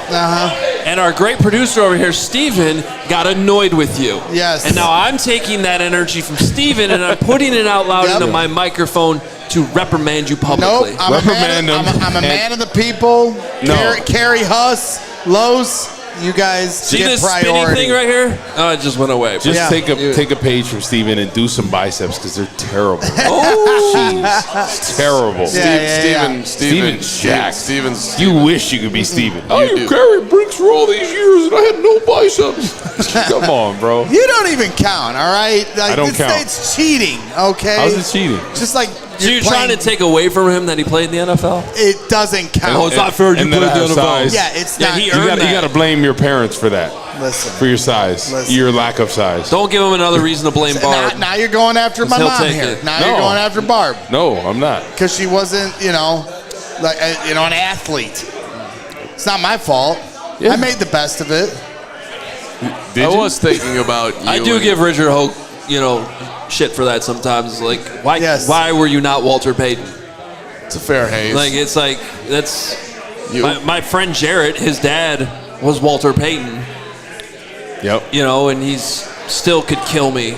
He's actually my backup chiropractor. Do you remember at the Super Bowl when he was cracking our backs? It was unbelievable. That guy... Oh, yeah. Jared? I Oh, do. man. I do. What did he do? I The full Nelson one where He you goes, get the... behind Yeah, you, yeah. and my back was killing me, and he fixed it. Who needs to pay for a chiropractor when you have Jared Payton? Every time I come back home, visit my parents in Jersey, my dad's always like, "Hey, Corey, you adjust me. Give him the full Nelson. Get in there. He's good as new." Some part-time chiropractor. I'll do it to Braggs. I'll do the neck adjustment though. Ooh, another $100 super chat from Carrie Huss, and I don't care what anyone says. I'm reading. So Carrie Huss, Can you read it? $100 super chat. Braggs is a functional alcoholic, just like me. Stay true, Braggs. I got your back, Carrie. I'm gonna read your super chats all day long. Can we get You're a Malort? you're not a functional well, maybe you are. I'm not entirely certain. It's all right. Yep. Zach Zinter. This is a run on Michigan. It is. They had a million prospects in this draft, as our guy Rich Eisen bragged about in his combine interview with us. How many players? It's like them and Washington seem to have the most prospects this year. Yeah. Through the first 3 rounds. Yeah, maybe that's why they played in the national championship. Exactly. Yeah. Correlation. Usually you get like a run, like a positional run. Like, here's 3 running backs that just went in a row. We got a Michigan run here. Yeah. Michigan run. That's 3 in a row. Blake Corum, Roman Wilson, and Zach Zinter. 3 different offensive positions, but all for Michigan. And technically we got 4 Big Ten guys in a row if you go back to Tip Ryman, the tight end from Illinois. 15 picks left in the third round. Niners, then Cowboys, then Packers. Bucks, Cardinals, Packers again. Bucks again. And then, Let's take a moment here. Since Ravens, Eagles, Bills. Yeah. We're hoping to hear from Nicholas Morano from Hall, by the way, because they had a conference call with the Bears' new offensive tackle, Karan Amagaji. That time I didn't even have to look. I think I got it already. I think I got Karan Amagaji already. And then Trey Koziel from the Bears front Spice office. Adams up there? Our guy Spice. Because he got drafted to the 49ers. Oh, I was going to originally. say, why is he doing the 49ers pick? He's probably saying something really funny right now. Is this... Apparently, Karan Amagaji on October 4th, Yeah. 2020. Yeah. His tweet was, "Release the entire Bears O-line." Well, he was. Braggs probably tweeted the same thing on the same day. Let's see how fast that gets deleted. Well, no, wait a minute here. Don't delete that. Who's left from that line? That offensive line sucks. Is anyone left from it? No. No way. Release the entire Bears O-line is not a great tweet for the guy. Hoge, No, because Tevin was drafted in 2021. Yeah, so nobody from that offensive line is still there. It was a bad offensive line. He's a Bears fan. He went to Hinsdale Central. It's a very valid tweet. That's funny. That's the 2020 Chicago Bears. I never remember. That was 8-8 Matt Nagy. Okay. Yeah, that was the Mitch Trubisky, That was the year Nick they lost. Foles year. Yeah, they lost to the Saints in the playoffs in a playoff game that wasn't a playoff game. Yeah, fake playoff game. I mean, it was a real playoff game, but Doing? yeah, not fun. So their offensive line would have been. No, it's not going to show It's this. not gonna show You it need there. to. You need to get the depth chart. Depth chart. All right. Hold on. I We got got it. We got it. Hang on. It was Leno, Daniels, James Daniels, Whitehair, Cody Whitehair. Jermaine Ifedi, Yep. Bobby Massey. Okay. Well, James Daniels, that was his second year. He's better as a rookie. Yeah, and they just replaced him. It was Cody Whitehair at center. I mean, okay, fine. It wasn't the greatest offense. I'm not trying to make They the argument. literally released Charles Leno like Karan Amagaji asked for. You're trying to make a controversy out of a Bears fan tweeting something very valid in 2020. I'm trying to enjoy the Karan Amagaji, as you should do. 2020. Release the Bears offensive It's line. funny. That's amazing. Tamagotchi. Makes you think of that thing when you were a kid, Tamagotchi. That little Magachi. Yeah. Oh, Magachi. where you have to take care of it. You got to make sure you feed it, the whole bit. Change the diaper. Oh, that like. That little egg. Yeah, the It's like Tamagotchis. almost like a little egg. Remember? I don't. It was all the for rage. some reason, I don't remember the name of it, but yes, Yeah, I know. Tamagotchi. They were called Tamagotchis. My oldest daughter got one like last Christmas, and comes full circle sometimes. Wow. Right? Yeah. Or back to memories. Like you got to make sure it eats and you feed the whole bit. You change the diaper. Do we want to look at other draft classes around the division? So let's look at the Detroit Lions here. So far, the Lions have only made 2 picks in the entire draft, both corners. Terrion Arnold from Alabama and Enos Rakestraw Jr. from Missouri. You know what that's a result of? That trio of wide receivers of the Bears. Caleb Williams. They are They're scared. nervous. They're nervous. Damn The right they Lions are are. nervous. Damn right they Green are. Bay too. They stacked Yep. up some secondary. That's Good luck. I'm excited for this season offensively. I really am. I think it's going to be a good season. yeah. I think everything is coming together offensively to be exactly what they needed to be for a rookie quarterback coming into the pressure and everything along those lines. Like, I think Caleb Williams will have a really good year. Cody. Can I talk about Cody's all due respect? But he posted a video of him taking batting practice. Oh, yeah, that was And rough. I retweeted it and I put a little comment on there. I was like, damn, that was rough to watch. Yeah. Did you ever play baseball in your life? I saw that. The answer is no. What Yeah. was worse, Cody's BP or Bragg's Braggs' golf simulator? swing. What did you say? Hold on. Bragg's simulator. I would say if Hoge, Yeah. would you not agree if you had to judge both of their swings? Carman has a better swing. Looking. Oh, yeah. Yours is the most inconsistent golf swing I've ever seen. He's like the stiffest guy in the world. Because I told him to get the tempo right, and the next swing actually looked a lot Yeah. better. So And we're you right down the middle. We can get there, but it is. I said it looked like a jackhammer hitting a golf ball. Okay. Yeah, is what it looked like to me. Okay. Are you disappointed? No. Okay.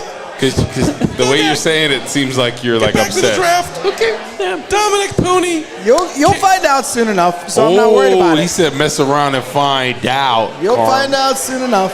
What will we find out? Because he said he beat you and he said you cheat. What are we going to find? Okay. Do you guys want more Karan Amagaji stories? Yes. All what right. do you got? Dominic Pooney, Patrick- Kansas, to the Niners, offensive tackle, Kansas. Patrick Finley tweeting this quote from Amagaji. I grew up a Bears fan watching Devin Hester playing Madden, running around with Devin Hester in kickoff mode. This is everything I've wanted since I was a little kid. I can't even put it into words. It's amazing. So they've now drafted 2 of their 3 draft picks are Devin Hester fans. That's awesome. What the? Because Change Rome the game, man. Odunze. Karan Amagaji is a Bears fan, and that's why Ryan Poles wanted him. He loves the we Bears. that's part of the prerequisite is to be a Bears fan, and then you get drafted by said Bears. Be a local kid. Speaking to Devin Cole Hester, Kmet. right? So I would be considered a local guy. I went to Northwestern right down the street, right? Evanston. That's when Devin Hester, that was my second year in college, 06, when Devin Hester got drafted. It was unbelievable the impact that he had.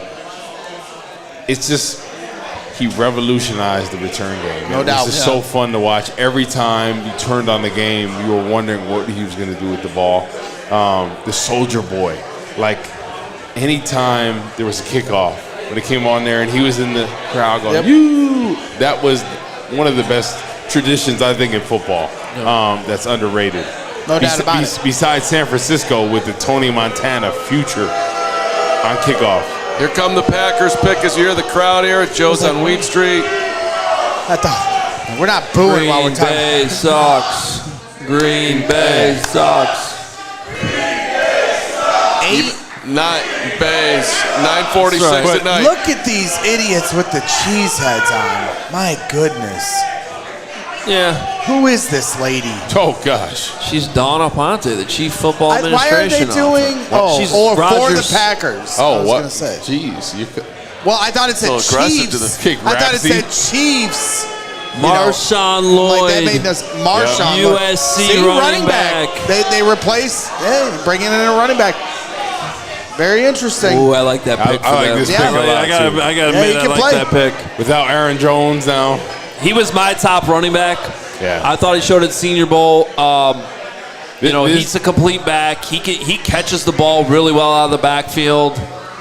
He's gonna be. They're built. They got a pretty good offense there. I'm not gonna lie. They do. This is a great fit for him. Jordan Love and company, the scheme, the fit. He is super explosive. Sometimes when he had the ball, it kind of reminded you a little bit of Reggie Bush. It really did. Yeah. When you look at the tape.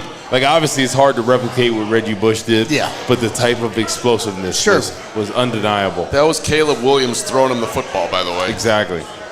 Yeah, he's the quarterback. Speaking of Green Bay, the Bears this year, right? It's not about splitting with Green Bay. It's about beating them twice, correct? Okay, Woot. It's about beating them twice. I'm not setting gonna lie. the precedent. Well, I'll take one. No, I'll take two. Well, I know. It's a But let's different start era. with one. Because the thing about it is, offensively, we're stacked up. Defensively, we were top 10 last year. We have a quarterback that get the ball out quick. We have the weapons. I'm gonna say they're gonna go 2-0 against Green Bay. I'm gonna make a bold prediction. Okay. I'm gonna make a bold Last prediction. time the Bears And the beat thing Green is- Bay, what, 2018? The great part about it is I'm going to be there in the studio for both of those games. So we're going to be able to break it down. We're going to show you all the ins and outs. And hopefully we're breaking down Gervon Dexter taking the next step to be the most dominant, one of the most dominant defensive tackles. How's this? If you could push one button that would set the Bears to a 2024 incredible level that you can't even predict how good they would be. Gervon Dexter might be the key to the whole thing. That's what I'm pushing right there. Because Carm, I've been adamant about this. He has all the tools to be a top defensive tackle. It's about the pad level and the get off. Eric Washington, my old coach from college and the league, he's been known to develop the young talent. Brian Burns, he coached in Carolina. Had that great rookie season, continued to be a beast. I'm hoping he can do the same with Gervon Dexter. So if Gervon Dexter can take the next step, and I think that's why we haven't seen a D tackle. Because I think Poles is like, this is my guy. I trust the Eric Washington company is going to get him going, and I'm really hoping that. I'm hoping he can take the next step with the pad level, with the get off. Yep. And if he does that, he will be one of the better defensive tackles in the league. I really believe that. But it is all if he does, right? Oh, it's right. Question mark. Question needs to be answered. But if he does, that defense is going to hum. Tyke Smith, Georgia safety, to the Buccaneers with the 89th overall pick as we move into the 90s. Daniel Cho in the chat makes a good point. Marshawn Lloyd was Caleb Williams' rival in high school. That infamous football game where, he was on Caleb DeMatha. Williams threw he was on DeMatha and then on the Hail Mary to win the game. Some dub it the greatest high school football game ever played. Marshawn Lloyd was on the rival team. Then they were teammates, and now they're rivals again. So I thought the greatest high school game ever played was my high school against Brian Cushing's. Jim Dre. I thought that was the greatest high school game. How'd it go? Tell the story. Well, we lost in that game. Well, tell the story. Okay, so we were in Giant Stadium. Brian Cushing single-handedly beat us. But the one thing is, he didn't go to my side. He went to the other guy's side. But that was the game. Ultimately, you're like, Brian Cushing is the #1 player in the country. Yep. He had a return touchdown, punt return. Wow. He had an interception return, and he had, as a running back, a touchdown there. He had 3 touchdowns on different sides of the ball. It was pretty cool to see. That's probably one of the best high school players, him and a guy, Brian Toll, that never got a chance to make the league. He went to Boston College, was freshman All-American, had a neck injury, had ankle injuries. But this guy in high school, Brian Toll, was 6'1", 245 pounds. There was a guy, Michael Ray Garvin, that played for Florida State that was he was an Olympic qualifier. This guy, Brian Toll, as a linebacker, beat a cornerback, guy that ran a 4.2 in the 60 in indoor track at 240 pounds. This guy, Brian Toll, was the biggest beast I've ever seen. A runaway truck. When people talk about the greatest high school player, I think it's Brian Cushing or Brian Toll in North New Jersey. I really do. Elijah Jones, Boston College cornerback to the Cardinals. Ryan Poles' college. Yep. And Green Bay's on the clock again. So Ryan Poles went to Boston College, right? Yep. So he played with Brian Toll. And Matt Ryan. Yep, and he played with Brian Toll. Yep. So Ryan Poles is 38 years old, correct? 38, 39? So he played with Brian Toll. And B.J. Raji, Ron Brace, rest in peace to him. He passed away, unfortunately, but played for the New England Patriots, D-tackle. Luke Kuechly, a lot of those guys there. Boston College has had some killers over the years. They really have. not recently, but no, but like back when I was coming out. That was a college. It came down to Boston College and Northwestern. Ultimately, I knew a lot of people that went there. I'm like, let me see what Chicago's about. It worked out in the long run. But if I went to Boston College, I would probably have been a left tackle, honestly. Did you say the Green Bay Patriots? I don't know if you guys knew this. And then you might have been that college guy. Packers are on the clock, yes. Then you would have been that guy in college playing the wrong position. Exactly, right? Or I would have been playing the right position. Maybe I played the wrong position. Maybe you did all along. Because I was a great blocker. Woot notes, by the way, Ryan Poles is indeed 38 years old, born September 20th, 1985. The day before that, September 19th, was the Bears at Minnesota. Yep. Jim McMahon injured off the bench, 3 touchdown passes, one of the greatest games in Bears history. Yeah. Poles, Bears, synergy. And I've said this story before, but I was born November 29th, 1985, in the first game of my life. As they lost to the Dolphins. They lost to the damn Dolphins. Yeah. So who's the curse 80s. now? Trust me, I think about it every day. That's You were weird. born You shouldn't what think day? about that every day. You were born what day? I was born November 29th, 1985. The worst day ever. The next game, the first game of my life, December 2nd at Miami. Yep. was a loss to Miami. You do know you can't be a jinx because they won the Super Bowl after that. Right. It's way more likely it was I'm an the jinx. undefeated season. I was born after the Super Bowl. They won it for you. 2 months after the Super Bowl. Also 38 years old now. Carm was 38 that year. It's a great year. I loved my 38th year in 1985. Man, these Packer fans dress like morons. That's Johnny Depp, ain't it? Like what? That is a Johnny Depp Packer It's like cheesehead. it's a competition in Wisconsin for who can dress like a bigger idiot. Okay, speaking of the Packers, would you guys not agree? This is the year that starts the trend going in the Bears' favor when it comes to Packers. I think this is a critical year. And I know, Hoge, you're a little hesitant, but I really do think this is the year. Yeah, I mean, you hope so, but I mean, that Jordan Love guy is pretty good. Now, defensively, I think the Bears should be able to get after him a little bit. But I mean, they got a lot of weapons. They just added Marshawn Lloyd. Yeah.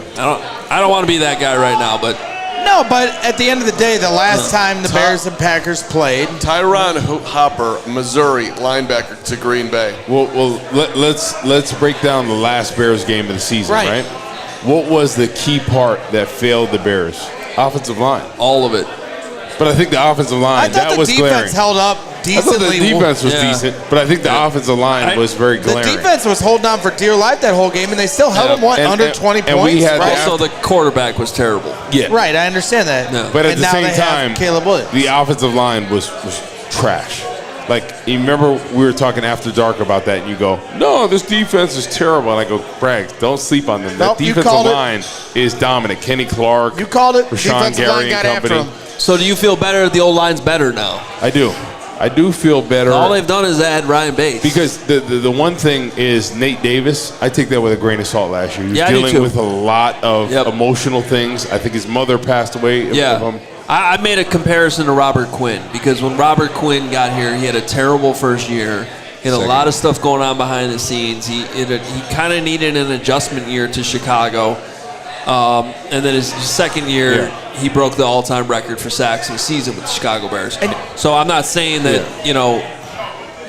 you're looking at an all-pro season at right guard, but I do think it should be a better season. I think he's fired up because he knows he didn't play the way he was. And if your mind is somewhere else, honestly, as a player, you can't focus on ball. He just lost his mother. So I take that with a grain of salt.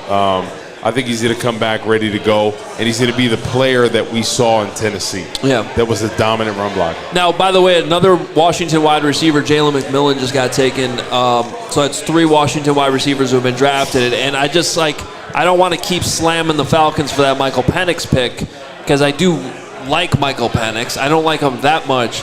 But it was the same thing we were talking about with Jaden Daniels yesterday, who was throwing to what turned out to be a first round and a second rounder. And now with the Bucks, with Penix, turns out he was throwing to a first rounder, a second rounder, and a third rounder. Exactly. And I think that's got to be part of the evaluation there with the talent around him. Meanwhile, Caleb Williams, there's only been one other offensive player. Third-round running back. Marshawn Lloyd. I don't think any other offensive players have been drafted at this point from the Trojans. I think the talent from Caleb Williams is undeniable. I think everybody looks at his tape and you're like, this guy's off the charts. But I think with I just want to point out though that that's the talent around him this year was crap. It was. It was. And I think Especially on defense. that's why we saw a drop off, right? We saw 30 touchdowns, 5 interceptions. Yeah, what a drop off. What a terrible season. It's like an Aaron Rodgers drop off, right? When he had 32 touchdowns and 5 interceptions. Aaron Rodgers fell off this year. Same with Caleb Williams. So it's kind of like. Sorry, go ahead. No, it's kind of like that guy you love to hate. And, I think the more you see of Caleb Williams, the more you start to like. And I've been a big guy that's like, I wonder how he is in the locker room because you hear whisperings of this, that. And just seeing him, when he get drafted, how excited he was, how ready to go he is, the confidence. That's what you want in your quarterback. You want a guy like Aaron Rodgers that's confident. And people say, Aaron Rodgers is too confident. There's a reason why he's been one of the best. It's the confidence. Well, we got a super chat here for you. DCHGO_Cram 999. The Cram is back. I missed you, Cram. He's wondering what's up with the profile picture. Normally he has a good profile picture. I don't know. He's saying, "Woot! What golf course are you repping on that sweet lid? $5 more if you will give Braggs a noogie on his dome. Bear down." Here we go. Oh, get that. We had to do it. This is my golf simulator. West End Golf Club in North New Jersey, Rutherford, New Jersey. So if you guys are in the area, come out. Let's drop some bombs. Nobody's breaking my record. He's not fun to golf with because when you get next to a guy that can smash it 350 yards, then you try to match it, and it's just not possible. I gotta be honest, that noogie was worth more than 5. He can hit it. Good noogie. He can hit it 350 yards with a putter. The thing what I was a little disappointed as a simulator owner, like going in there, I'm seeing the numbers.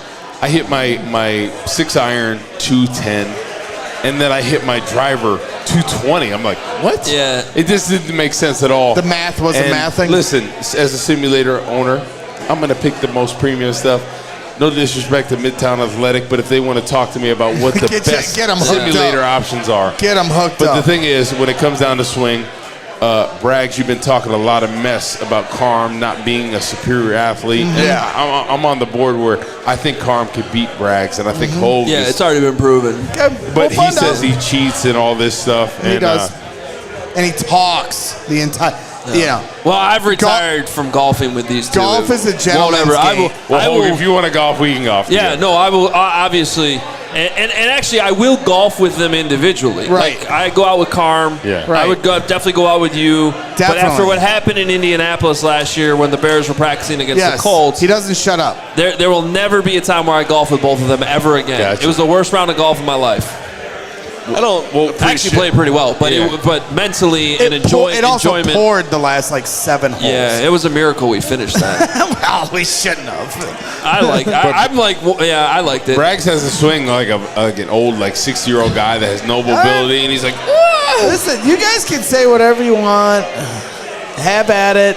I know my game. It speaks for itself. Yes, and it speaks over 100. It speaks. It's glaring. Okay.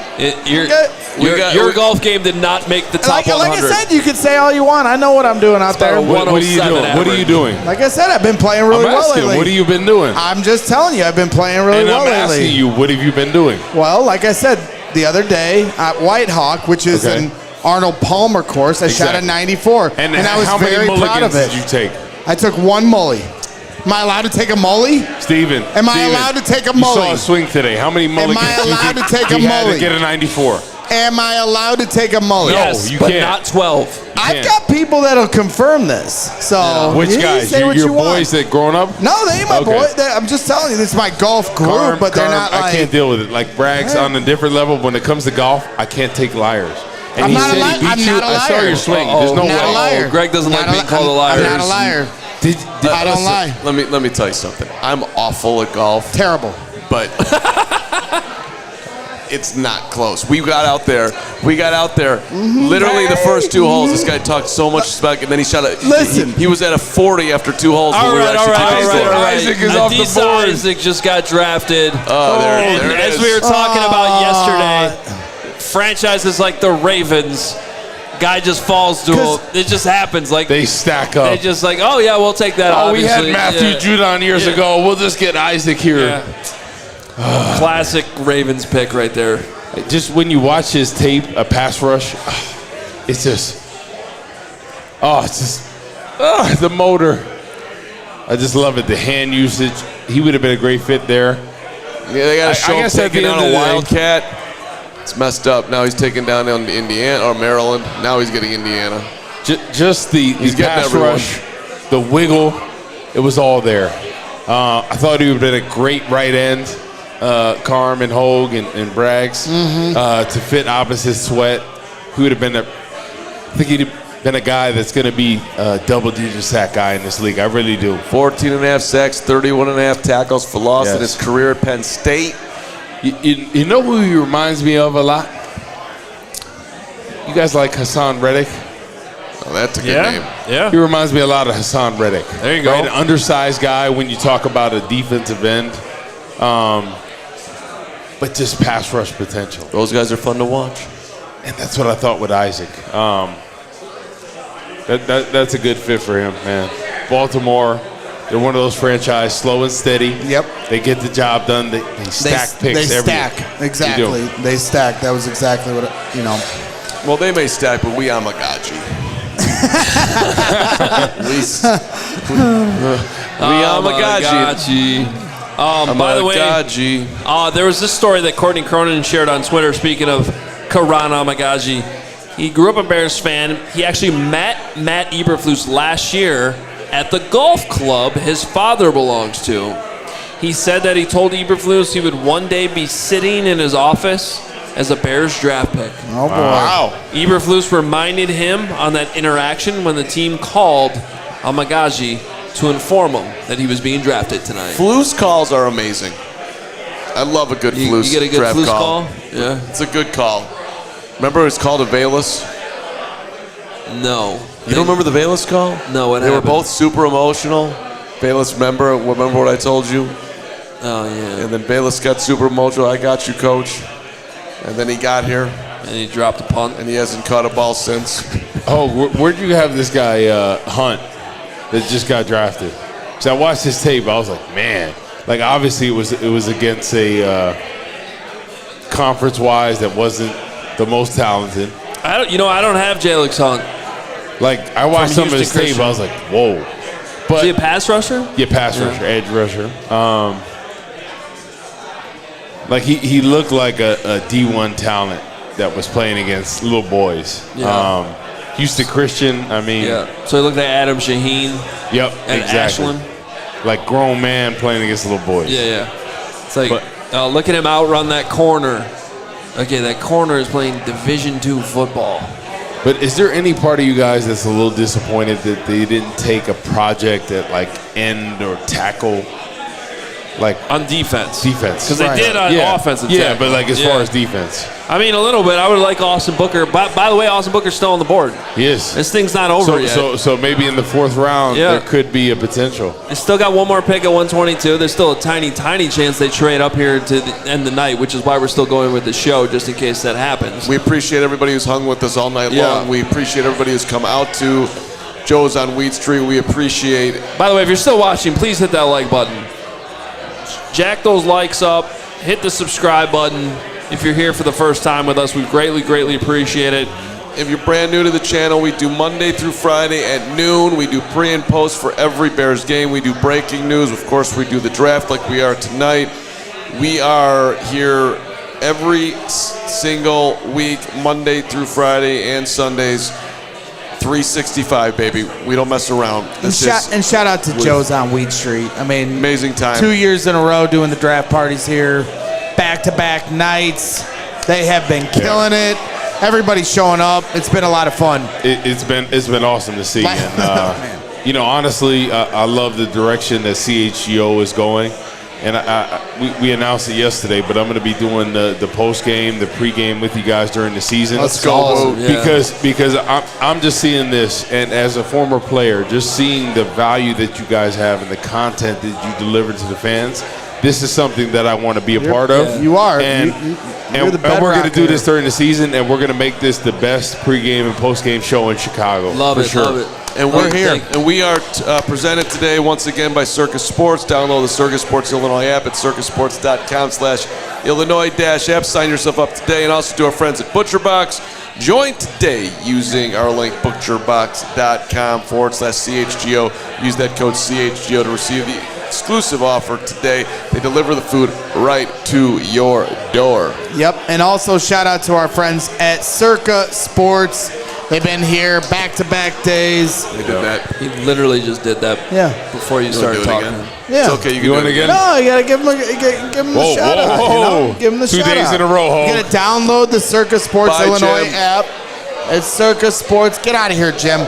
Download the Circa Sports Illinois app at circusports.com/Illinois-app to sign up. You're on Corey's cord. You're sir. my cord. Yes. I'm so sorry. Yes, you're still on it. So sorry. Dash app to sign up today. Also, be on the lookout for events, watch parties, and tailgates, including the Friday 120 Club. Can't wait for next Friday when Braggs and Del Mendo are out at Wrigley Field for Caleb Williams throwing out the first pitch. You making that up? No, it's the next home game at Wrigley is next Friday. Yeah. What do you think, Carm? I mean, you go to a lot of That's a games at fair. Wrigley. Hey, great idea. You should absolutely get that done. I don't know why. We're working on Why it. didn't he throw out the first pitch at the White Sox game today? Well, if a tree falls in the forest, does anyone hear it? I don't know what you're talking about. The White Sox scored 9 runs tonight. The White Sox won. A White Sox winner, baby. They doubled their entire season run total. Hey, I'm rooting for them because the CHGO White Sox team works hard, so they deserve a win or two in their life. Yes. Couple of picks to get you caught up on here, Hoge. Dwayne Carter, Duke, defensive tackle, goes to the Bills, 95th overall. And what do we got coming out here? What is happening to me? Jalix Hunt, Houston Christian Edge to the Eagles at 94. We got the Dexter jersey right here. Oh, we got winners for our Jervon Dexter jersey. the raffle is here. Who's getting the jersey? Gotta love sir. defensive linemen. What? As the lovely Sarah shows the Dexter display here. All right. This Here's is your amazing. winning tickets. This is a softball tickets champion out. behind me. So the winner of the Jervon... Okay, I'm going to stand up now. On your feet. On your Go feet. ahead, Brett. On your feet, Woot. On your feet. The winner of the Jervon Dexter jerseys, first one out the gate, 9-6-3-6-8-3-8. Come on up here. Let's go. Colleen, come on down. Let's Colleen go. is the winner. Come over here. Come Does she get to around the choose horn. then? You picked the You want color. blue or She was here last year She too. wants the blue. Navy, My she goes girl. blue. Navy blue. So the Colleen orange one. coming out. She took the blue. Way Yes. to go, Colleen. Yes. You might want to double check that ticket there, Jake, but okay, never mind. Oh wow. Oh, okay. You win the you go, first Colleen. Jervon Dexter senior jersey. I'm a junior. So, next one.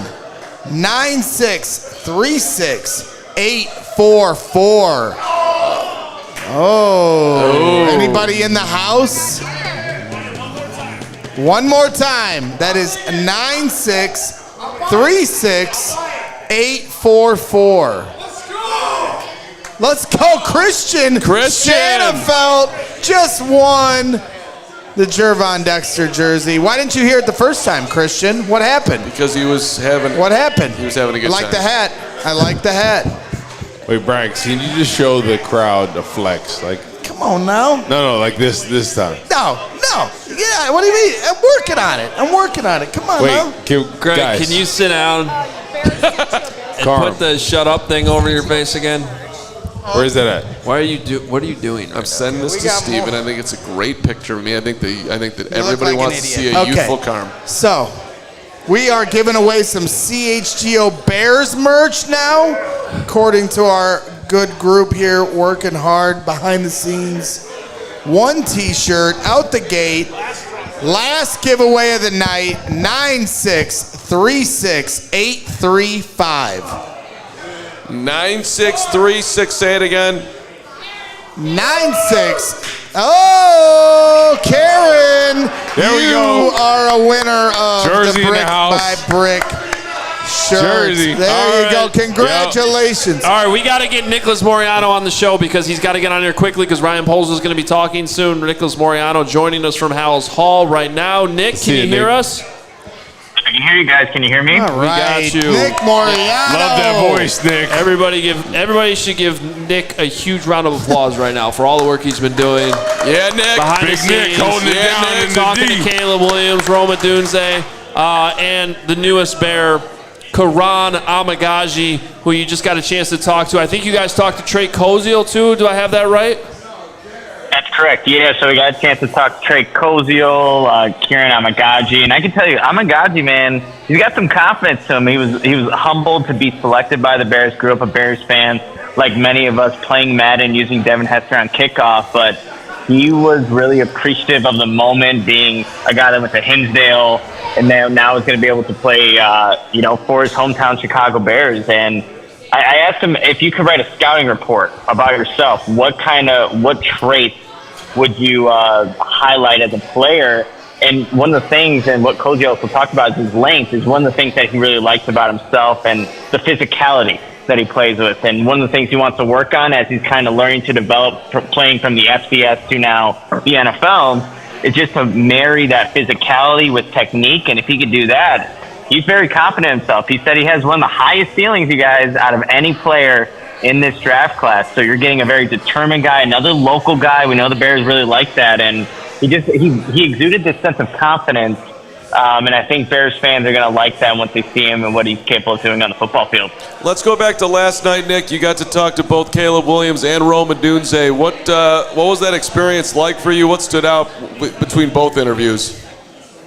Yeah, I mean, they're just down to earth. I think all the, those crazy rumors you heard about Caleb Williams, just throw them out the window because he is a down to earth guy. And he had so many interviews before. I was actually the last person he talked to for the Chicago media, and you wouldn't know it because he acted like this was like the first interview. So really down to earth, and I just think what he was like saying about the confidence and how he wants to change the franchise, things like that obviously stands out. And then for Rome Odunze, like both him and Caleb have these high expectations for their rookie seasons. It doesn't matter that they're going into this new kind of environment together. They want to win games. Odunze wants to make the playoffs, wants to win Rookie of the Year. He might have to compete against Caleb Williams to get that, but they exude confidence, and more importantly, like that culture that the Bears like. They like good people.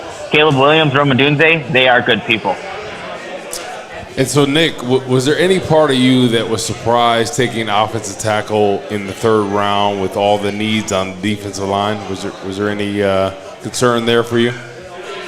You know what? I thought that at some point they were going to address the trenches, and I think it's Brandon Dolores from Oregon. I think he was still on the board, the interior defensive lineman. I thought they may have gone that direction. But, I thought at some point after getting your quarterback and your wide receiver, they would address the trenches at some point, and it so happened to be in the third round there. So it wasn't too much of a surprise. I wonder what they're going to do to still add an opposite edge rusher, opposite of Montez Sweat, because that is now the biggest need and obviously the obvious hole on this Bears team. But it wasn't too much of a surprise, but I'm curious to see what they're going to do with, one pick remaining in this 2024 draft.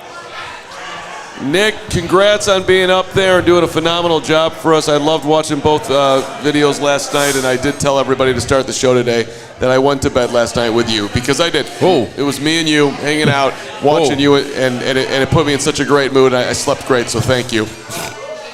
It brings us back to the times when we were at the Super Bowl in Phoenix when we shared like a 5'10" cubicle, and we're sleeping like side by side, Mark. Good time. Good night, Nick. Does he snore? Or? I mean, it was the smallest room ever. Our feet could touch, and it was adorable. And we went to bed, and Nick snores like no other. It's quite terrifying. It's quite terrifying. I apologize. You got to get that checked out, Nick. We just want to make sure, because snoring is not good for your health. Nick, did you like the pick tonight? What grade do you give it? So I mean, I've only watched so few of Amagaji's games, to be completely honest.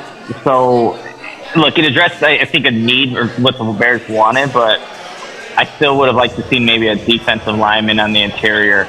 But to grade the pick, look, I think there's a lot of upside with him, and I'll give it a B. I'm not a tough grader. There you go. Well, I actually have a question for Nick, because you guys had a chance to talk to Lincoln Riley as well in a Zoom call, and I'm certainly curious to hear, what you heard from Lincoln and his thoughts on the Bears, obviously drafting Caleb Williams. Yeah, so he was asked a bunch of different questions, so I found it interesting how defenses were starting to play Caleb and what they were trying to emphasize with him. Obviously, a lot of teams were playing initially man coverage, but then when Caleb was there, obviously able to attack with his arm and his legs, that made it difficult. So Caleb started to see a lot more zone coverage throughout the years, and teams wanted to make an emphasis to have him play in the pocket. And that's easier said than done because of how elusive Caleb is. But then as Caleb started adjusting, getting used to these zone coverages, his game improved, and he was able to kind of beat those zone coverages. And even though they wanted him to play from the pocket, it was basically a lose-lose situation. But it was interesting to hear that that's how defenses wanted to approach Caleb Williams. Have him play from the pocket, force him to beat us that way. And then he learned and figured out that not only could he do it, but he can do it at a very consistent level. So it was interesting to hear Lincoln Riley point that out in terms of what defenses had to do to adjust to the talent that Caleb Williams is. Nick, great stuff, man. Appreciate it. And tell Ryan Poles that we can't wait to have him on the show and we miss him. I'll let him know, you guys. You guys have a fun time. Hopefully everyone's enjoying our awesome draft party. Wish I could be there, but yeah, this is what it's about, and I'll see you guys soon. All right, Nick. Talk to you tomorrow. Best to your family as well. As we're wrapping it up here, Cameron Kinchins going to the Rams, number 99 overall, second to last pick here in the third round.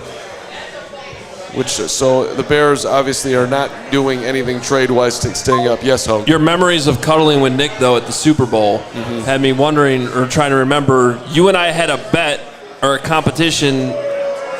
Was it a ping pong? We competed for the solo room. Yeah, okay. Well, I'm trying to remember what. It was pool. Was there a pool table there?